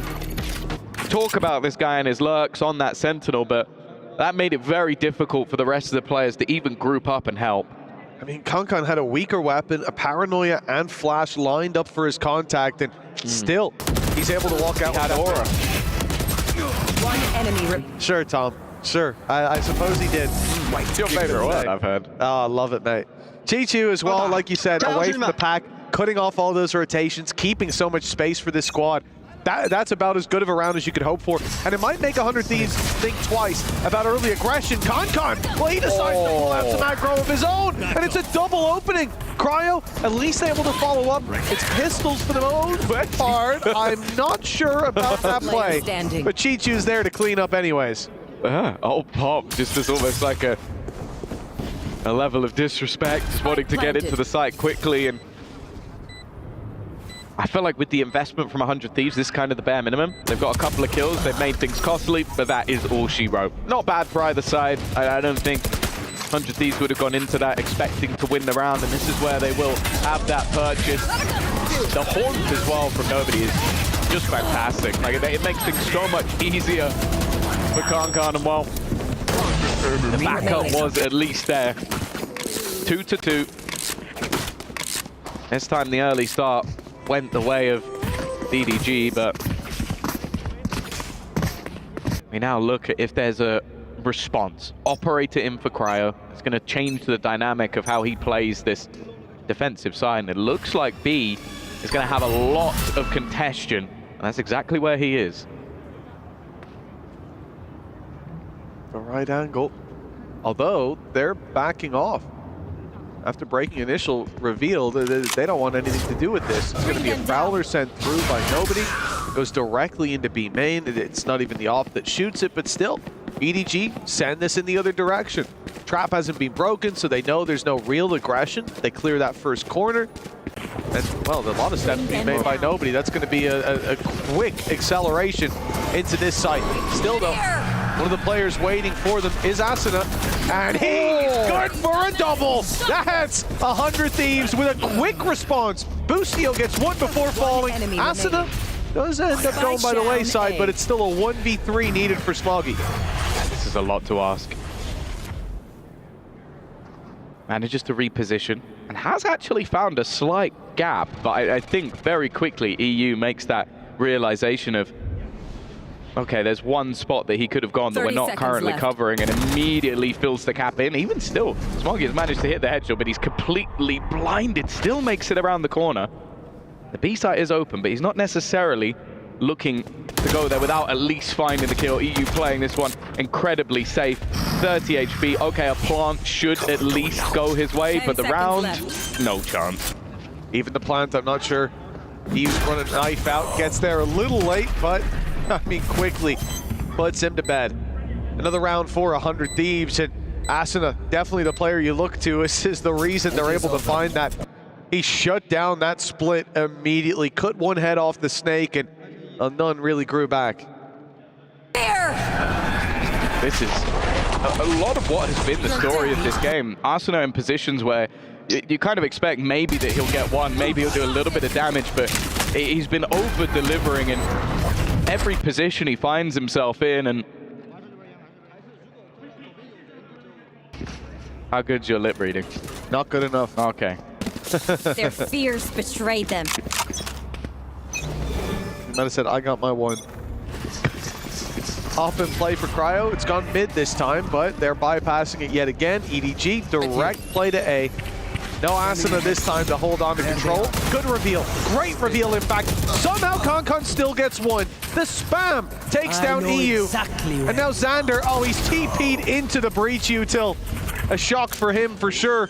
Still manages to get one, but EDG have all the information. The player behind. Oh, okay. Both. Yeah, both players have that additional information. Nice shot from Boostio at least, but the remaining two have made it difficult. The IGL having to try and take this over the line, and he's managed to get rid of ZJC. Both players with knowledge of the other. Smoggy healthier and will be there to close. A close round for either side, and a decent attempt coming out from Boostio in that remaining position, but it will be Smoggy to get it over the line. Another round for EDG, and I actually really like the call in that round. Like, you've gone for that aggressive A-side push, you get shut down immediately. They double down on it. You're not going to stack up that position twice. And well, their gamble pays off. It's all about that short fight. And the fact that Concon goes diving into the smoke, even gets revealed, still finds one, and also gives the information away. There's another guy close. It's so easy to follow up on. Cage to deny some of that early aggression. Asuna jumped through it, but not able to really spot anyone out. EDG have just given up the control now, looking to move in the other direction. They see a push on A. They look for space on B. Holding for the mid crosses as well. There's not going to be any commitment from this side just yet. Knowing that they're up against these pistols and weaker weapons, they're expecting some form of aggression from 100 Thieves that they can catch off. That's why you're already seeing Concon on the B site despite everyone else waiting outside A. The problem is, this is again, Asuna's contact gets a paranoia, this time from much closer. I'm out of here. And that slows down the play, but they don't get the pick they wanted on the back of it.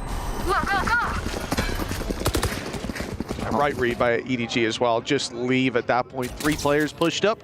Surely the B side should be easier.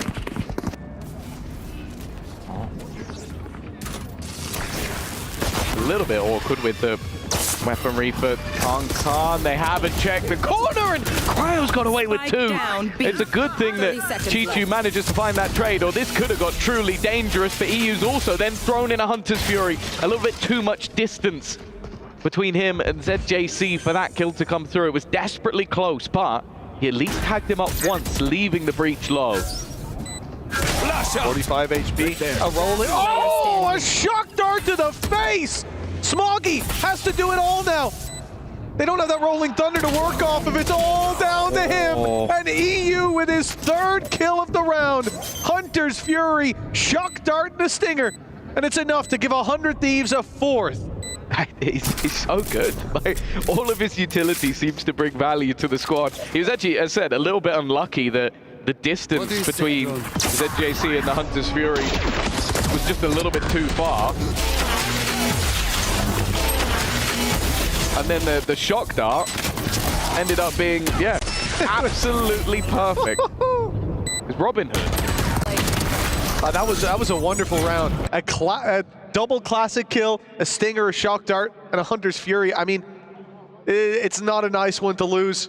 You can see that EDG, this was their chance to build up, to gain the lead first of all, and maybe even build up a couple of rounds, put 100 Thieves economy in the bin, winning this one, and run away with the lead.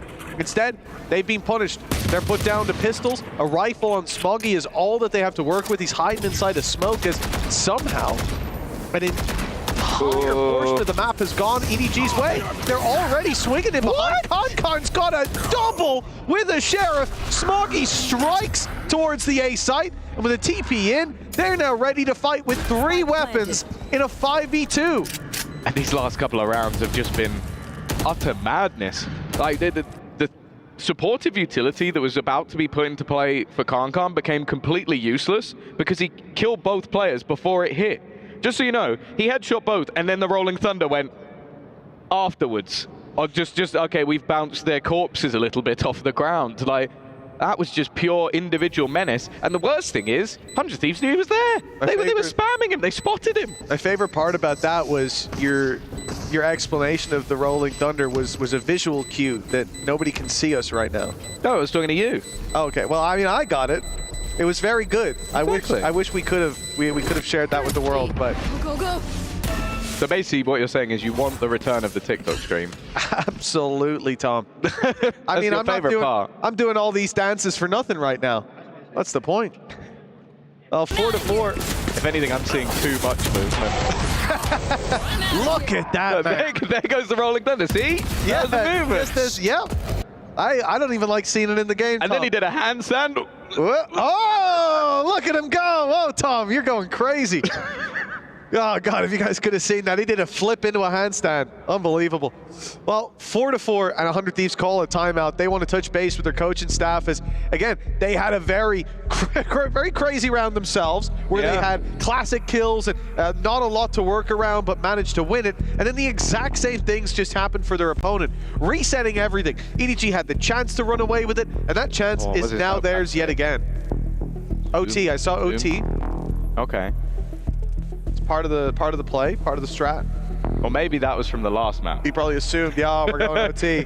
Oh, they won a 2v4. Yeah. Oh, never mind. Okay, cool. Yeah, it's a rough one because when you win an explosive round like that and then lose one back in response, it's like a lot of what you're going to be talking about is the mistakes, but realistically, you kind of shouldn't have been in that position to begin with. So it's definitely been a fiery match, of course, for the side of 100 Thieves. You want to try and get this done in 2. You know that if EDG, they already got the momentum in the last map, and you could see that fire really starting to build within them. For now, at least, they spot the wall going up and don't opt to challenge. Of course, this purchase is a bit more of a bite to it with the Sheriffs alongside the rifles. But they've already lost a lot of control while that wasn't pretty. No, it was not enjoyable to look at. Poor Boostio. Having a tough run of it. Spike planted. Shots from Asuna, not landing anything in a flash, primed and ready for set. JC, Chichu picks up one, the deep push towards the spawn, working well. He's going to keep on going. Sheriff waiting for it. Cryo's only good for one. Chichu keeps on going for his triple. And then, of course, Concon is there to close it out. EDG, a much more direct approach to this round, just blitzing the site. And I think maybe even a response to the fact that, mid's been left so open, expecting the gap to now be elsewhere. Yeah, a lot of what they've been doing is just leaving Chichu around that position to just catch anybody trying to push around. This time, he's actually directly taken control of B main and then done the majority of the work for them. He's right at the top of the board alongside Concon. Seeing those two in form is probably as scary as it gets for the 100 Thieves coaching staff, because they're a big part in their successful run at Champions. And well, Chichu, it's just disrespect now. He's taken what Arsenal was doing in the previous map and said, you know what, I'm in form right now. I'm going to try and fight you back. And well, I think he's seeing ghosts at this point, was expecting somebody to be around that corner. Oh, he stepped there.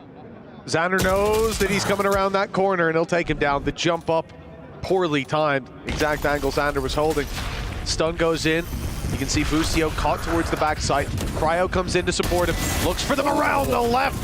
Finds 2. Smoggy eliminating Boostio. Puts a little more pressure on that backside, but Concon running it down has just flipped the script with a triple kill. EDG, it looked like there was a bit of a bump in the road in the side take, but again, Concon's the one to close it out. Yeah, he's just unbelievable. And Chichu as well, I just want to mention that cage that he put down. He's put that a number of times, and it's always been to deny aggression.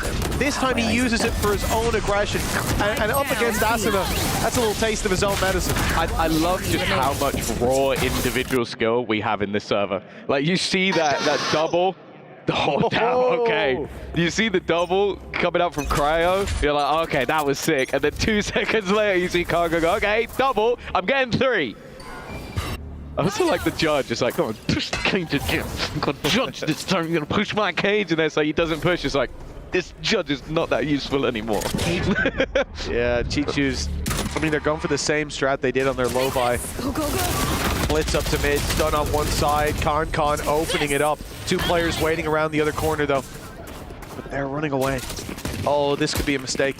Xander hoping for some impact with that judge. EU grabs the double alongside Xander, and they catch ZJC looking the wrong way. A thrifty round win. As soon as I saw Asuna go the other way, I thought, oh, this could be it. At least the trade will be found, but not even close.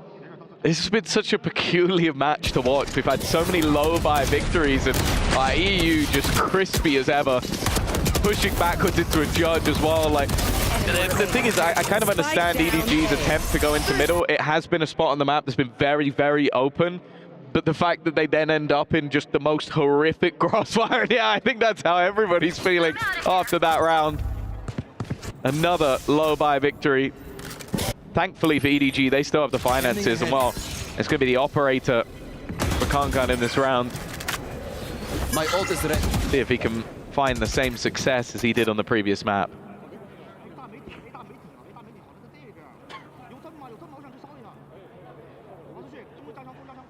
Only 1 round to play for it. 1:15 on the clock, and EDG evidently expecting some form of aggression. Someone to take a peek that they shouldn't step into that op. The space being worked by Chichu towards that A site. Making the noise, hoping that the rotation comes through, but it doesn't. With 50 seconds left, they have to decide on where to take it. It looks like they'll go towards mid again. Just barely dodging that reveal. Xander not catching the steps across. He can't see the feet from where he is. The timing's been poor. So they've got this space to fight with, but 100 Thieves are giving up the space, not looking for the fight, and then grabbing the information on that player still outside of A. Cryo is going to go for it. Asuna ran in, but nobody's just picked up both. A beautiful spray from him.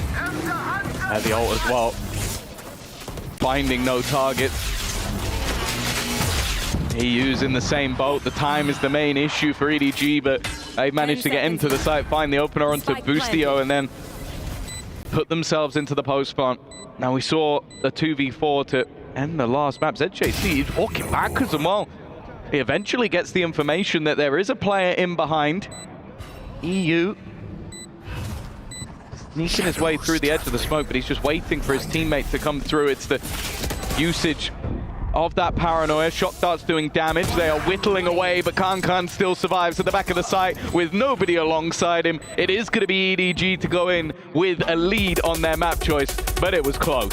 It absolutely was. The second half could be where EDG bring us to map 3. We'll find out if they've got it in them after the break.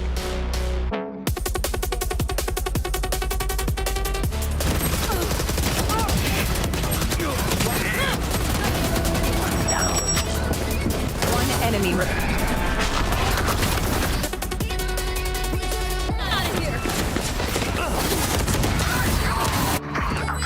One enemy remaining.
Well, 7-5, EDG leading after the first half and moving on to the defense where we've seen them before put up a lot of rounds. Up against Titan, it was a 9-3 half. Yeah. Definitely looking like this could be their map. Tom, we saw 100 Thieves though. They tapered off a little bit towards the end. It looked like there was a lot of control there for EDG. They were pushing and pulling the map very nicely. Now that they're on the attack though, we could see 100 Thieves bounce back with their hands on the reins. But that's the thing. The advantage that 100 Thieves had coming into this map is, firstly, you left open a map you haven't played. Chances are, as one of your opponent's better maps, they're going to pick it. So I think they knew it was coming. So that's what I'd look at as an opportunity, is you have this hyper-aggressive comp, you have this double duelist, you have Cryo who can take a lot of space without having as much of a risk. I think if they've let this go through, there is a very good reason for that. Nobody, though, already in a solid position. And well, you can kind of see why they had such a dominant defensive side if he's going to be doing stuff like that all half. He's been reliable. You think back to one of the last rounds, Asuna and Cryo go swinging into him, and he takes both down with a beautiful spray transfer. And I like the discipline, too. Here he finds a double and backs off. He's in spawn right now as they push down on mid as a response, completely surrounding these last players and leaving EU and Xander in a 2 versus 5. Very much winnable, but not when they stack up like that. Swinging in was Smoggy with 8 on the board now. EDG have their lead extended. But for 100 Thieves, like you said, they've got that double duelist. There's weaknesses to that on the defense. You expect to see a little bit more from them here on the attack, certainly comp-wise. And in terms of preparation, for a map that you don't play a lot, I think you will be punished more on the defense in terms of your reactions, your rotations, and we definitely got to see that in the first half. Here could be a little bit more of comfort. Yeah, my only worry is that I think when you look back at the last map, which when you're running exactly the same comp you can, they sort of struggled when the element of surprise was lost, which is normally the case on the attack side. Like, you will expect players to run through a blitz, especially Neon has been a mainstay on this map for quite a while. 2 players have just immediately died in middle as well. Like, that was just maybe a jiggle peek. It didn't even look like they went that far. The remainder just trying to get in, and of course this is nothing invested. So even a kill here would be nice, especially when there's investment on every single play. Even ZJC has gone for a stinger, so they can at least drop a gun. It's not looking too likely. Oh, there you go. At least one. It will be the stinger that is gone in the end, but hey, the 4 rifles remain. Yeah, that's the main thing. A very little impact realistically, and a solid shutdown. A brave play on a round like this to go swinging into mid. We didn't get to see it on the screen, but here you go. There was no smoke down, nothing like that. Just a wild walk-up. One enemy remaining. That was spotted and dealt with immediately. And I think one of the worrying factors, I suppose, is that EDG, on the previous map, I'm out of here. we saw them a number of times on their attack wait for the aggression and still get rolled. Here, well, like, I think Asuna has, what, 6 kills coming out of that first half? Like, they have dealt with every single piece of defender aggression that was put down easily at times. And so for 100 Thieves, then, if that's not working, well, that's all that was working, really, and on what you need to be working about this composition. Yeah, I think as well, just the comfort of Kankan on that Neon. He has been a menace, and you're looking at this with 4 rounds needed for EDG, and I would be surprised if they don't get them, but we're yet to see a proper buy round just yet from 100 Thieves. So, as I said, I believe that they will have come into this with a game plan. Nobody, though. He is being watched for. Okay. He had a bit of a quieter first half individually. Like, he was okay, but as said, when you look back to their previous result versus Titan, he was their best player. And we're getting glimpses as to why. That was, as said, it was a predicted push from the side of 100 Thieves, and now you're looking at the timer, 35 seconds left, and they are going back to mid. Like, it doesn't seem like they have a plan set in motion just yet, and they're figuring it out as they go along.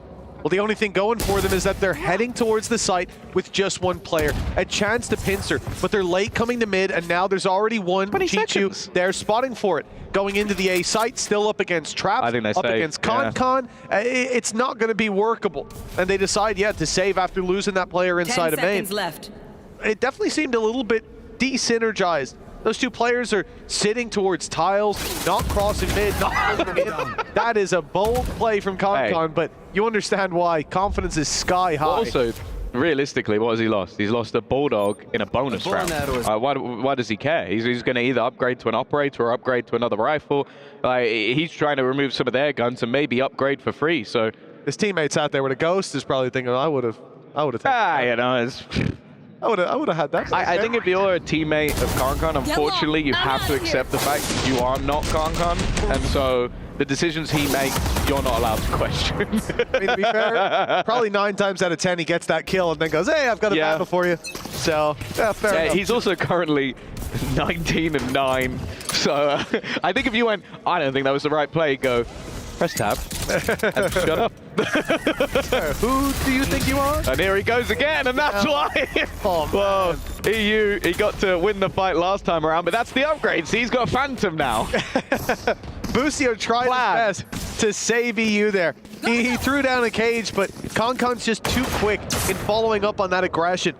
The benefit, as you said, the comfort of the Neon here shining through.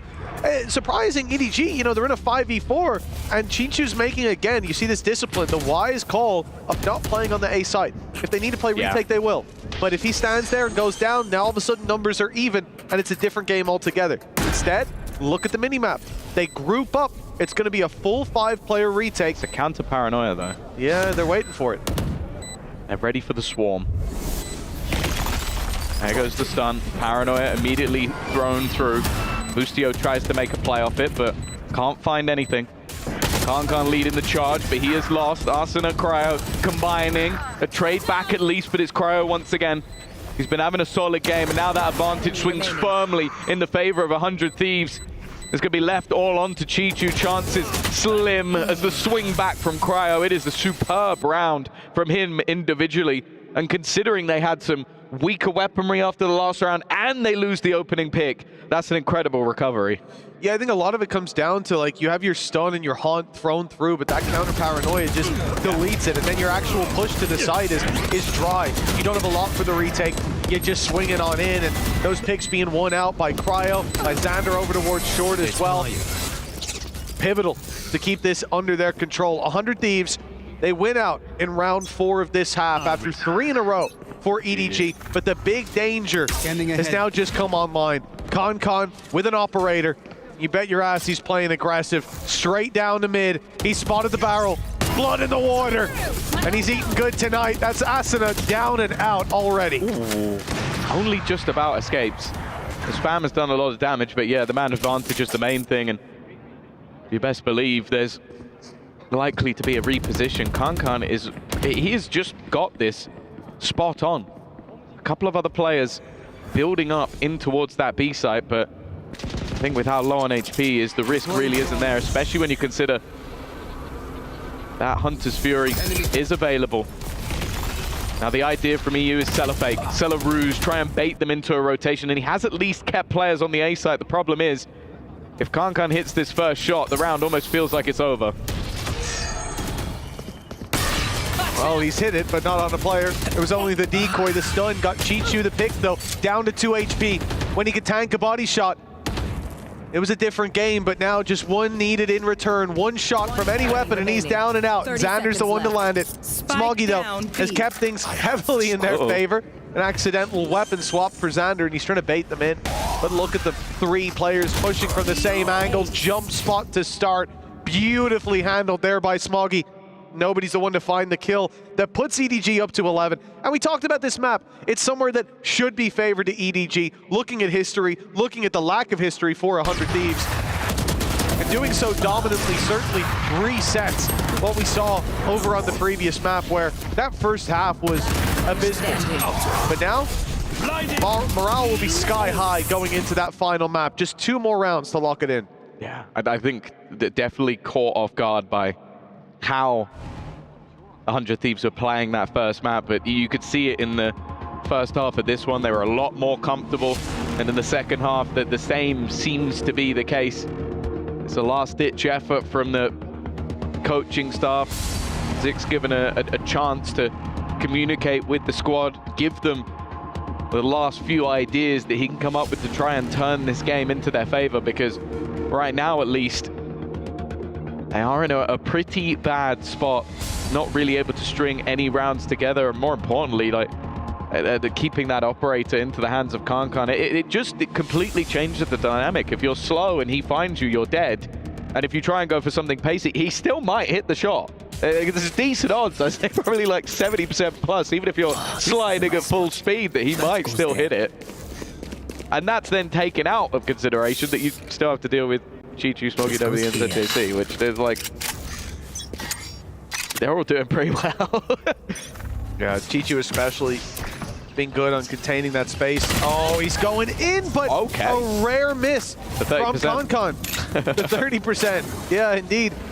The Stinger back in return. That's a potential huge upgrade for 100 Thieves. A great weapon to have in their hands.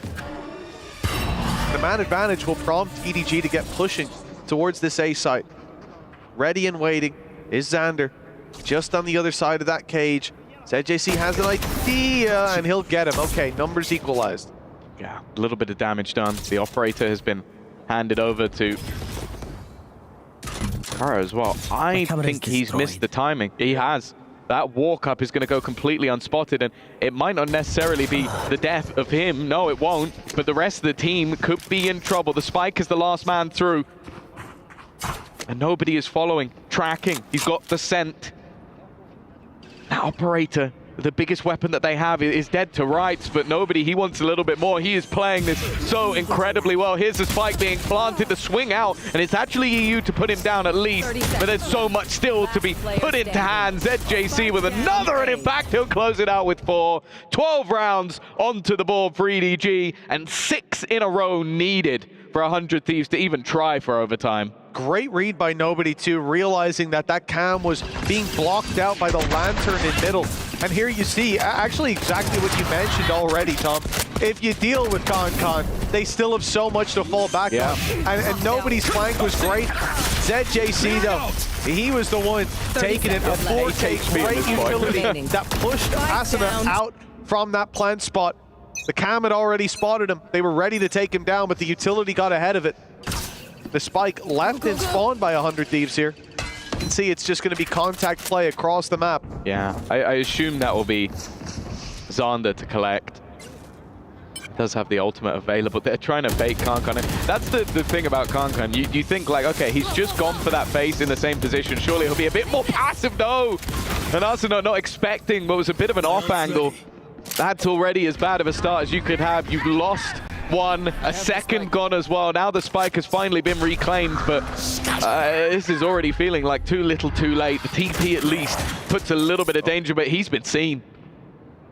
Yeah, the idea here, Nobody had already put Nightfall through. Didn't spot anyone. Gets past the first player, but now shot in the back. Okay. Xander and Cryo able to bring this back to even numbers. The timing. Oh, it's terrible for Cryo. He's picked off going into his ultimate. That should have been a free rotation. Information, droves of it. Smoggy. Oh, we're even now. Wasn't quite the TP he was looking for, but he was gone into the smoke. Spike in hand, picked up Chichu. Kankan hot on his tail, swinging around. They're both in utility, but Xander gets his weapon out just in time. That was dangerously close, but 100 Thieves, they get at least one more round. If he'd won that, that would have been the worst round I've seen in VALORANT this tournament by far. Like, that smoke and drone.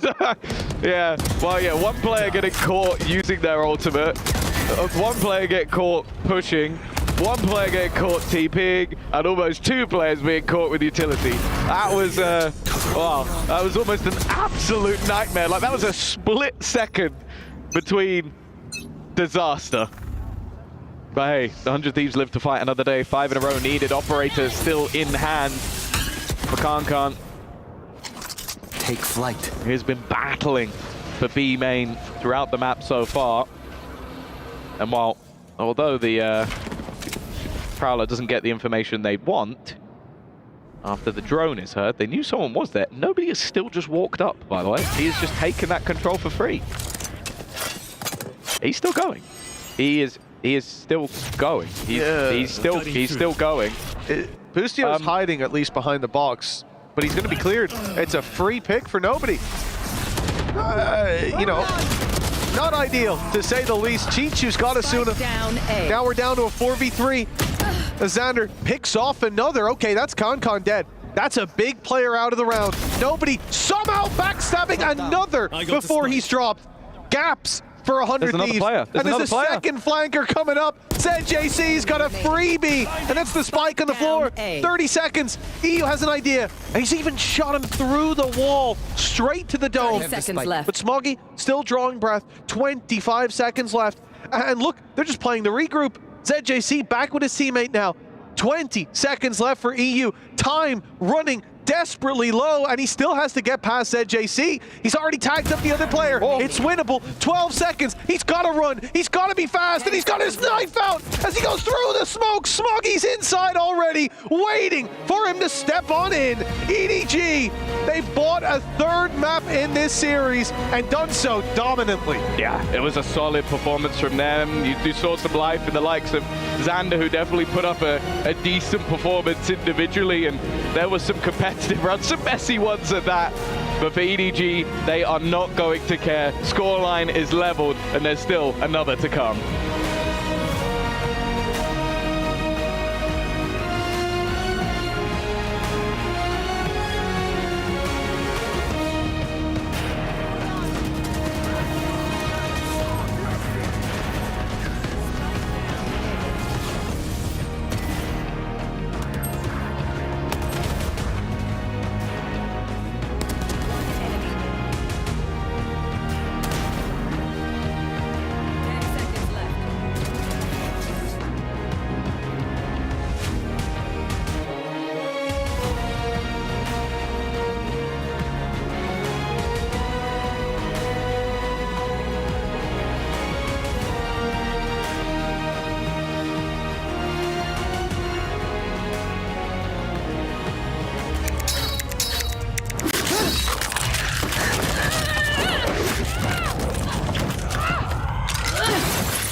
Reach your impossible. Lenovo Legion.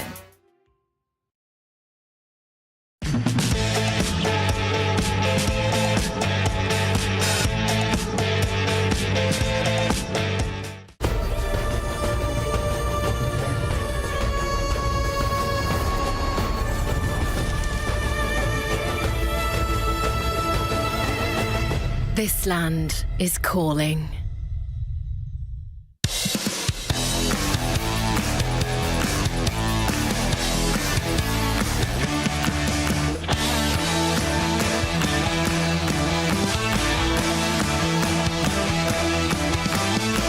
Do you know what club championship points are? And do you feel any pressure to perform and get those points? I think it might be harder for Sentinels because there are like organizations that have like 20 games and we don't have much. I think it's Valorant, Apex, StarCraft. So it's not much, but I just hope we do our best. Yeah. And I think it's cool. It's sick. It feels like actually like you're representing the whole organization together. It's more about organizational specific. For me, again, if it's like it's a club thing. Obviously, I want to help them to secure some more points to perform better, but it's also a part of me like just like treating this tournament as like a normal tournament, as playing it the way I played it before. I should not add additional pressure for you. I mean, the pressure is definitely to qualify. Yeah. That was like the biggest thing, where you know the org is definitely treating it like champs. As a player who's been on 100 Thieves for 5 years, you know you have a little bit more. I want to say duty to deliver. You know, I want to make sure I do them right and qualify for the event. So definitely means a lot to be here.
Kong Kong and the rest of EDG finally woke on up and were able to go the distance here and get themselves a victory to push us to a decisive map number 3 against 100 Thieves. It is elimination day, so one of these teams will be going home, and more importantly, getting their Esports World Cup key crushed. Stegon here alongside Big Time and Baby Bay, and again, it was close at times. We're starting to see the life between both these squads, but it's all about who can come up big in those final moments, Big Time. Yeah, I like this map pick overall as well. I have to say, for EDG, this is a map 100 Thieves have not been great on, struggled all last year, so I like that they took it in that direction, but more importantly, I like that Kong Kong's awake. I mean, I felt like they were shooting. I felt like they had free reign over the map, which is what this team thrives on. This is what they need, right?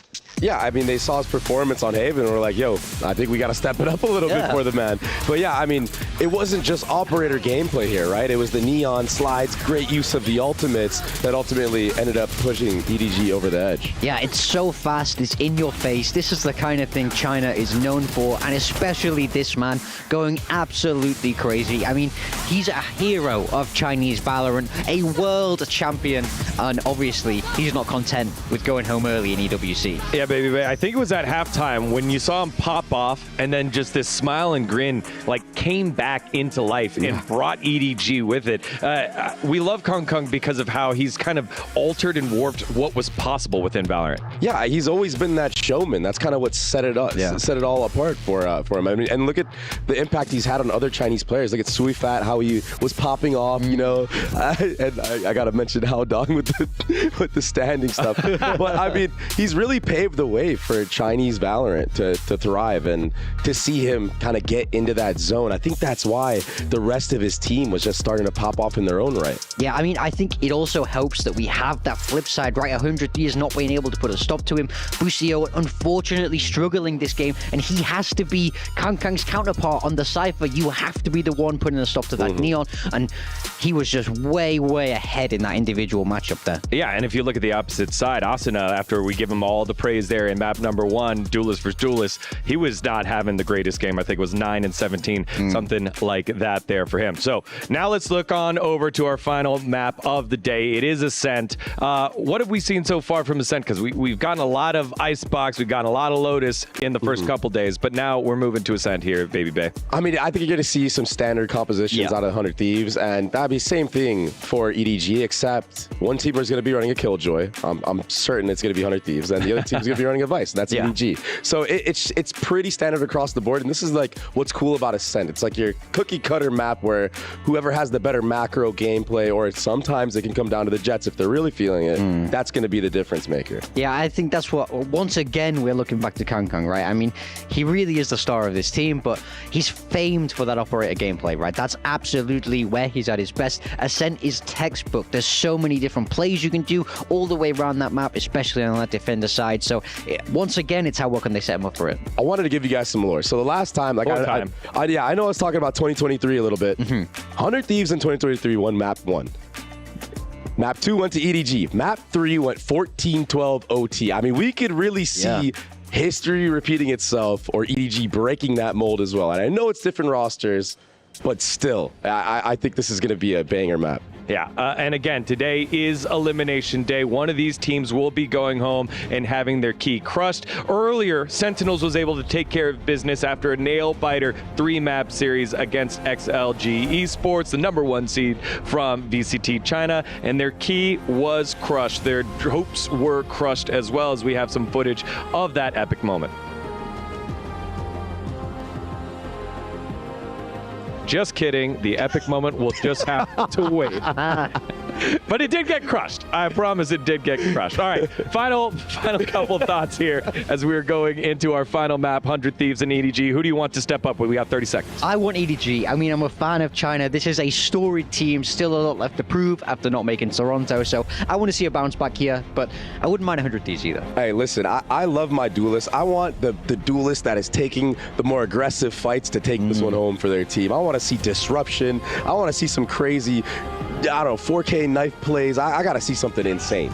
Love that. I need to see Boostio get back on that horse. He cannot finish at 4 and 16. It's all gas, no brakes for full torque. Let's send it back on over to Mitch, man, and Tom.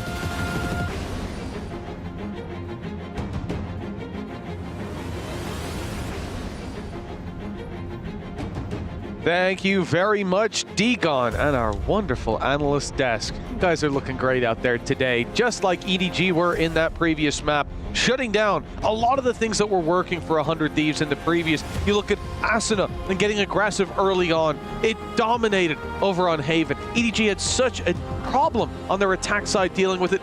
Wasn't the case here. Full control on Sunset, but that was 100 Thieves' debut on it. Now we move over to Ascent, somewhere I think both teams will be a little bit more comfortable. Map's been around a while. It has been around for quite a while, it seems.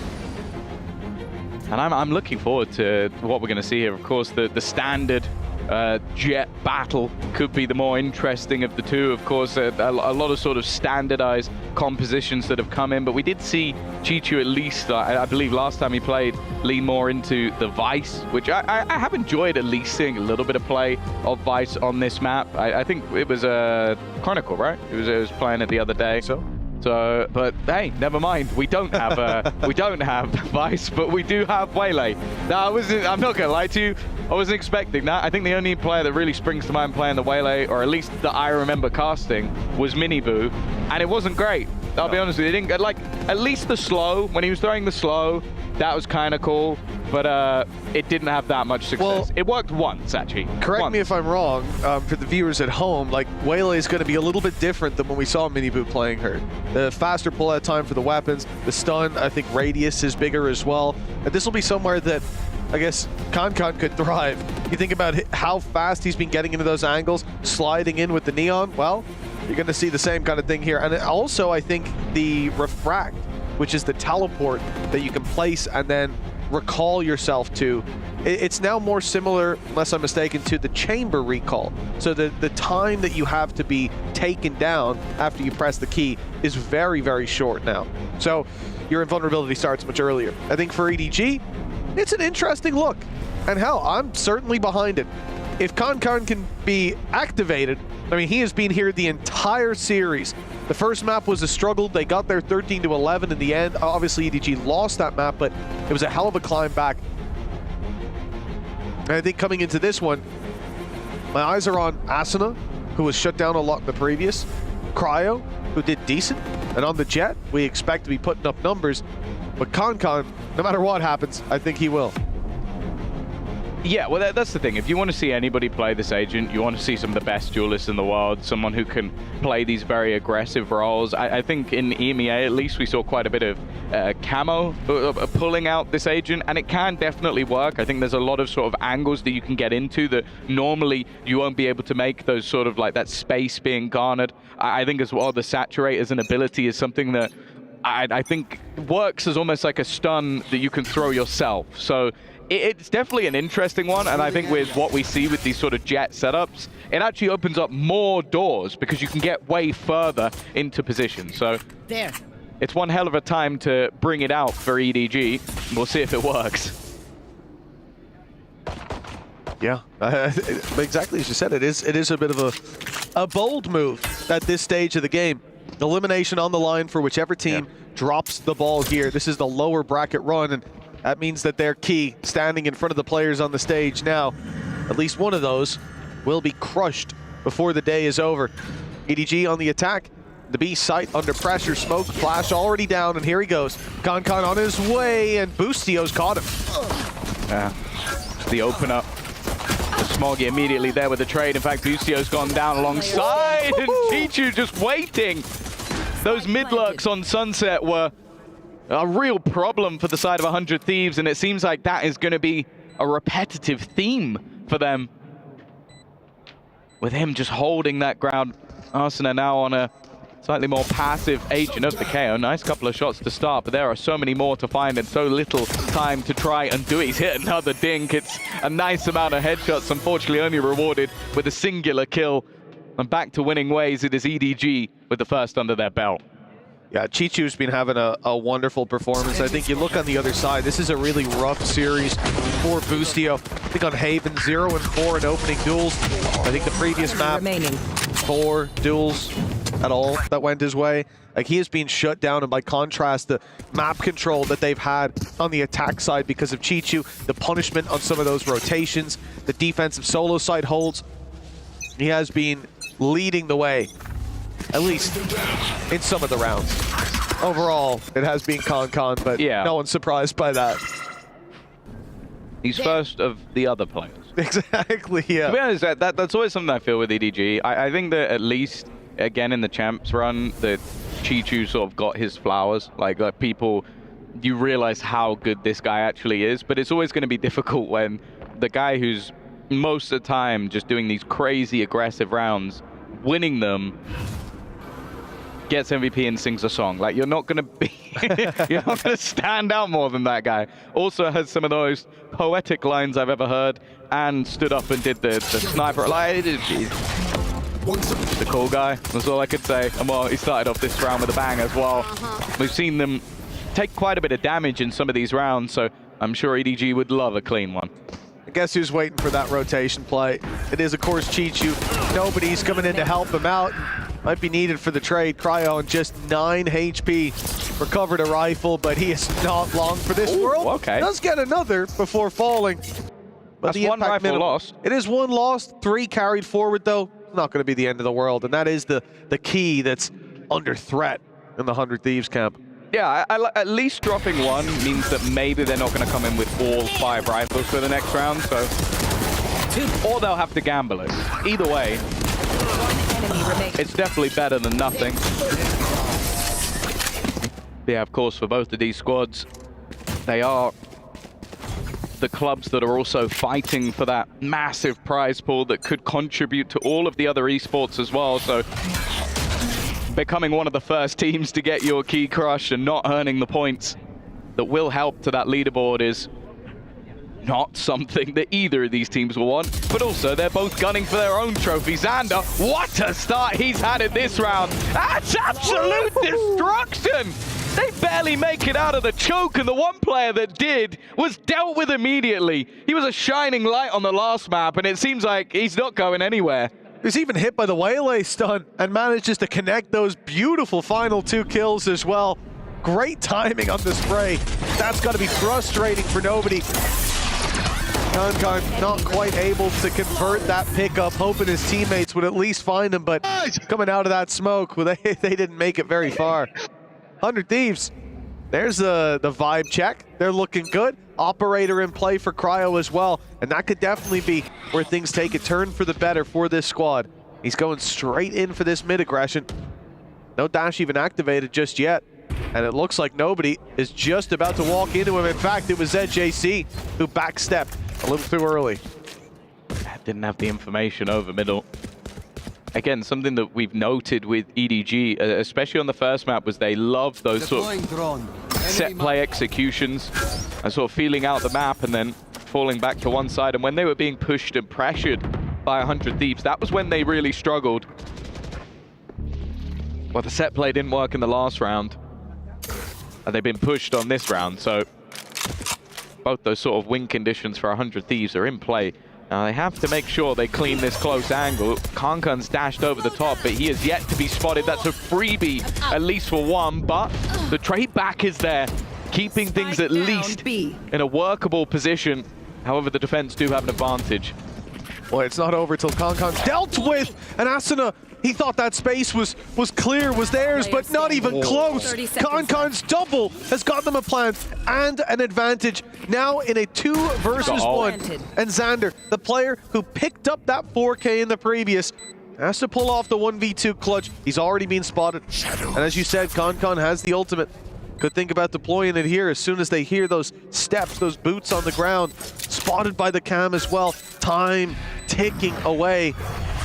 Pressure on for Xander. He's made his way around to the right side. That paranoia is perfect. It's caught them both. It could be a freebie, and Xander, he's done it again. The round for 100 Thieves. How did he know? Like, I was going to give credit to EDG. They were both backside. They got spotted and they went, let's completely reposition. Let's go somewhere. As he just TV'd, he's just TV'd to get the off. I love that. That's how much they value the from the shadows, that they'll trade it for the off. But yeah, it was the complete reposition from the attacking side that I was like, okay, that's brilliant. Because he just seen you at the back, so why would he expect you to be there? Well, guess what? He expected you to be there. Like, that was a brilliant read from Xander. I don't know if there was a step made or something, but I don't think there was. Xander's coming up clutch in this early half. He's already picked up 2 rounds for this squad. A 4K and a 1v2 clutch, and that accounts for all 6 of his kills. The A-side push, it's going to be fast for EDG. Ult put through. Concon chasing down Xander. He won't be getting away with any big plays this time. Shut down off rip. But they've still so much more to contend with. Cryo, up top, good for 1. He'll get out of there even without the dash. Actually he won't get out. The players are joining him. He's looking for a fight. He's caught Concon. He's dived in for more. And that round for 100 Thieves, it started off a bit shaky, but Cryo came in clutch. I like that. He's trying to escape, and he's like, no, keep going, keep going. Come on, no, you're fighting them. Fight them all. Hey, if I'm his teammate and he can do stuff like that, why not? Just cleaning up the round with the operator. You can see, hey, it seems like just maybe getting rid of the from the shadows to save him an operator might have just been worth it. Who knows? Potentially. I mean, too early to say, Tom. Yeah, he got 33% of the kills with the shorty, so if anything, he only needed the pistol. Exactly. who knows what he would have done with the judge, for example. That is true. Could have saved the game with a 4-piece. Well, 100 Thieves now 3-2 up. EDG, they started out well. Big plays by Xander, the operator in the hands of Cryo. Change the course of this map, perhaps even this series. Cryo going in aggressive, and it's Concon waiting for them both. That has put a pin in 100 Thieves early fights. He is going in for more. It's a big mistake. They are spoon-feeding Concon all the kills he needs, and now he's got it off. That they will live to regret giving him. I'll be honest with you. You look at this match so far and you go, oh, yeah, Concon's really good on the waylay. I don't think there's been a single piece of utility that he's used that's been successful. I think he's just out-fragging everyone. Like, that was 3 kills that he got from them peeking him. That was nothing to do with, he threw the really cool slow or the dash. Like, of course it helps him take space, but it's just Concon. I think he could be playing a jet and it would make no difference. It is attack side ascent. He's ended up dropping the op as well. Just going to keep the rifle for the next. And I 100% agree with you, Tom. I think the only impact we saw from that specific utility, aside from the ult that was used to push into the site, fair enough. But even then, the guy he killed wasn't hit by it. Yeah, exactly. I mean, I guess it forced him to reposition. It made him move. Yeah, but the only real impact was that it got him killed on the dive into the A site where he decided to throw the stun rather than take the fight. So, realistically, it's only been a disadvantage for him. The guy is just cracked. 3-3. We're tied up here, and I'm expecting it to keep going this way. A back and forth affair. But if they keep pushing into Concon, it might not be. He was gifted 3. I see, look, technically he could have escaped there. That's why he swung. He didn't, but he could have done. Well, they're having a great time. You can understand why. 3-3. We mentioned it before, like this map, especially for the 100 Thieves, last couple of times they played it, heavy defensive side success. Back in a flash. For EDG, they've proven, at least versus Titan, they could have great attack sides, but historically, again, it's that defensive side. Immediately, they have thrown in the Hunter Shuri. EU has managed to dodge that completely. I don't know how. It looked like it was going straight into the back of the site, but he hasn't taken a lick of damage, and instead, it's actually Cryo to find the first. But guess who's there to trade? And Chichu just goes running at his opponents. Blink and you miss it. It's all down to 1, and it's a nice try, but you didn't get the raid boss. Started to believe in the ace there, forgot Concon was still alive. That's my bad. A little bit of a misread. His 3-piece match is up to Cryo's, but the numbers keep on increasing on the EDG side of the scoreboard. This is a close angle, I'll tell you that. I like his glasses. Well, Oh, I didn't catch that the first time around. Nicely done by Cryo. The op didn't even play that much of a role. It's becoming expensive as well. And economy constantly being pushed to the brink, and I think coming into the next, it should be somewhere they're struggling, right? Potential eco for them. EDG running away with this early half. Well, you know as well that when it comes to like doing our flood, we need to like. Well, when it comes to doing their flood, they need to, and I think that's really what we've been missing here. Yeah. Couldn't agree more. It is going to be a tactical pause. 400 Thieves. But yeah, what I was going to say is when you look at Kankan, like, I think that he is someone coming into this event. You can see how pumped up he is. Like we're in that sort of elimination stage. The early stages of the tournament, especially for a team like EDG, they still had relative success at the first international. But I think you look at this guy right now and you go, this is a guy who didn't make the last international. I think that was the first one that EDG could have made that they didn't, because obviously before China wasn't within the way of getting to those international events. But he does not want to lose. Like now that he's back at an international, obviously they'll gun for champions as well, but he seems so pumped up in every single round.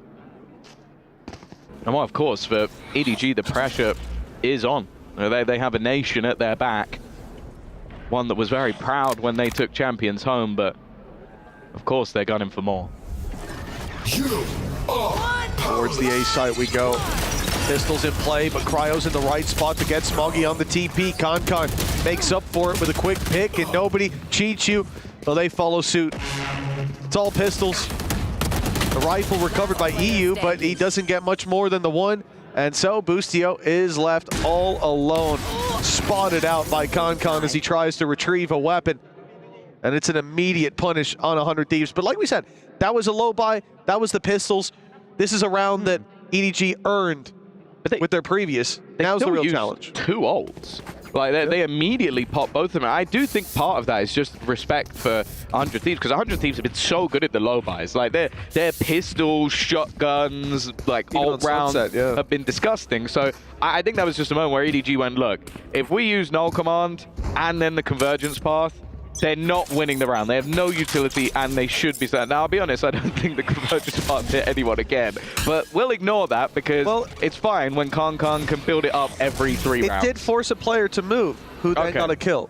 So, yeah. Peekaboo. There we go. He spotted the info. 100 Fury goes through. Good connection. And Kankan down early. A very valuable pick.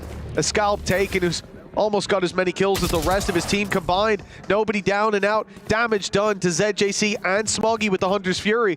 100 Thieves, they have a big advantage to play with. Only thing is, they've rotated heavy to the A site.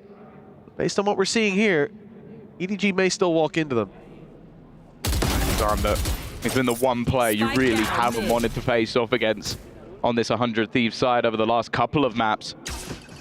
Having an incredibly impressive performance. Getting a little bit dangerous, though.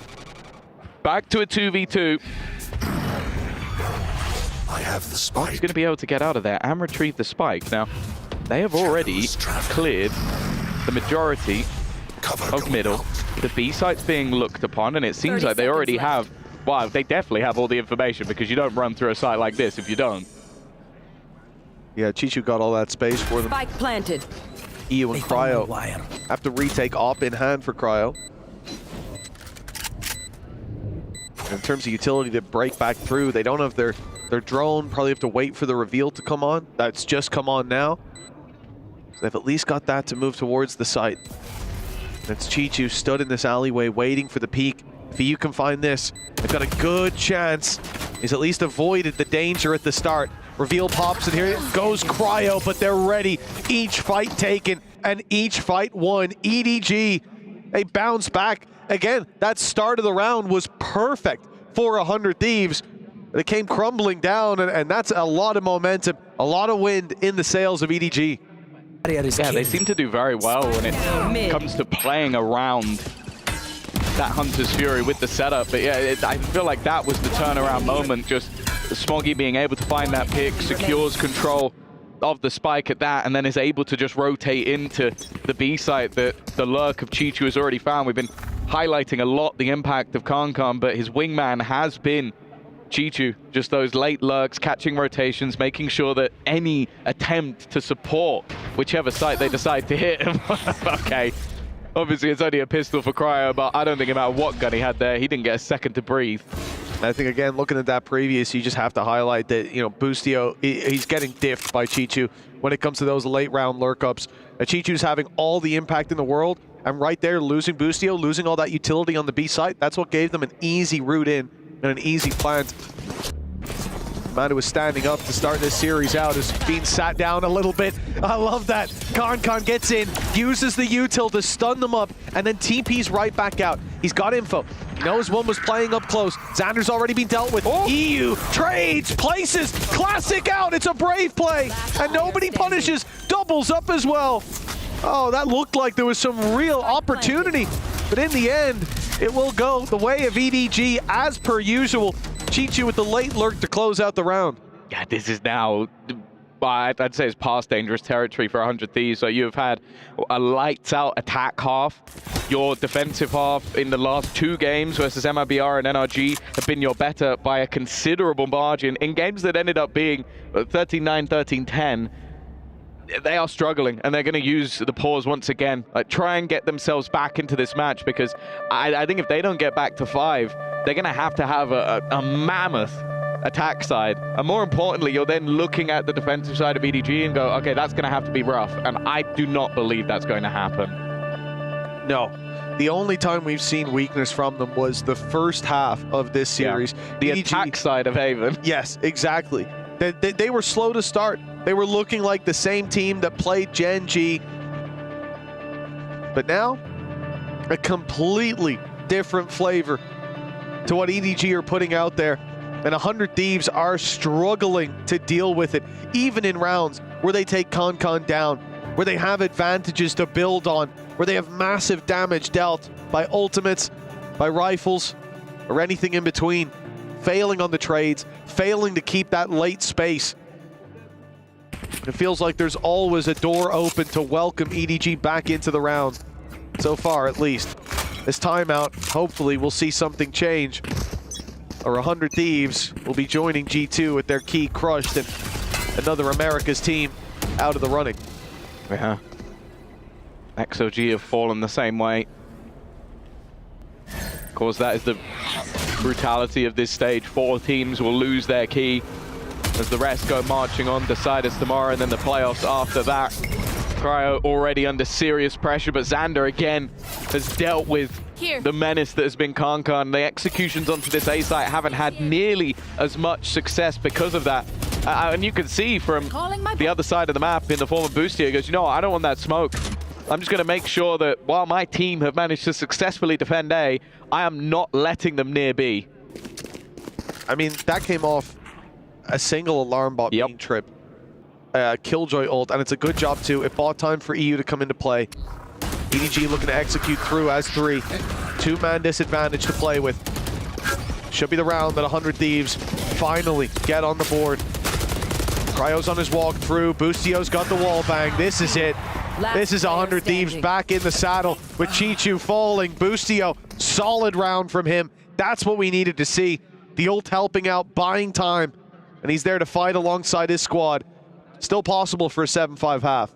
Let's be honest though, like I think that a lot of that was EDG going, okay, we've had lots of success going towards this B site and playing into middle. We've not really been able to crack the A site, so chances are if they've taken a pause, they're going to adapt away from A. Let's try that push again, and instead, it was actually just the read from 100 Thieves that maybe the pause would trigger that, because they had the A site stack up. They had, more importantly, Xander, and that's been the one player that I really think on that side of the map has been causing issues. I wouldn't be surprised if EDG make a return to B, but I think 100 Thieves initially had the same idea. They knife it and then rotate back. Especially considering he stopped the push on the A site in the previous, I think I can put 3 of these rounds for 100 Thieves down to Xander, down to his impact. And he has been phenomenal so far. Shining light in the darkness for 100 Thieves and giving them a leg up to climb back into this wall bang attempt. As long as it's not EU on the other side, you've got a chance at least. It looks like EDG spreading the net. I mean, they are looking for contact absolutely anywhere. The late game play will be to group up and pressure what has been that weakness towards the B site. Hitting the brick, back in a flash. Khan already looking to put the pressure on. He's been using this a lot for information. Asuna tries to counter and succeeds. An impactful double that at least gives a little bit of room for Busio to play with. The full force of EDG now remain on the B site, but there's not a lot of time to play with. Busio just trying to hold on to the back of it. The cam will give away his position, but he's landing the shots, looks for a little more, and he gets it. It's left all on to Chichu. That 1 versus 1.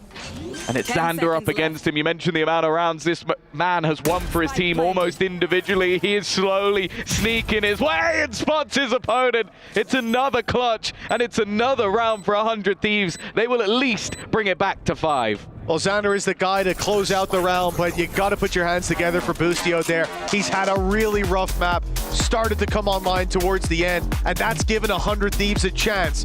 But still an uphill battle for them in half number 2.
Well, 2 rounds in it, 100 Thieves, they climbed back into the game to close out that previous half with 2 rounds. Now, for EDG though, it's the defensive side. Khan had a great first half, but it's Chichu who ends up leading the charge, 15-6. We've praised him all game for some of those late lurks. Now we'll see a solo site holds, and honestly, that's not the guy I want to be pushing into. Yeah, and also on the other side of things, EU, a staple of the first couple of maps, is definitely having a rougher time. The fact is, though, it's not too late for a turnaround. One team will march on to the decider in Group D, the group of death. However, will claim its first victim and its first key. For these 2 partner organizations, that is not what they will be looking for. Khan already the point of contact, but they know he's here. Oh, he's not going anywhere. Swings back into the angle and takes down Xander.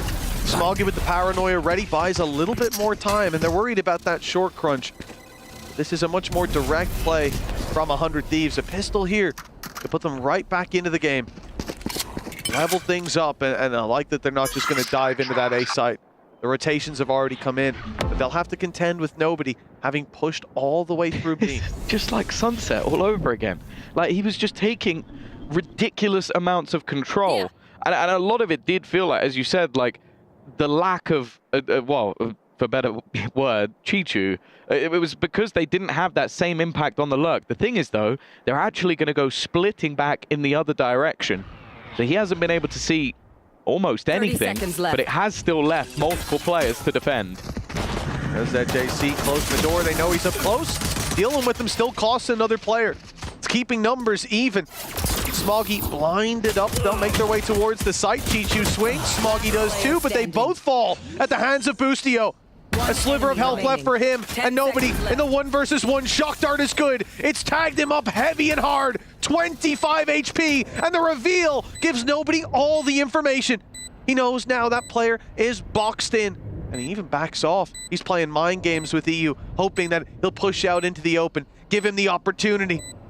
For now, at least, EU's just retreating. He's trying to find a safe space to hide, but nobody catches him on the fallback. EDG, 8 rounds on the board. It did eventually work, didn't it? That was all he was trying to do, was just, okay, the lack of information is going to be enough for my opponent to make a mistake, and while nobody in those positions doesn't make mistakes. That was fantastic from him, but again, that needs to be something we keep an eye on, and how much control he is able to claim.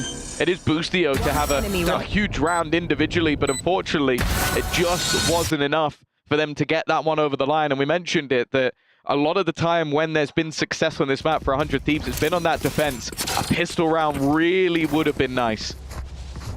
Yeah, definitely. The problem is momentum for EDG. They already have that lead. They'll start to run away with this.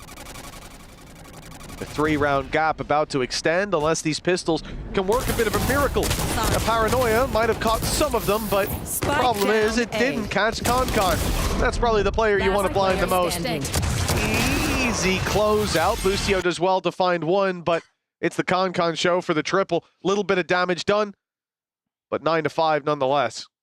Yeah, and this is where you're going to look more towards 100 Thieves to try and make some sort of response. This round was really just one enemy remaining. A little bit of damage and some hope, but EDG now find themselves in a very good position. Similarly to the last map, 4 rounds needed on this defensive side. Shutting them down.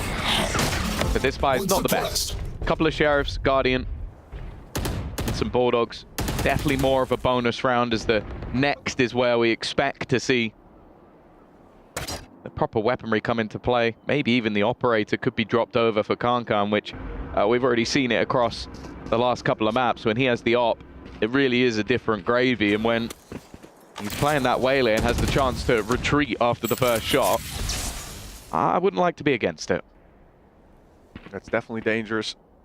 Using himself as a recon dart sometimes.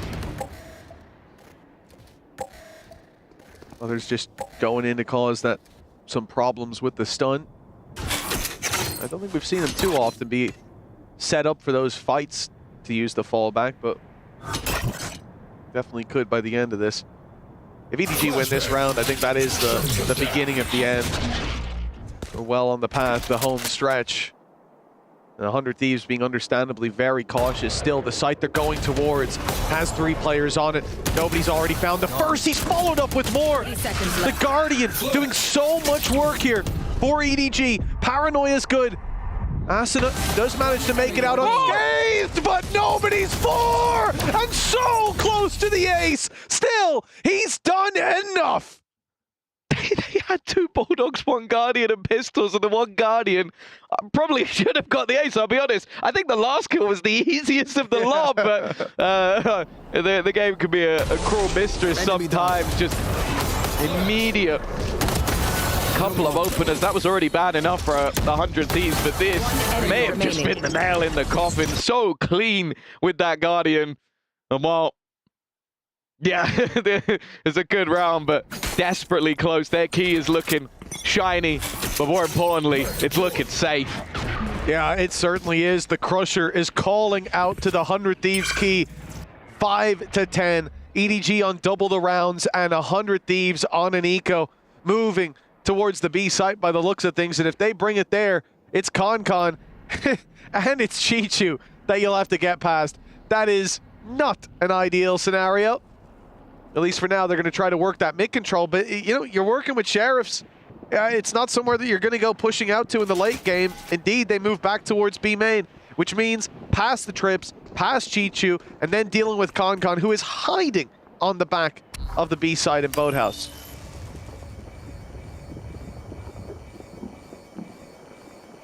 Getting ready. What will be an incredibly difficult take. You look at the weaponry that's available, and it stinks.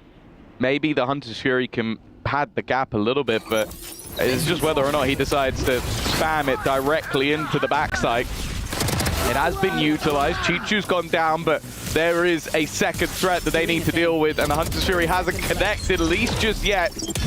Repositioned slightly, but still in this back corner, and still just going crazy with this rifle. He has bought the time for the support to come in, and well, once EU finally makes it here after the Hunter's Fury, he has got no friends left. We are down to just one thief, and he will be dealt with as well.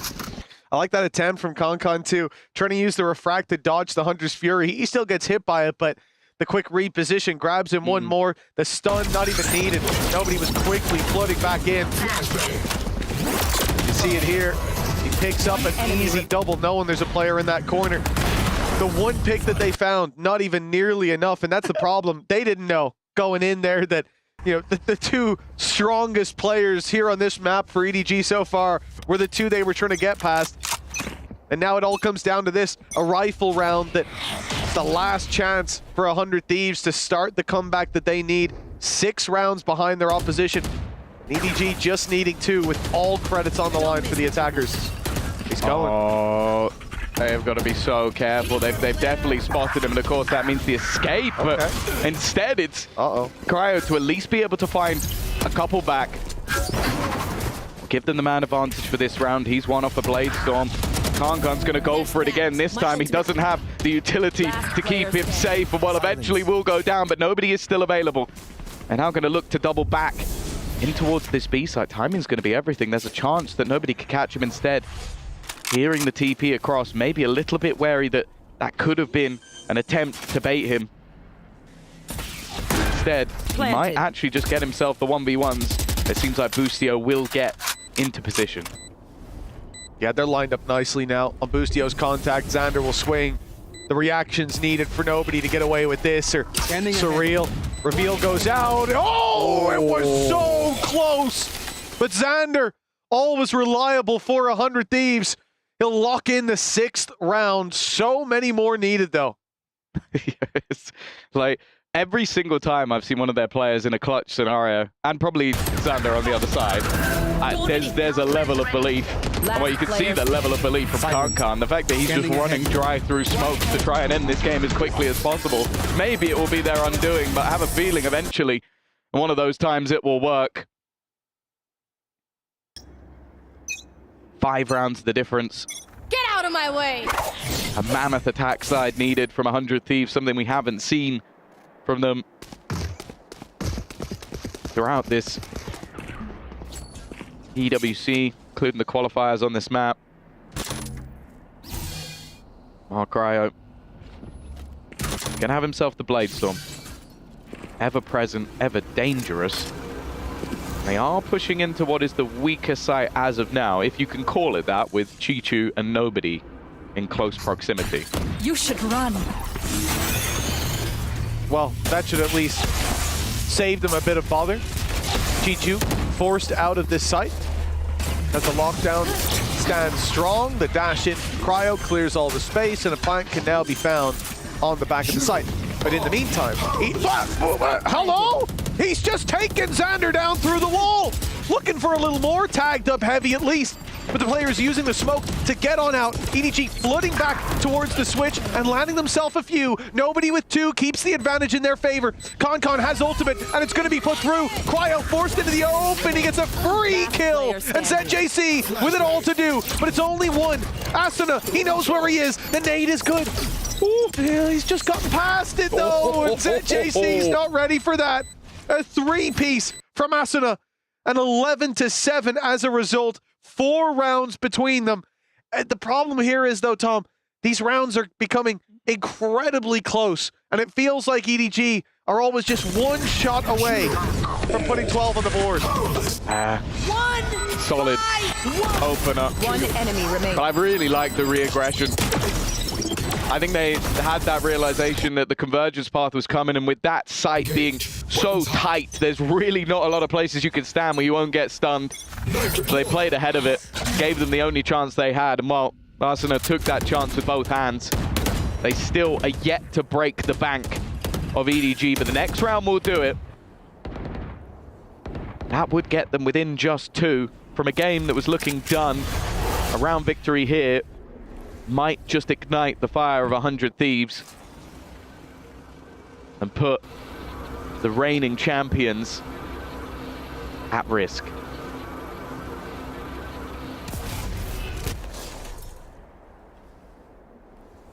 Well, the mid control's given. Play here from Con, who's been the threat around middle, is to sit in wine and hope that this is an A play. It's a big gamble with 3 players towards that side of the map. No real information kept around middle. Jump peaks for the most part. Paranoia is thrown through on A. Hunter's Fury as well. Oh! They've gotten away with an opening pick! That Hunter's Fury was to punish A main to get a bit of information. And instead, they've now got the advantage. Reveal is great, but Chichu, whoa! He gets enough damage in, nobody following up. What? But EU somehow picked up a double. That equalizes the numbers. That puts it back into a winnable space, but the spike is on short, alone, and challenging Con. That's a freebie. EU, 3 kills to his name already, but sprinting towards Con. There's 12 seconds left. The door has to be wide open, and of course, Con is just waiting for his chance to take them down. This is done. Even if he doesn't find the kill, the clock was going to defeat them. That is a big mistake to give Con the spike like that. Well, it was initially just bad luck. Like, the player that got hit by the Hunter's Fury had the spike. So then when the rest of the team went for their play into B, I don't know, I think Marvin Zander went to collect it. Went, okay, well, we've seen that a player's gone down on the B site. Let's try and go in the other direction. And just walks into the best player in the server. Like, it's unlucky, but it's one that was kind of caused by just the chaos that was created by EDG. 25-11, by the way. Any doubt? I don't know who's doubting at this point. Fools. But this guy is back in form. Hunter's Fury and Arsena's Stinger, but it's a very quick trade back. That advantage was barely felt. At the beginning of the end, it seems Zander does well. Damage done to ZJC too. I mean, this could come back into their favor with a TP to the other side of the map. EU lurking up on mid, but he's been tagged heavy. The shock doesn't soften up Chichu enough. He survives on 3 HP. They've got the bodies. And fighting in is Con. Oh, and he wins that somehow! Asuna! They're both low. He needs a plant. They are both low. And it's a Stinger that he's got. The perfect weapon to quickly clean them up. And those sprays, close as they may be, not close enough. Asuna still drawing breath. They'll push this together though. Oh, even if they do, that might end up playing in his favor. A single burst from that Stinger could be enough to take them down. He's in the corner, but of course, they're so low, they're not going to spam it. They're never going to spam it. He's running across. Asuna takes them both. They are keeping themselves alive by the skin of their teeth. And hit with 4 kills off the back of a Stinger. That is madness. That's a couple of really big rounds from Asuna, keeping them alive. I don't know how he got away with that, but so quickly punished. You see it here. This was the start of it. This was the end. A beautiful swing, perfectly timed. And if Chichu wasn't 3 HP there, that's a completely different game. They're feeling good in the 100 Thieves camp, but plenty more to go. Just 1 round needed for EDG to take this across the line. And a timeout will be called, presumably by them, as they look to steady the ship. 100 Thieves have been decent at stringing these rounds together. But again, they've all been so close. Yeah. The rounds they win are nail biters. The rounds EDG win are dominant. It's definitely felt that way. EDG have been in the driver's seat, but it's safe to say that the 100 Thieves are not going down easy. They are kicking and screaming and taking rounds at the closest margins. Think about it, we mentioned that probably 3 or 4 rounds came down to Zander, be it with a 1v1 or 1v2. I think it was multiple spray downs on the solo A-site hold. Now, Arsena alongside Cryo have been there. Boostio's had his rounds. Like, this team have proven that, okay, they may not have made it to the internationals in a while, but they definitely can still swing with the best of them. Losing 13-11 to Fnatic in that first matchup. The team in the final of Masters Toronto now facing off against EDG. And now it's EDG who are on the back foot in terms of the weaponry, but you always have to be careful. Oh, they've seen this one before. Chichu playing with his util. The second player deep on site being Concon. 100 Thieves knew what they were facing. Well handled. The post plant up against pistols. A rifle in the hands of Smoggy. A rifle not in the hands of Smoggy anymore. It's gone to Chichu, but and maybe they can hope for a bit of damage, a few old orbs farmed, but that is all that they will get. EDG, they finally faced off against a dominant round from 100 Thieves as the North American side continues their climb back into this, and overtime needed. It's not that far away. No, we thought we were going to get an overtime on map number 1 as EDG had to make a similar climb. 100 Thieves have definitely found their footing. A 4-round streak at the start of this half and then a 4-1 in response. They need to max out at 5 in a row and then continue that form into overtime. It still feels like it's a little bit away from being a reality, but EDG have definitely been sweating a little bit when it comes to some of these late games, when it comes to moments where they need to close. On Sunset, it looked a little bit easier. On Haven, it looked like they'd made the comeback happen but failed. Are they going to let this one slip? But it does just feel like you need that one round from Concon, one round from Chichu. It won't be his this time. It's Concon that's got the challenge. Oh, the damage is huge. Cryo just about surviving. A Bulldog, the weakest weapon for this squad in the hands of Concon. And almost claiming a kill already. Certainly slowing down the push as Asuna had activated his ultimate. They had Chichu off site so the traps didn't go down. And yet they're not able to push on the back of it thanks to that stall utility. That's scary as well. With 40 seconds left, there are no ults even remotely close to the side of 100 Thieves. So whereas a single kill for Concon would put that Converger's path back online. He's going to make the move across and actually spot them on the corner. That's quite a lot of information for the team, but he's going to be the one under pressure. And he doesn't get the job done. In fact, it's Cryo and EU spamming through the smoke once again. Who could have guessed it? And with 3 players, an attempted retake just doesn't seem like a plausible good outcome for the side of EDG. They are going to have to save. 100 Thieves are continuing this streak. They will be at double digits. They will be at 10. Just 2 away now. It has been a really impressive climb back from this squad who previously couldn't put a dominant round on the board. Now they're stringing them together. For EDG, saving these weapons, definitely the priority, and well, it seems like they'll get away with it. EU is the real hunter here, as his ultimate implies. For that attacking side, more of the same. They need these rounds to continue in relatively dominant form because they've won those clutches. They've been ahead, but because of that, the game's been on a knife's edge a number of times. Coming into this round with the saved weapons, the weapons carried forward, it gives them a chance to get a really strong buy. Concon, light shields, and the big gun. This is where things could take a turn for the worse for 100 Thieves. Well, you know how much faith they have in this man when nobody, the second top fragger, on his team, on the server, has taken no shields in order to get that man an op. And honestly, I 100% agree with the decision. It was 5-11 at one point in this game. We now sit with a difference of just 2 for 100 Thieves.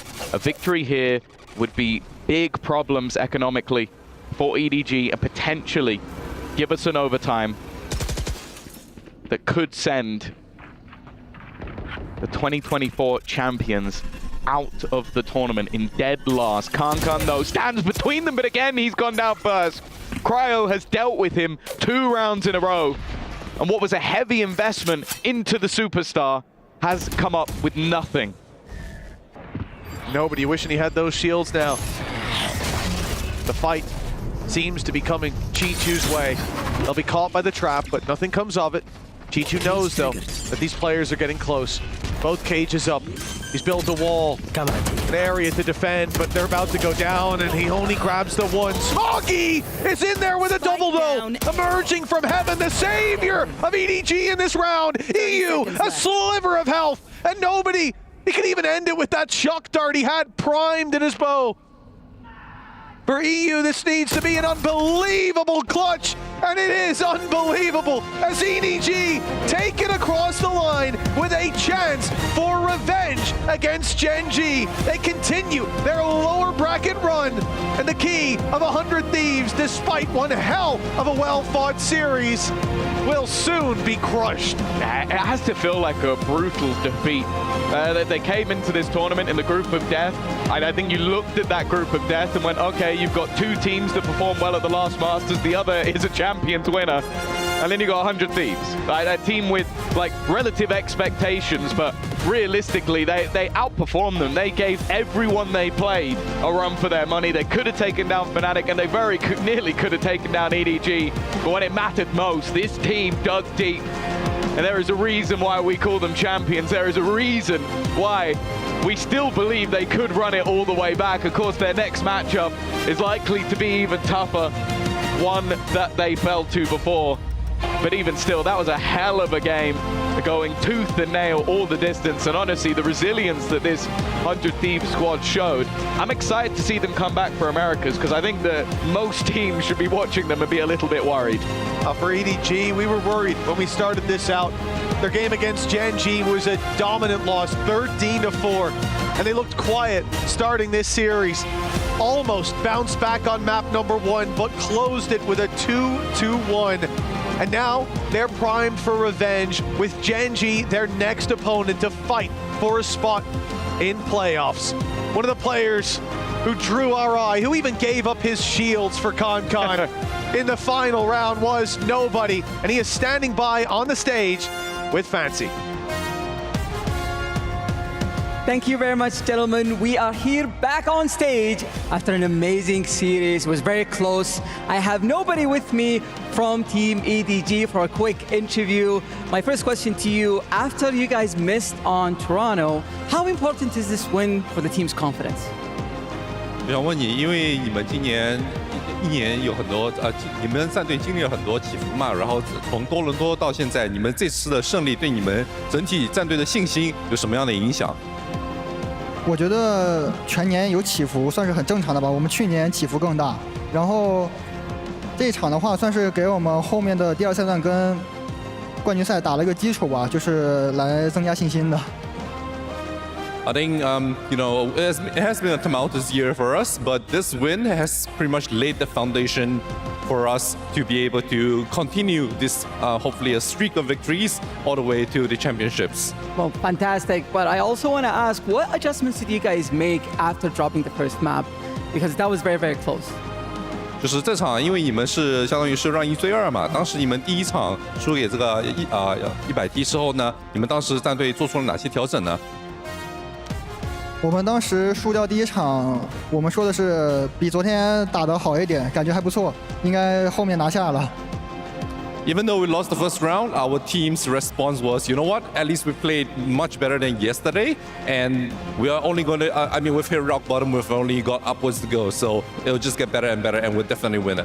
That's fantastic. Well, since you won this match and it's an elimination match, you get a chance to go to that crushing machine and crush your opponent's key. Would you like the opportunity? 现在你们既然获得了这次胜利，你有这个机会，到这个钥匙的碾碎机面前去碾碎对手的这个钥匙，请问你想这么做吗？我觉得来到了这里，这个 EWC 的特色我必须要体验一下。I mean, this is the specialty of the Esports World Cup, so if I'm here, I'm definitely going to do this. So That is definitely yes. absolutely amazing. Perfect. So please come with me to the crushing machine, because this is what all of EWC is about: winning your opponent's key and crushing it yourself. So we will let you enjoy this moment.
Right, EDG taking care of business against 100 Thieves. It got close there at the end, a little bit of the America's Hopium, but not quite enough, as Kong Kong does put them up against the Crusher. And the key has been done on in for 100 Thieves. Their Esports World Cup journey for Valorant is over. Digon here alongside Big Time and Baby Bay. It was a great, great series, especially that ending there. You're starting to wonder, will the 100 Thieves magic come on in? Wasn't to be here, Baby Bay. Yeah, that was a phenomenal series. Probably one of the best ones that we've seen so far here at EWC. And I'm really liking the composition that we saw from EDG. I mean, throwing a wrench in play and like putting it all on the line. And I love that. Yeah, we are playing on the patch, with the Waylay buff. So now this agent is so fast in the fact you're able to use your util, get that gun out so quick. And I think it really suits a player like Kong Kong. And we saw it in this map. I mean, I felt like it was very natural. They had some good ideas with the Waylay. But yeah, lots of love for this composition. And yeah, I just felt like they executed great. Yeah, it was extremely unique, especially how they played the defense. Yeah. I feel like he was so passive in that B site, and 100 Thieves just didn't know how to deal with that. And yeah, there was a little bit of a comeback that was coming into play, but it really did feel like this entire map, EDG were just in full control. And I mean, throughout the entire series, Kong Kong had 22 first kills, man. He was just dominant from start to finish. Yeah, definitely tough here. Now, America's region 0-2 in China in these elimination games. Both 100 Thieves and G2 getting knocked out here in our elimination matches. And a big, I would say, confidence booster here for the side of EDG. And you're going to need it, because now you're going up against the likes of Gen G. But the cool thing is you can kind of get rematched for that like abysmal performance you had the first time around, and now you kind of got some like ground. You got some stuff under you now. You know? Definitely. I'll get your thoughts in just a second, Big Time, as standing by right now for 100 Thieves is Boostio. Take it away. Hi everyone, Victoria here. I'm joined by 100 Thieves Boostio. Now, Boostio, that was a really tough game. And then after that, you had to watch your team's key being crushed. I mean, how does that feel? Yeah, it feels terrible. No, I mean, it's really cool. I mean, I didn't get to see it like, physically, but that's a good idea. Well, you were also in the group of death. You faced against the 2024 champions. You were in definitely the hardest group. Are you satisfied with your performance at this EWC? Definitely not. I think as a competitor, you want to, no matter who you're playing, even if you're in the group of death or in an easy group, you just want to win. And yeah, we didn't win. So definitely not satisfied. And we just had to prep for split too for the rest of the year. In that last map, what was the round you think that kind of changed the outcome of this particular match? I have no idea. I'm going to be honest, I black out during matches, so it's hard to remember specific rounds and like what really, changed the tides for the match. But I think just like I think defense was 5-7, and you usually need a better defense half than that if you want to win a set, especially. So I think just, being better at defense would, in turn help us win the match. And I want to ask about your Sunset. Historically, last year, 100 Thieves did play Sunset, not particularly the strongest map. Were you a little bit worried when you allowed it through? So surely you must have had a game plan there. You changed your comp. What was the idea? And I guess how much did you end up getting to show? Yeah, I mean, I still personally don't like Sunset, but we have been prepping it way more this year. So it's definitely going to be one of the maps that we play. So yeah, we'll see. And I know your parents, they flew in. They joined you here. They joined you at a lot of events here. Do you want to, say anything about that? They've been a great influence, actually, on your professional career. Yeah, I mean, I say it all the time on Twitter and stuff like that, but I love them to death, and I'm just happy they can come out and support. I'm very blessed, and I feel like a lot of people in my position, don't get to have that opportunity. So I'm really blessed for them to come to any event that they can. Now, you guys will be returning to VCT Americas next after this tournament. I'm sure there are a lot of learning experiences. Is there anything in particular that you guys are looking to improve on going back? Yeah, Ascent defense, and then maybe some Sunset, more Sunset reps. But overall, I do feel really confident. Like you said, our group was very hard. So going into Americas, I know we're going to be extremely confident, and I know we can 100% make champs this year. All right, and I do want to ask you something. There's something you said a little while ago about VCT China and their Valorant, and I want to ask you, what do you think of Chinese Valorant now? I mean, I think they proved it in 2024 that they're more than capable of being the best teams in the world, and I think they keep on improving every year. So it's good to have another region like NA, like EU, like Pacific that can compete, and I think it's just more fun for everyone if they're good. Well, thank you very much, Boostio. And I do have to say, you are much better at ping pong than Chichu. Valorant's #1 ping pong player, Boostio. Over to you, back at the desk. Thank you very much for that interview. Gracious in defeat was Boostio, and kind of just giving the props where it was needed here. Yeah, I mean, actually, these views are always a little bit tough, but I felt like he handled that great. They're looking forward, they want to move on with their year, but yeah, it's definitely sad to see a team like 100 Thieves be eliminated and, of course, have their key crushed. Yeah, I mean, that's my #1 ping pong player right there for sure. Big time. You play a bit of ping pong, right? I'm okay. You're okay? I need to find Boostio. Yeah, you got to go find him after this and run that 1v1. I think you might get the smoke right there. But, I mean, yeah, hopefully we can get him on here. I mean, he's going to be here probably visiting, enjoying, Riyadh with his family and whatnot. But if we get Boostio on here, he's going to give some really good insights. And that was a really hard-fought match. I mean, that's tough. When a player like that is just popping off against you, I mean, it's like you said, like you can't really pick around to where it all flipped.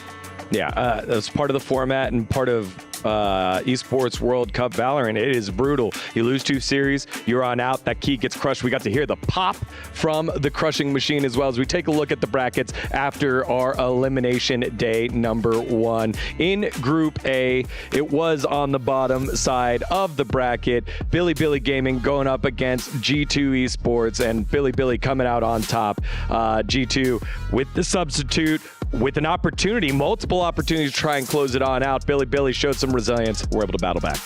Yeah, I mean, I think Billy did play well today, but I think they have to be cleaner than they were today to beat KC. KC looked a lot more solid. Of course, no roster changes there for KC, like the kind of little bit of a bind that G2 are in. So yeah, it's on Billy to step up there. Yeah, I actually think the Billy KC game is going to be like a great matchup for both squads. I mean, it's going to be explosive gameplay for sure. You're going to see Aves versus YZ. I'm excited for that. That's good. Yeah, and again, all matches from here on out are key crushing moments. So you could see the smile on his face there. It's so every time satisfying, man. Yeah. Like just the pop and everything. It's like an ASMR video, dude. Oh yeah. And again, all keys that get crushed will go into the year's totem, covered in resin, so it will be there immortalized. And the winner of the tournament will get to pick 3 keys, whether they played them or not, to put inside the trophy. The rest will go inside the totem. Now let's take a look at Group B. This one was off stream here, but in the end, it is the only North American squad or America's squad to make it on through the elimination match, as Sentinels were able to dispatch XLG Gaming 2-1 and set up a big one here, Sentinels versus DRX. Yeah, our good friends over on the B stream taking charge of this game, and by all accounts, it was very close. XLG playing a good game, but Sentinels just getting the edge, and they will face DRX next. And that's a matchup that's going to be scary, especially if you're going to come in to DRX with the form that you did against XLG. I feel like that should have been way cleaner for Sentinels. I mean, there is no excuse, right? Yeah, it's brutal. The format's brutal. You gotta step up to the plate. And DRX are young. They're hungry. I mean, they're reinvigorated. It's gonna be a tough one, I would say. Yeah, I have watched a lot of DRX in my time, and I gotta say, they will not roll over Sentinels, not by any means. So both those teams fighting to stay alive in this tournament. Yeah, going to be a huge one there for tomorrow's qualification match into the knockout stage. Now to Group C, just to put a bow on it, it is the one that we just saw here for you, I believe. Yeah, no. This is the potential group. Right, Titan Esports Club and Team Heretics, they're the ones that are doing battle. Current update of the score, 10-9, Tech over Team Heretics is in a pause over at the B stream. So if you want to head on over there and catch that one, this might be the upset of the tournament so far. Yeah, that's where I'm going right now. Of course, a lot of people counted Tech out before they even got here. Ourselves, even rated them quite low on that little tier list we did. So it would be a huge upset if they managed to beat Heretics today. Yeah, if Titans beats Heretics, I think you got to do some really deep soul searching if you're Heretics, because they went on such a good run last year, and to see, just them not being able to play to what we know that the standard that they could play to is just really rough. Yeah, all the elimination matches going to that third map. So still in map 1, early days in that one. And finally, recapping the group of death, Group D, the one we just saw here on our stream, 100 Thieves falling just a bit short against the reigning world champs EDG. And that's a big wake up. You look at Gen G versus EDG, any other tournament, this is a Masters semifinals and Masters grand finals. This is a huge match. Yeah, again, I'm super excited for this, especially with the confidence that EDG is going to have going in. Gen G is always going to bring the heat. Yeah. And I think it's just going to be blow for blow. And both these teams are just they're just going to go out swinging. It's going to be insane. Yeah, I mean, they are out for revenge. I mean, they got absolutely smoked by Gen G, right? In that best of one. Gen G looked far and away the better team. But now we saw EDG recovering a little bit. Kung finding his form. Nobody in the second half of that map 3 really came alive. So if they're able to step up, they should be able to get it close. This Kong texture matchup is going to be so sick, especially because of the form that we saw Kong in on the Neon. Yeah. I'm so excited to see texture Neon versus Kong Neon. Put ops in their hands too. Let them drift around. Let them 1v1. It's going to be magical, man. Oh, yeah. So again, a reminder for tomorrow, for those of you that have the opportunity to come to the STC Esports Arena, it'll be Group A match, KC versus BLG, and then Gen G versus EDG. Going to be a huge day of qualifications. Y'all, what was your favorite moment from today here, Big Time, as we close off? I think I have to go with the key cushion. I was not expecting it to be as aggressive as I thought. They were just getting bent out of shape. I didn't realize they were going to just, shards of it go flying everywhere. I want to see more of that. I think my favorite part of the day was seeing Kong just kind of get that grin and that energy back that was good. Into his team. I remember we were in the back room watching that and we were like, oh, he's back. Let's go, man. Absolutely. I think for me, it's definitely got to be Boostio coming back and answering. It's always easy to talk smack when you're winning. It's not always easy to talk smack when you're losing. Yeah. And Boostio taking it on the chin like a champ there. He'll go back for stage 2 in Americas. Y'all, that does it here from us for Esports World Cup Valorant. Day number 2, day 3, the final day of groups. The qualifiers will be here. We're going to leave with the Kadia top plays of the day. Until then, see you later.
Team